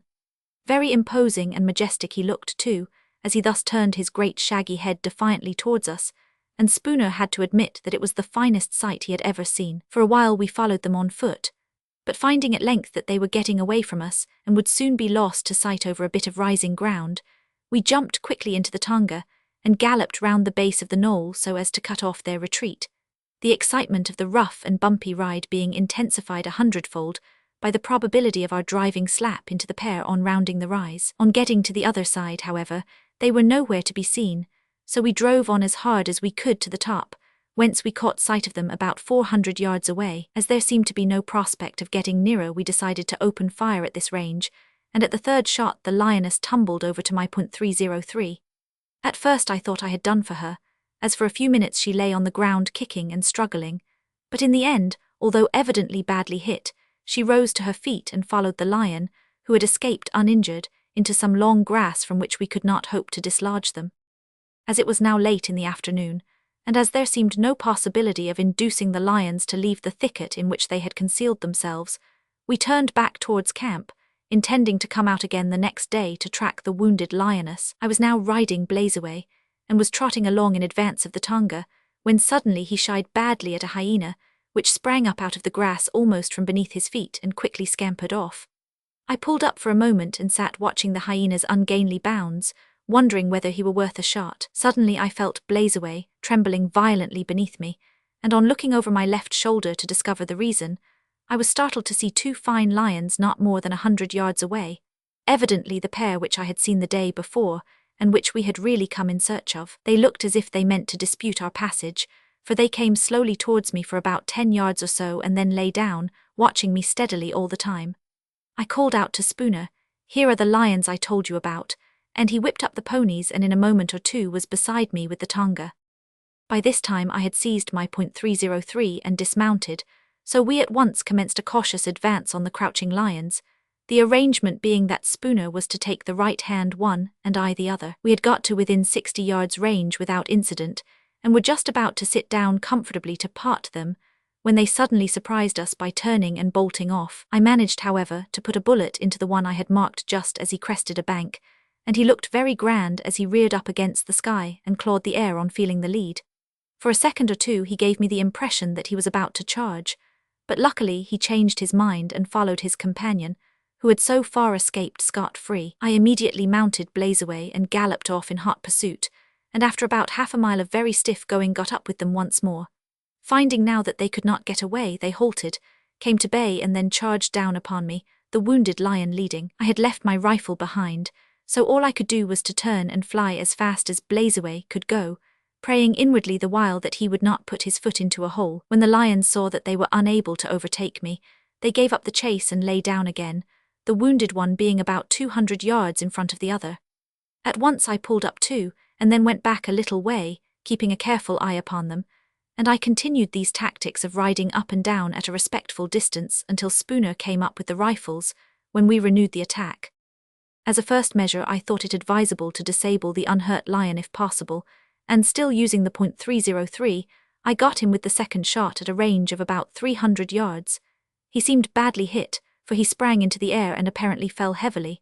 I then exchanged my .303 for Spooner's spare 12-bore rifle, and we turned our attention to the nearer lion, who all this time had been lying perfectly still, watching our movements closely, and evidently just waiting to be down upon us the moment we came within charging distance. He was never given this opportunity, however, for we did not approach nearer than 90 yards, when Spooner sat down comfortably and knocked him over quite dead with one shot from his .577, the bullet entering the left shoulder obliquely and passing through the heart. It was now dusk, and there was no time to be lost if we meant to bag the second lion as well. We therefore resumed our cautious advance, moving to the right as we went, so as to get behind us what light there was remaining. The lion of course twisted round in the grass in such a way as always to keep facing us, and looked very ferocious, so that I was convinced that unless he were entirely disabled by the first shot he would be down on us like a whirlwind. All the same, I felt confident that, even in this event, one of us would succeed in stopping him before he could do any damage, but in this I was unfortunately to be proved mistaken. Eventually we managed to get within 80 yards of the enraged animal, I being about 5 yards to the left front of Spooner, who was followed by Buta at about the same distance to his right rear. By this time the lion was beside himself with fury, growling savagely, and raising quite a cloud of dust by lashing his tail against the ground. It was clearly high time that we did something, so asking Spooner to fire, dropped on one knee and waited. Nor was I kept long in suspense, for the moment Spooner's shot rang out, up jumped the lion and charged down in a beeline for me, coming in long, low bounds at great speed. I fired the right barrel at about 50 yards but apparently missed, the left at about half that range, still without stopping effect. I knew then that there was no time reload, so remained kneeling, expecting him to be on me the next moment. Suddenly, just as he was within a bound of me, he made a quick turn to my right. Good heavens, I thought, he is going for Spooner. I was wrong in this, however, for like a flash he passed Spooner also, and with a last tremendous bound, seized Buta by the leg and rolled over and over with him for some yards in the impetus of the rush. Finally he stood over him and tried to seize him by the throat, which the brave fellow prevented by courageously stuffing his left arm right into the great jaws. Poor Buta, by moving at the critical moment, he had diverted the lion's attention from me and had drawn the whole fury of the charge on to himself. All this, of course, happened in only a second or two. In the short instant that intervened, I felt a cartridge thrust into my hand by Spooner's plucky servant, Imam Din, who had carried the 12-bore all day, and who had stuck to me gallantly throughout the charge, and shoving it in, I rushed as quickly as I could to Buta's rescue. Meanwhile, Spooner had got there before me, and when I came up actually had his left hand on the lion's flank, in a vain attempt to push him off Buta's prostrate body, and so get at the heavy rifle which the poor fellow still stoutly clutched.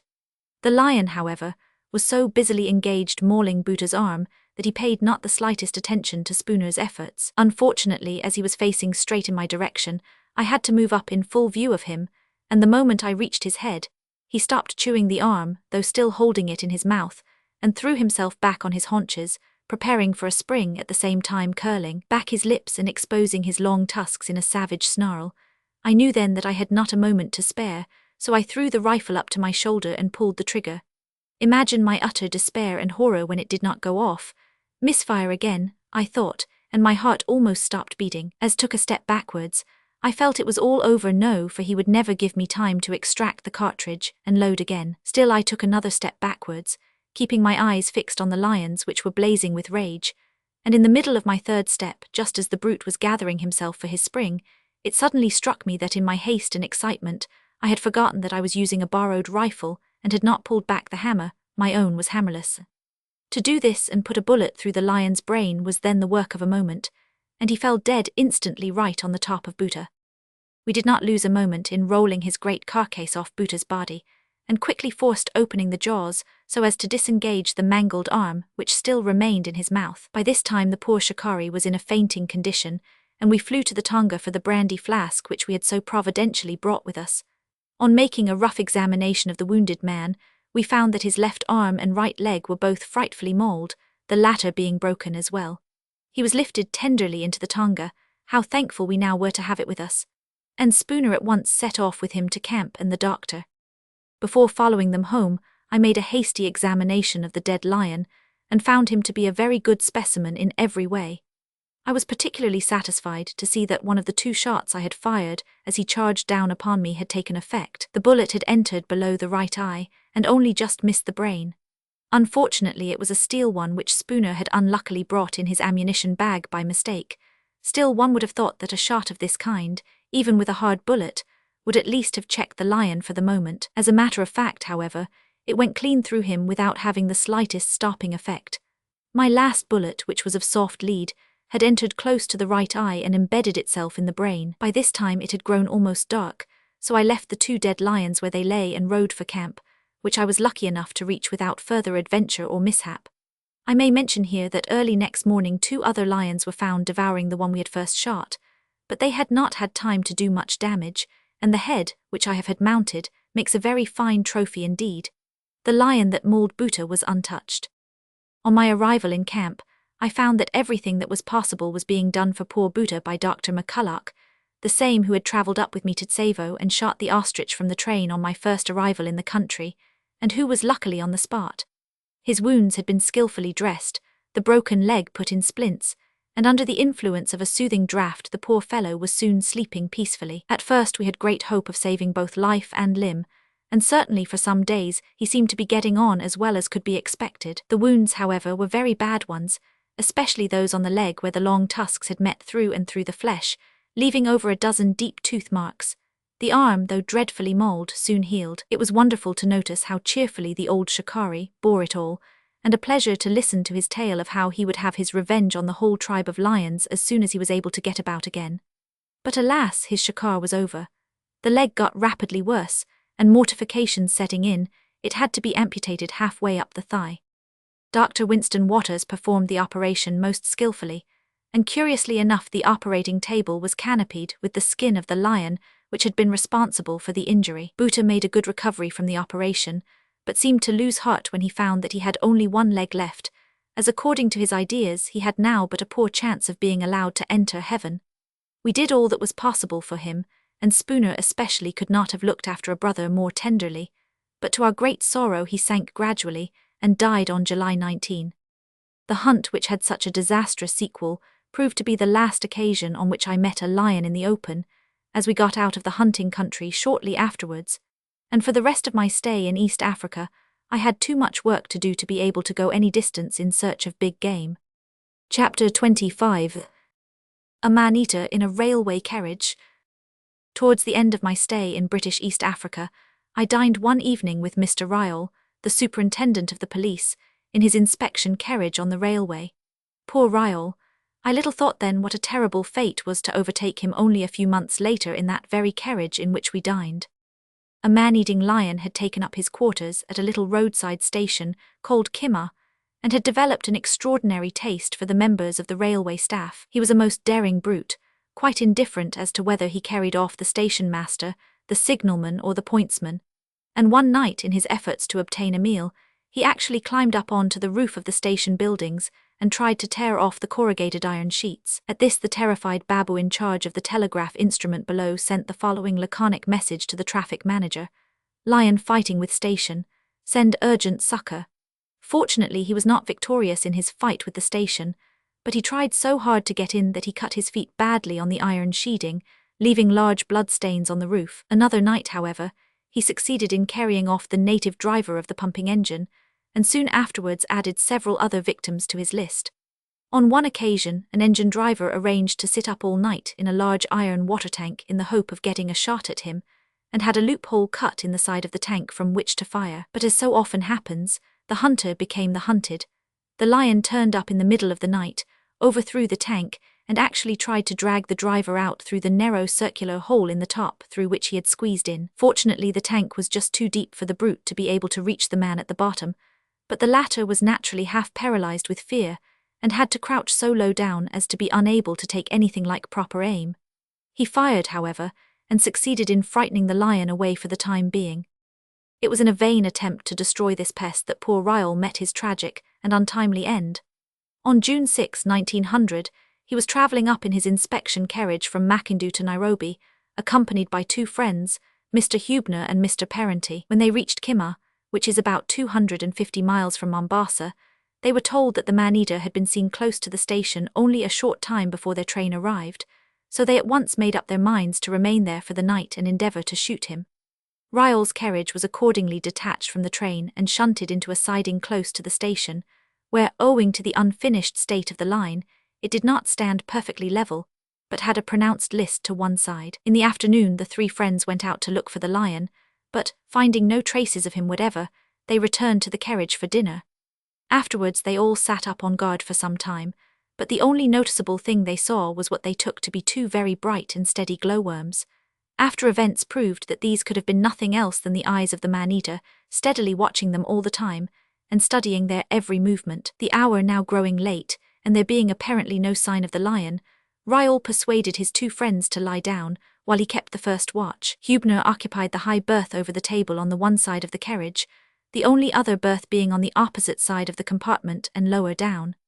This Ryall offered to Parenti, who declined it, saying that he would be quite comfortable on the floor, and he accordingly lay down to sleep, with his feet towards the sliding door which gave admission the carriage.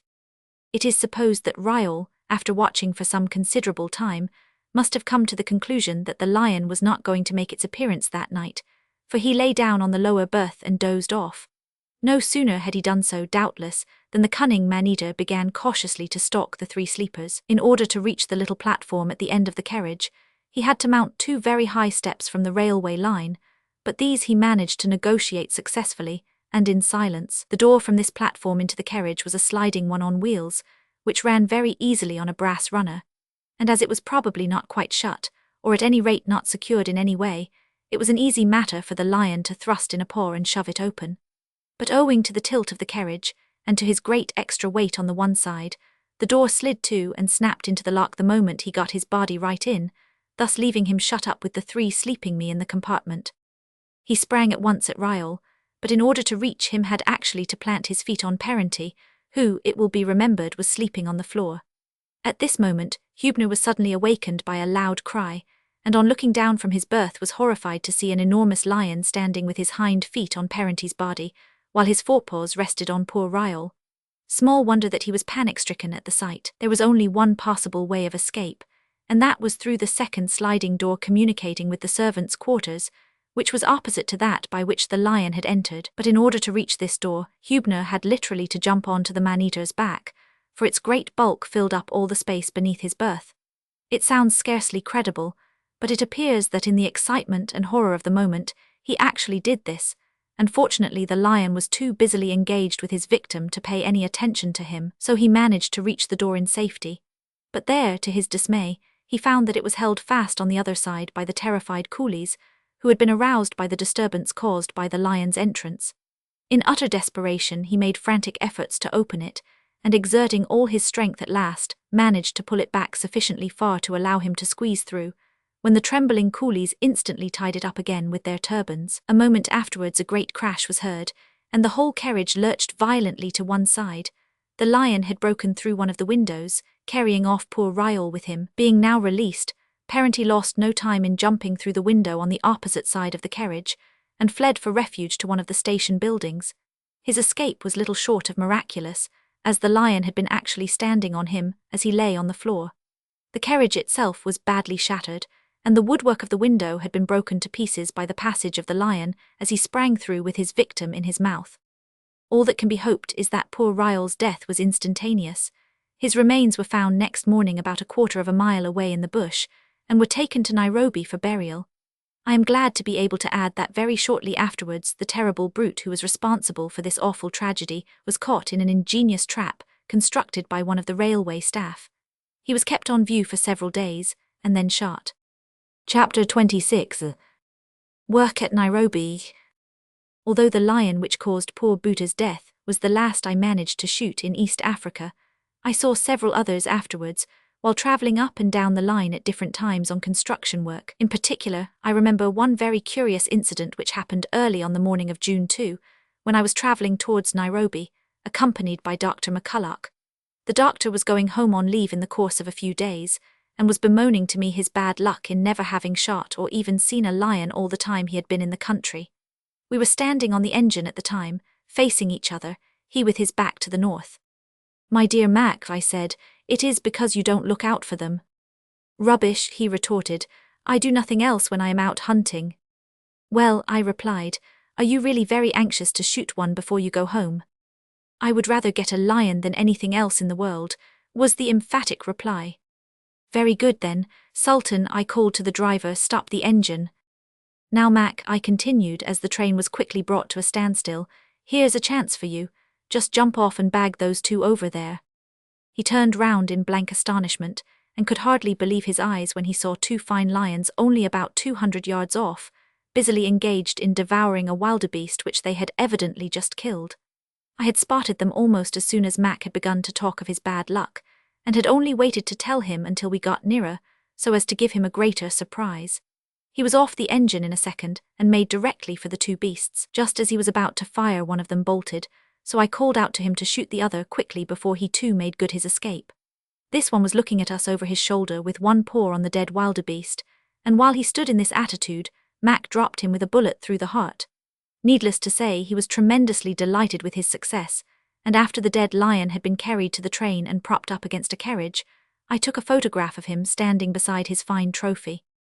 3 days after this incident, Railhead reached Nairobi, and I was given charge of the new division of the line.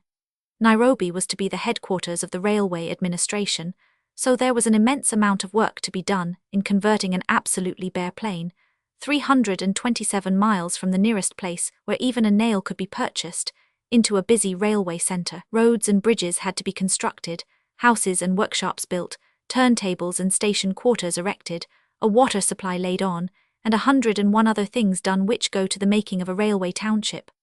Wonderfully soon, however, the nucleus of the present town began to take shape, and a thriving bazaar sprang into existence with a mushroom-like growth. In this, however, a case or two of plague broke out before very long, so I gave the natives and Indians who inhabited it an hour's notice to clear out, and on my own responsibility promptly burned the whole place to the ground.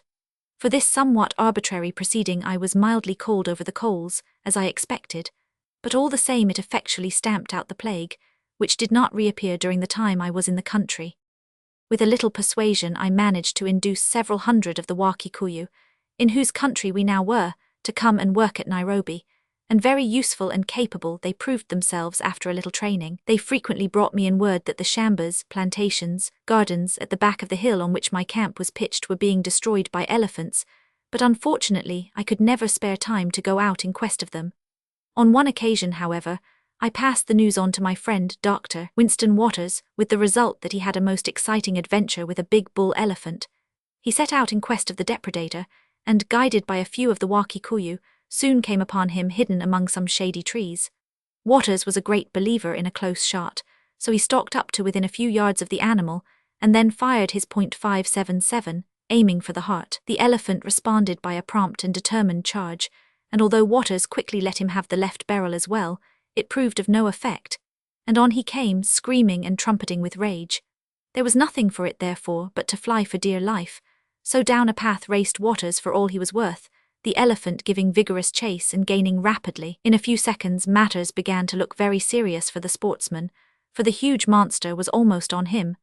But at the critical moment, he stepped on to the false cover of a carefully concealed game pit and disappeared from view as if by magic. This sudden descent of his enemy apparently into the bowels of the earth so startled the elephant that he stopped short in his career and made off into the jungle.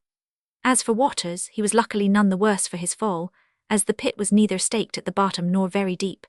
He soon scrambled out, and following up the wounded elephant, succeeded in finishing him off without further trouble. Towards the end of 1899 I left for England. A few days before I started, all my Wa Kikuyu children, as they called themselves, came in a body and begged to be taken with me.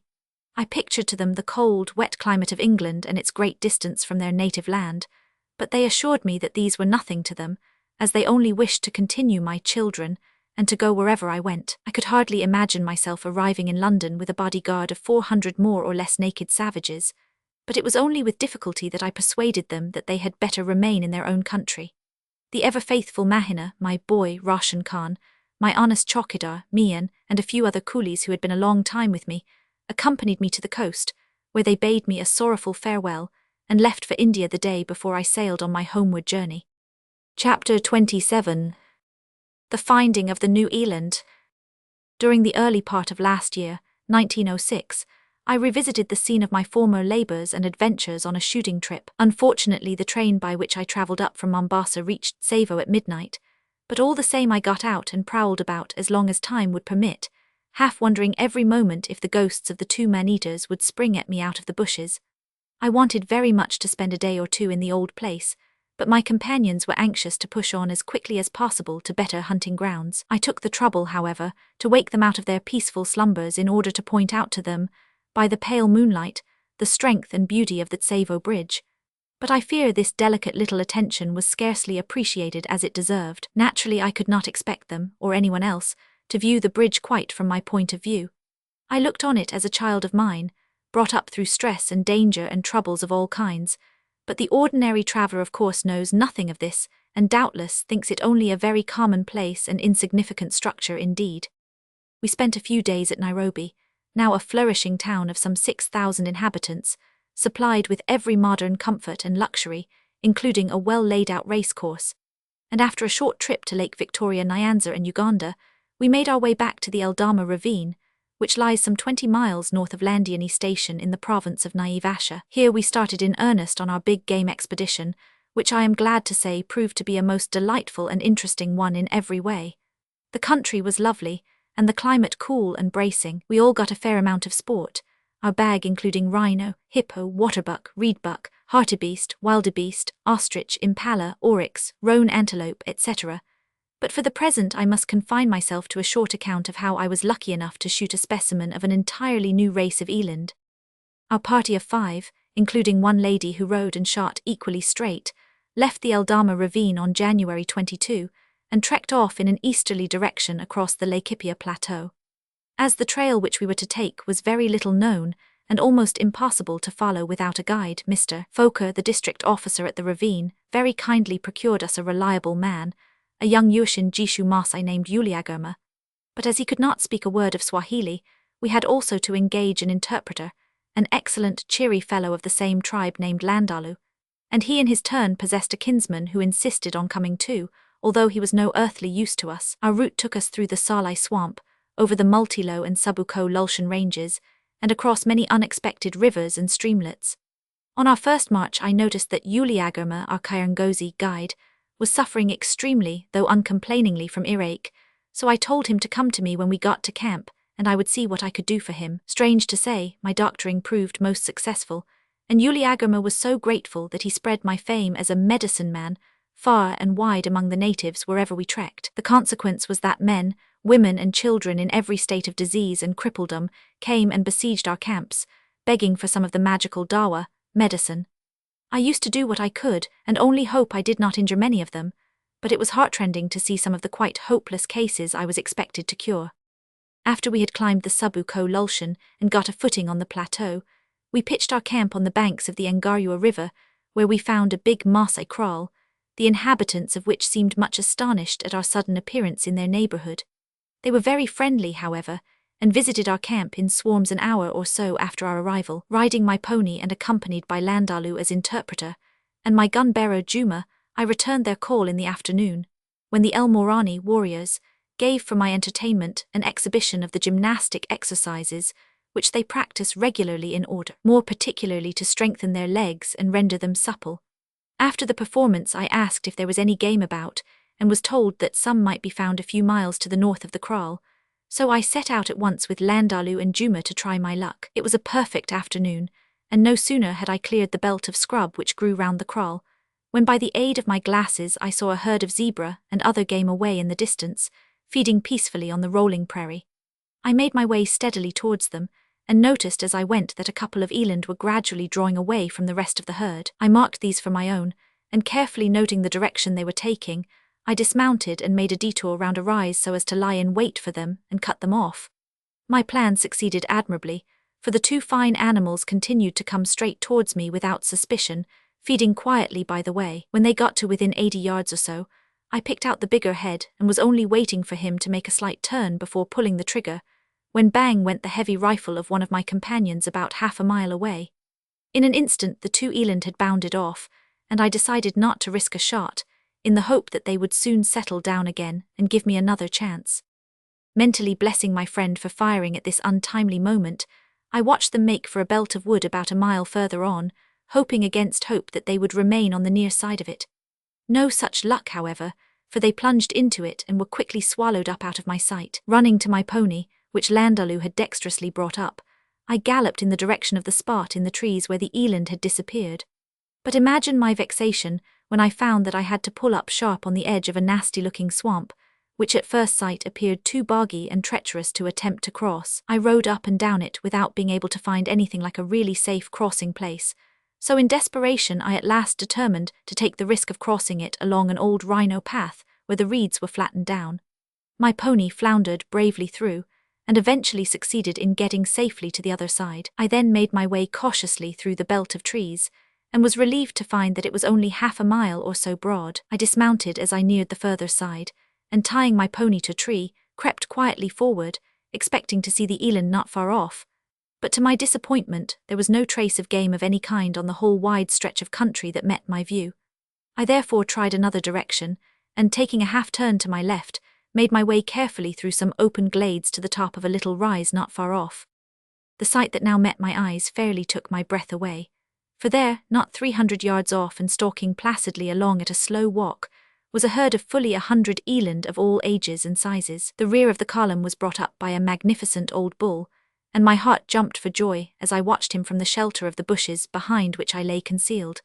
The next thing to be done was to decide on a plan of attack, and this had to be thought of without loss of time, for the wind was blowing from me almost in the direction of the eland, who would certainly scent me very soon if I did not get away. Quickly noting the direction in which they were moving, I saw that if all went well they ought to pass close to a little hillock about a mile or so off, and if I were very sharp about it, I thought I could make a circuit through the wood and be on this rise, in a good position for both wind and cover, before the herd could reach it. Accordingly I crept away with the object of finding my mount, but to my delight, just behind me and well hidden, stood the undefeated Landalu, who in some mysterious way had followed me up, found the pony where I had left it tied to a tree and brought it on to me. With a bright grin on his face, he thrust the reins into my hand, and I was up and galloping off in an instant. I soon discovered that I had further to go than I expected, for I was forced to make a big detour in order to keep out of sight of the herd. But on halting once or twice, and peeping through the trees, I saw that all was going well, and that they were still calmly moving on in the right direction. The last quarter of a mile had to be negotiated in the open, but I found that by lying flat down on my pony's back, I was completely hidden from the advancing herd by an intervening swell in the ground. In this manner I managed to get unobserved to the lee of my hillock, where I dismounted, threw the reins over a stump, and crawled stealthily but as quickly as I could to the top. I was in great doubt as to whether I should be in time or not, but on peering hatless over the crest, I was overjoyed to find the whole herd just below me. One of the eland not 20 yards off saw me at once and stood still to gaze at me in astonishment. It was a female, however, so I took no notice of her, but looked round to see if my great bull were anywhere near. Yes, there he was. He had passed the spot where I lay, but was not more than 40 yards off, moving in the same leisurely fashion as when I first saw him. An instant later, he noticed the general alarm caused by my appearance, and stopped and turned half round to see what was the matter. This gave me my opportunity, so I fired, aiming behind the shoulder. The way in which he jumped and kicked on feeling the lead told me I had hit him hard, and I got 2 more bullets into him from the magazine of my .303 before he managed to gain the shelter of a neighbouring thicket and was lost to sight. In the meantime, the whole herd had thundered off at full gallop, disappearing in a few minutes in a cloud of dust.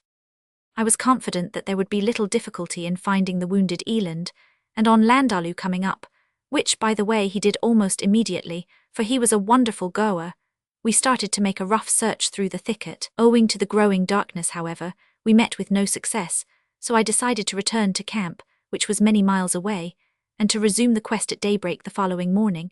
It turned out that we were even further from home than I thought, and black night came upon us before we had covered a quarter of the distance.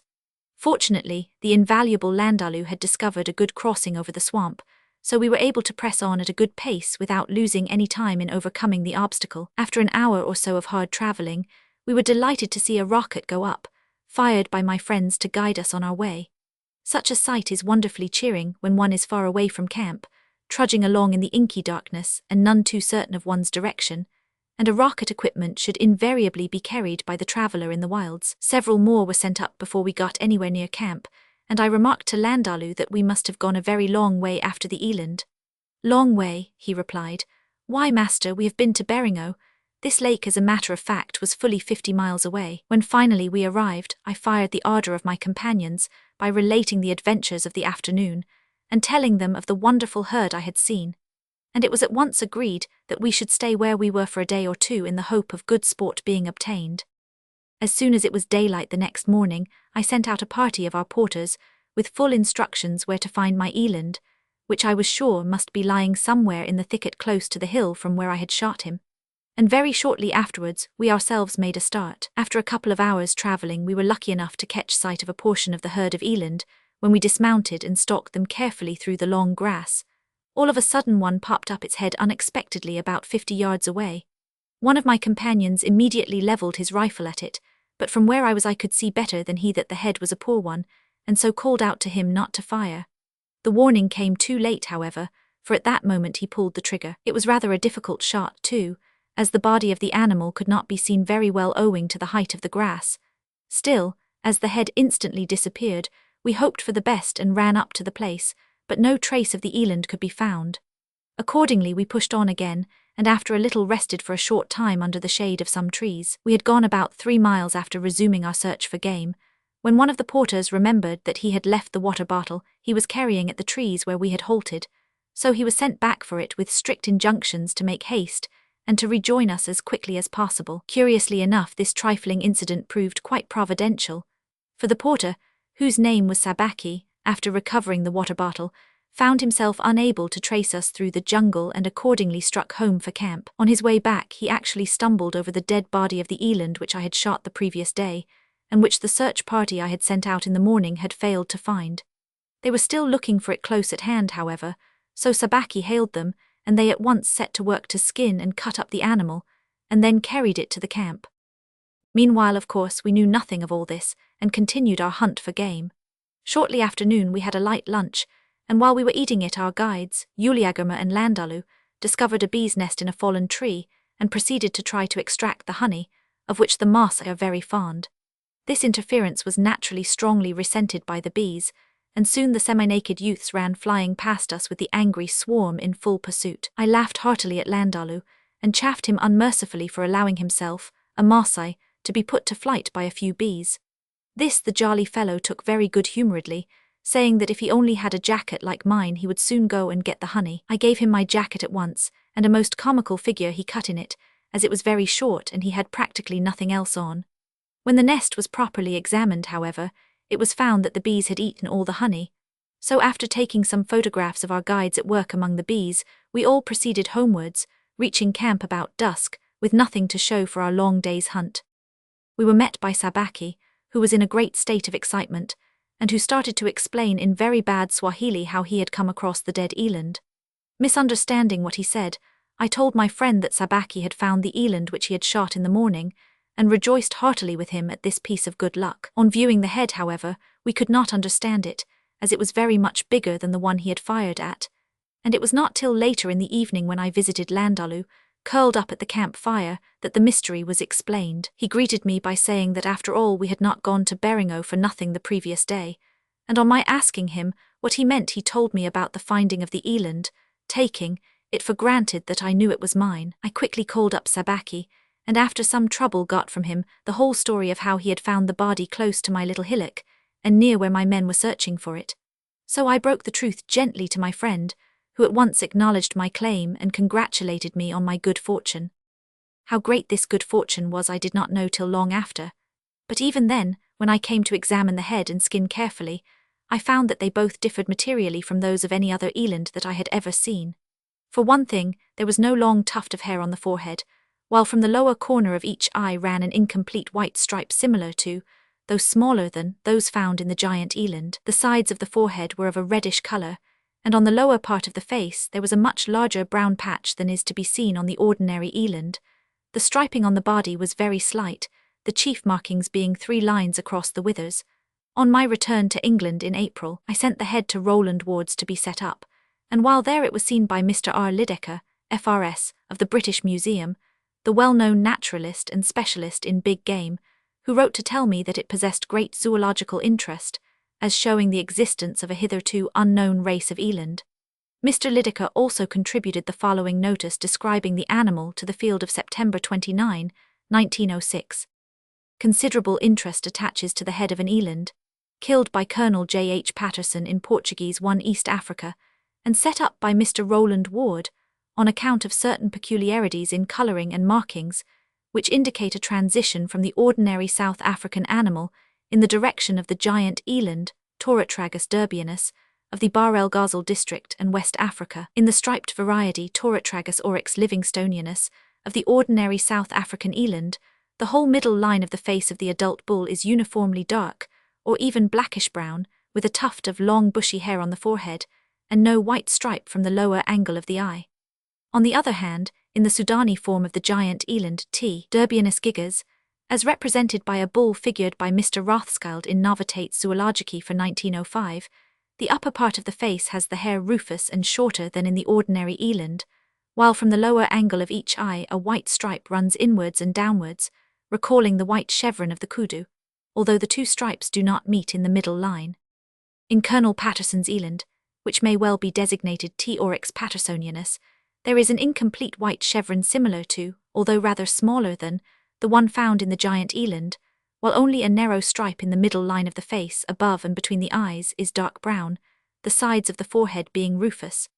On the lower part of the face there is a larger dark brown area than in the ordinary eland, although there is a rufous fawn-coloured patch on each side above the nostril. In both the latter respects, Colonel Patterson's specimen recalls the giant eland, although it apparently lacks the dark white bordered band on the side of the neck, characteristic of the latter. For all the elands from that part of Portuguese East Africa, where Colonel Patterson's specimen was obtained, turn out to be of the same type, there will be a strong presumption that the true and the giant eland, like the various local forms of giraffe and bontquagga, are only races of one and the same species. While, even if the present specimen be only a sport, which I consider unlikely, it will serve to show that the southern and northern elands are more nearly related than has hitherto been supposed. As my eland thus proved to be of some considerable scientific value, and as the authorities of the British Museum expressed a desire to possess its head, I gladly presented it to the trustees, so that all sportsmen and naturalists might have an opportunity of seeing it at the Natural History Museum at South Kensington, where it now is. Appendixes. Sportsmen who think of visiting British East Africa on a shooting trip may be glad of a few general hints on points of interest and importance. The battery, to be sufficient for all needs, should consist of a .450 express, a .303 sporting rifle, and a 12-bore shotgun, and I should consider 250 rounds of .450, 50 hard and 200 soft, 300 rounds of 303, 100 hard and 200 soft, and 512-bore shot cartridges of, say, the 6 and 8 sizes, sufficient for a 3-month trip. Leather bandoliers to carry 50 each of these different cartridges would also prove very useful.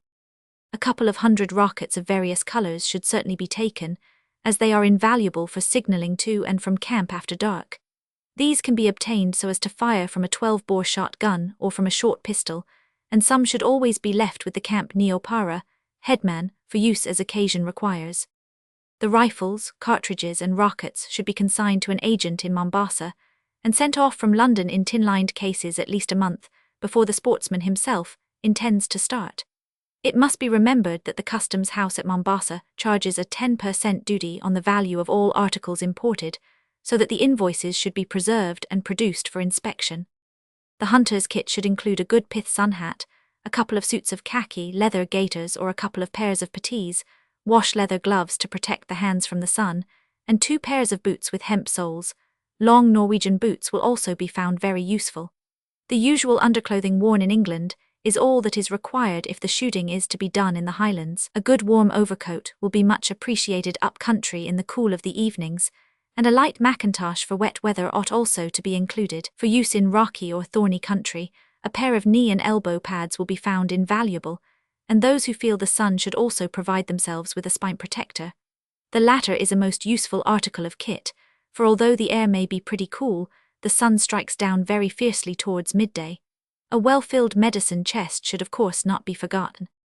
A good field glass, a hunting and skinning knife or 2, and a kodak with about 200 films should also be carried. With regard to the last item, I should strongly advise all who intend to take photographs on their trip to pay a visit to Mr. W.D. Young on arriving at Nairobi. He is an enthusiastic photographer and will gladly give advice to all as to light and time of exposure, and as these are the 2 points which require most attention, Hints from someone of experience in the country are most useful. I myself am much indebted to Mr. Young's kindly advice, and I am sure I should not have achieved much success in my pictures without it. I made it a practice on my last visit to the country to send him the exposed films for development whenever I reached a postal station, and I should recommend others to do the same, as films deteriorate rapidly on the voyage home.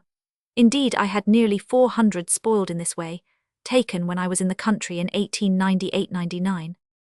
As regards camp equipment, all that need be taken out from England are a small double-fly tent, 3 Jaeger blankets, a collapsible bath, a Walseli valise and a good filter, and even these can be obtained just as good locally. Chop boxes, food, and other necessary camp gear should be obtained at Mombasa or Nairobi, where the agents will put up just what is necessary.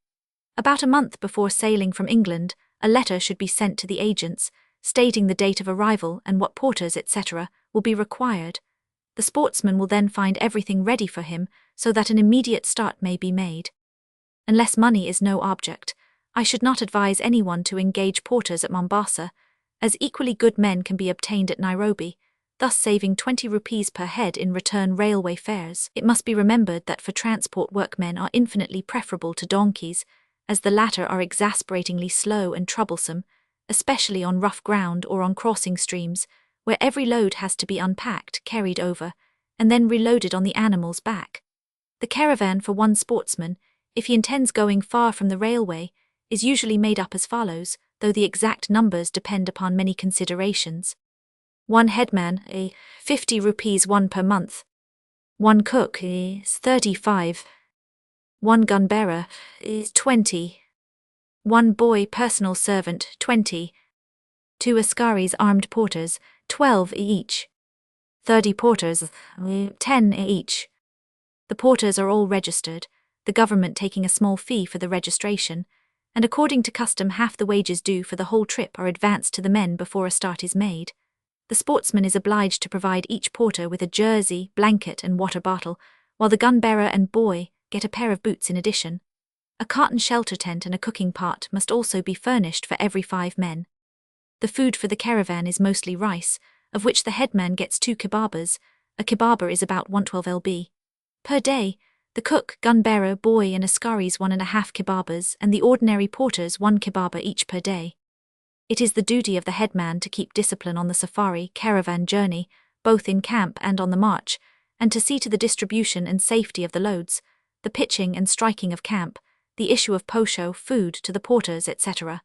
He always brings up the rear of the caravan, and on him depends greatly the general comfort of the sportsman. For our trip at the beginning of 1906, we managed to secure a splendid nipara, and never had the least trouble with the porters all the time. His only drawback was that he could not speak English, but he told me when he left us that he was going to learn. Anybody securing him as headman will be lucky. His name is Muniaki bin Duani, and he can easily be found at Mombasa. The cook is also an important member of the caravan, and a good one should be procured if possible. It is wonderful what an experienced native mpishi cook can turn out in the way of a meal in a few minutes after camp is pitched. As gun-bearer, most hunters prefer a Somali. I have never tried one, but am told that they are inclined to be troublesome. They certainly rate themselves very highly, and demand about 4 times as much wages as an equally good Swahili.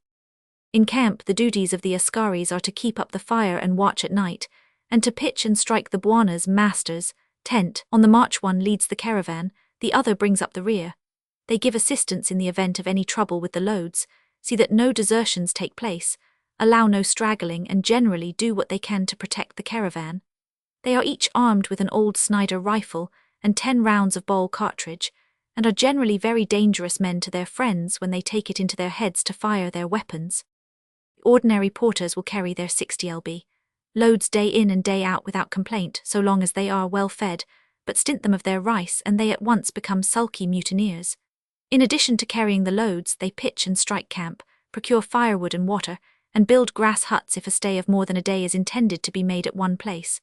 On the whole, the Swahili porter is one of the jolliest and most willing fellows in the world, and I have nothing but praise for him. It may be that our sportsman intends to confine his shooting trip to the neighbourhood of the railway. In this case, the the best plan is to hire one of the special carriages from the traffic manager of the Uganda Railway. These carriages, which have good sleeping, cooking and bath accommodation, can be attached to almost any train and moved from station to station or left standing in a siding at the directions of the hunter. This is the cheapest and most comfortable way of spending a short time in the country, as no tent, camp equipment or regular porters are required, and some quite good sport can be obtained into the bargain. Again, if the hunter intends shooting, say in the Kenya province, as many porters as he requires may be obtained from the official in charge at Fort Hall. The pay of the Kikuyu porter in such circumstances is only 2 annas a day, while he provides his own food. Neither is the sportsman asked to furnish him with a blanket, jersey, and water bottle so long as he is not taken out of his own province. Each province is, in fact, governed as regards porters by its own special conditions, which can easily be ascertained on arrival in the country. There are 3 lines of steamers which have direct sailings to Mombasa about once a month. 2 of these, the Union Castle and the German East African lines, sail from Southampton, calling at Marseille, while the third, the Messageries Maritimes, starts from the latter port. As a rule, travellers to East Africa journey by the overland route to Marseille, and thence on by steamer to Mombasa, the whole journey from London averaging about 18 days. The present fares for the best accommodation from London to Mombasa by the Union Castle line, including railway ticket to Marseille, are as follows: first class single, about £48, return available for 1 year about £93. The fares by the German East African line, including railway ticket to Marseille, are first class single about £48. The return fare available for 1 year is double the single fare, less 10% of ocean part of journey. By the Messageries Maritimes line, the through first-class single fare from London to Mombasa, including railway ticket to Marseille, is about £48. The return fare available for 2 years is about £72. Fairly good hotel accommodation can be had at both Mombasa and Nairobi. Before any shooting can be done, it is necessary to take out a game license, which may be obtained without difficulty at either of these 2 centres. This license, which costs £50, imposes an obligation on the sportsman to make a return before he leaves the country of every animal shot by him. By obtaining a special license, 2 elephants, a giraffe, greater kudu, buffalo and eland may be shot, but there are various stipulations and fees attaching to this license which alter from time to time. Fairly good maps of the country may be obtained at Stanford's, Long Acre, WC, while the game laws and regulations can be procured from the Colonial office in Downing Street. Passenger trains leave Mombasa at 11 a.m. on Mondays, Wednesdays, Fridays and Saturdays, and are timed to arrive at Nairobi at 11:50 next morning, and at Kisumu, the railway terminus on Lake Victoria Nyanza, at 9 o'clock on the morning following. The first-class return fares from Mombasa to Nairobi, Kisumu and Entebbe are £5.17s, 9D, £10.10s, 3D and £13.13s, 3D, respectively. It is unnecessary to specify district by district when particular species of game are to be found, for the sportsman can easily learn this for himself and get the latest news of game movements on his arrival at Mombasa. As a matter of fact, the whole country abounds in game, and there cannot be lack of sport and trophies for the keen shikari. The heads and skins should be very carefully sun-dried and packed in tin-lined cases with plenty of moth killer for shipment home. For mounting his trophies, the sportsman cannot do better, I think, than go to Roland Ward of Piccadilly. I have had mine set up by this firm for years past, and have always found their work excellent. I consider that £400 should cover the entire cost of a 3-month shooting trip to East Africa, including passage both ways. The frugal sportsman will doubtless do it on less, while the extravagant man will probably spend very much more. Should time be available, a trip to the Victoria Nyanza should certainly be made. The voyage round the lake in one of the comfortable railway steamers takes about 8 days, but the crossing to Entebbe, the official capital of Uganda, can be done in 17 hours, though it usually takes 27, as at night the boats anchor for shelter under the lee of an island. The steamer remains long enough in Entebbe harbour to enable the energetic traveller to pay a flying visit in a rickshaw to Kampala, the native capital, some 21 miles off. I spent a most interesting day last year in this way, and had a chat with the boy king of Uganda, Dodi Chwa, at Mengo. He was then about 9 years old and very bright and intelligent.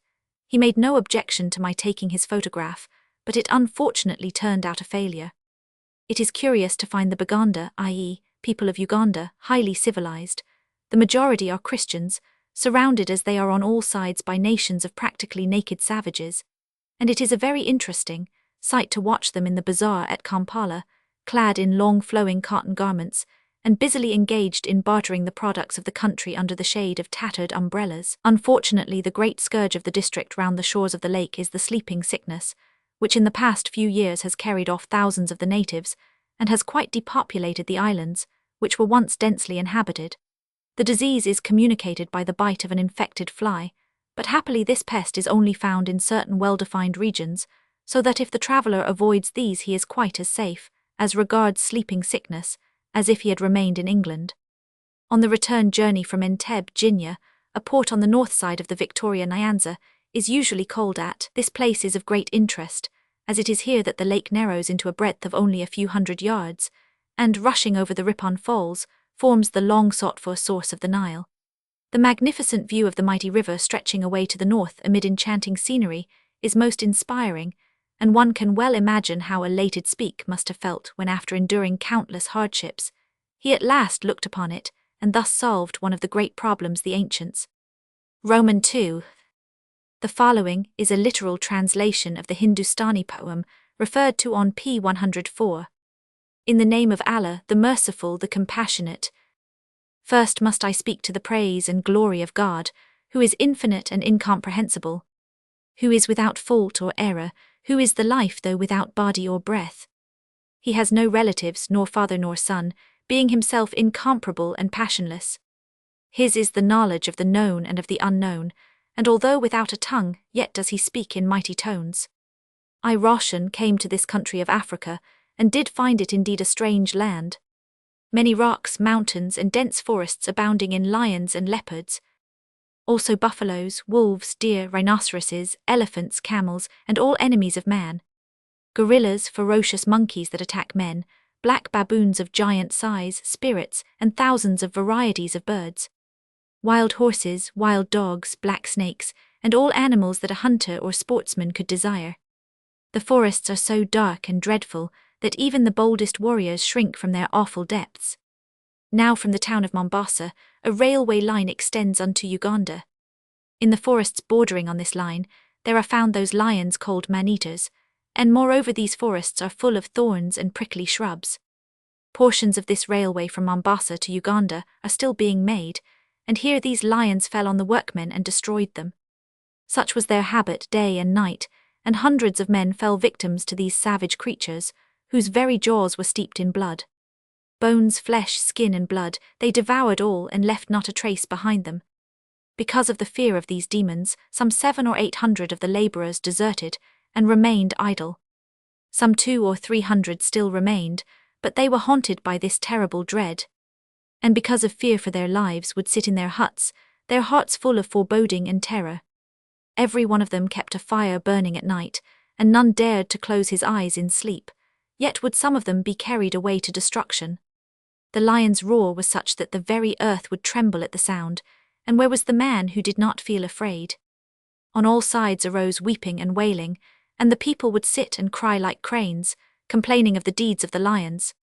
I, Roshan, chief of my people, also complained and prayed to God the Prophet, and to our spiritual adviser. And now will I relate the story of the engineer in charge of the line. He kept some 10 or 20 goats, for the sake of their milk. But one night a wild beast came and destroyed them all, not one being left. And in the morning it was reported by the watchman, who also stated that the man-eater was daily destroying the labourers and workmen, and doing great injury. And they took the engineer with them, and showed him the footprints of the animal. And after seeing what the animal had done, the Englishman spoke and said, "For this damage the lion shall pay his life." And when night came he took his gun and in very truth destroyed the beast. Patterson Sahib is indeed a brave and valiant man, like unto those Persian heroes of old, Rustam, Zal, Sohrab and Burzur. So brave is he that the greatest warriors stood aghast at his action. Tall in stature, young, most brave and of great strength is he. From the other side of the line came the noise and cries of those who complained that these savage beasts were eating and destroying men. For such has been the habit of lions from time immemorial, and groups of people have fallen victims to their fury. Those who were proud or boastful have but sacrificed their lives uselessly. But today Patterson Sahib will watch for the lion himself. For the people have complained loudly, and the valiant one has gone forth with his gun into the forest. Soon after the people had retired at night to their tents, the fearless lion made his appearance. Patterson Sahib loaded both barrels of his gun and went forth against him. He fired many times in succession and totally paralyzed the animal. The lion roared like thunder as the bullets found their way to his heart. This Englishman, Patterson, is most brave, and is indeed the very essence of valor. Lions do not fear lions, yet one glance from Patterson Sahib cowed the bravest of them. He fled, making for the forest, while the bullets followed hard after him. So was this man-eater rendered helpless, he lay down in despair. And after he had covered a chain's distance, the savage beast fell down a corpse. Now the people, bearing lights in their hands, all ran to look at their dead enemy. But the Sahib said, "Return, my children, the night is dark, do not rush into danger." And in the morning all the people saw the lion lying dead. And then the Sahib said, "Do not think of work today, make holiday, enjoy and be merry."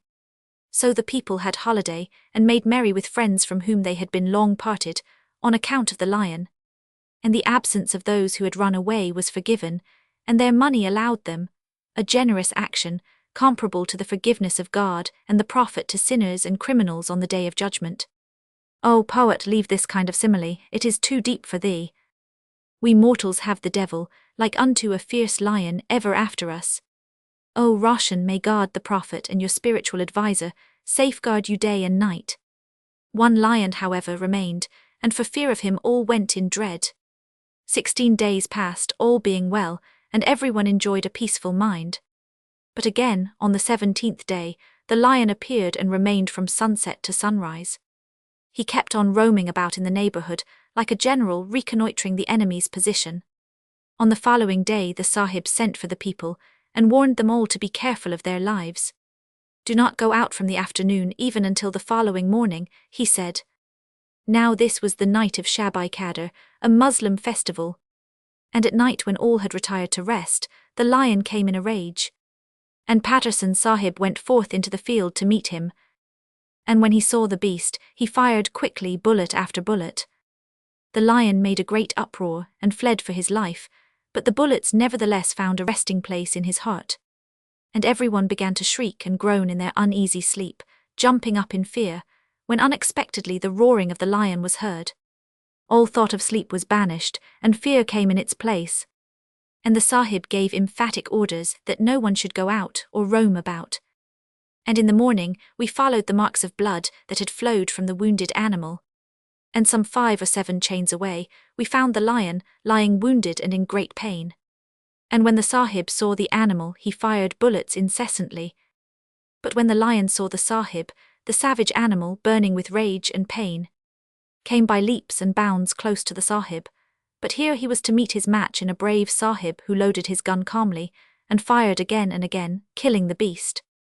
All the Punjabis assembled together, and agreed that the Sahib was a man who appreciated and cared for others, so much so that he roamed about in the forests for our sake, in order to protect us. Previously, many Englishmen had come here to shoot, but had been disappointed.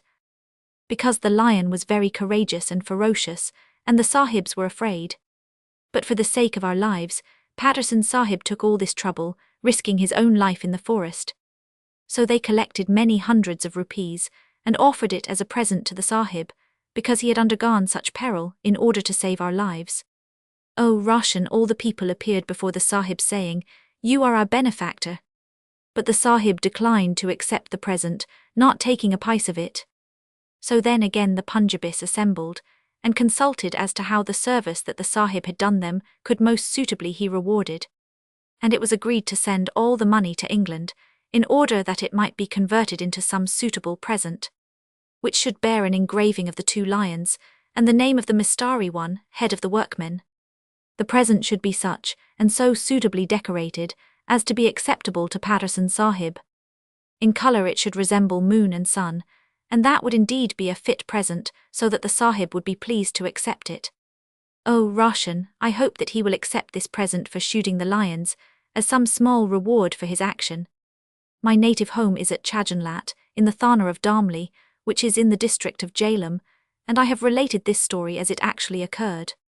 Patterson Sahib has left me, and I shall miss him as long as I live, and now Roshan must roam about in Africa, sad and regretful.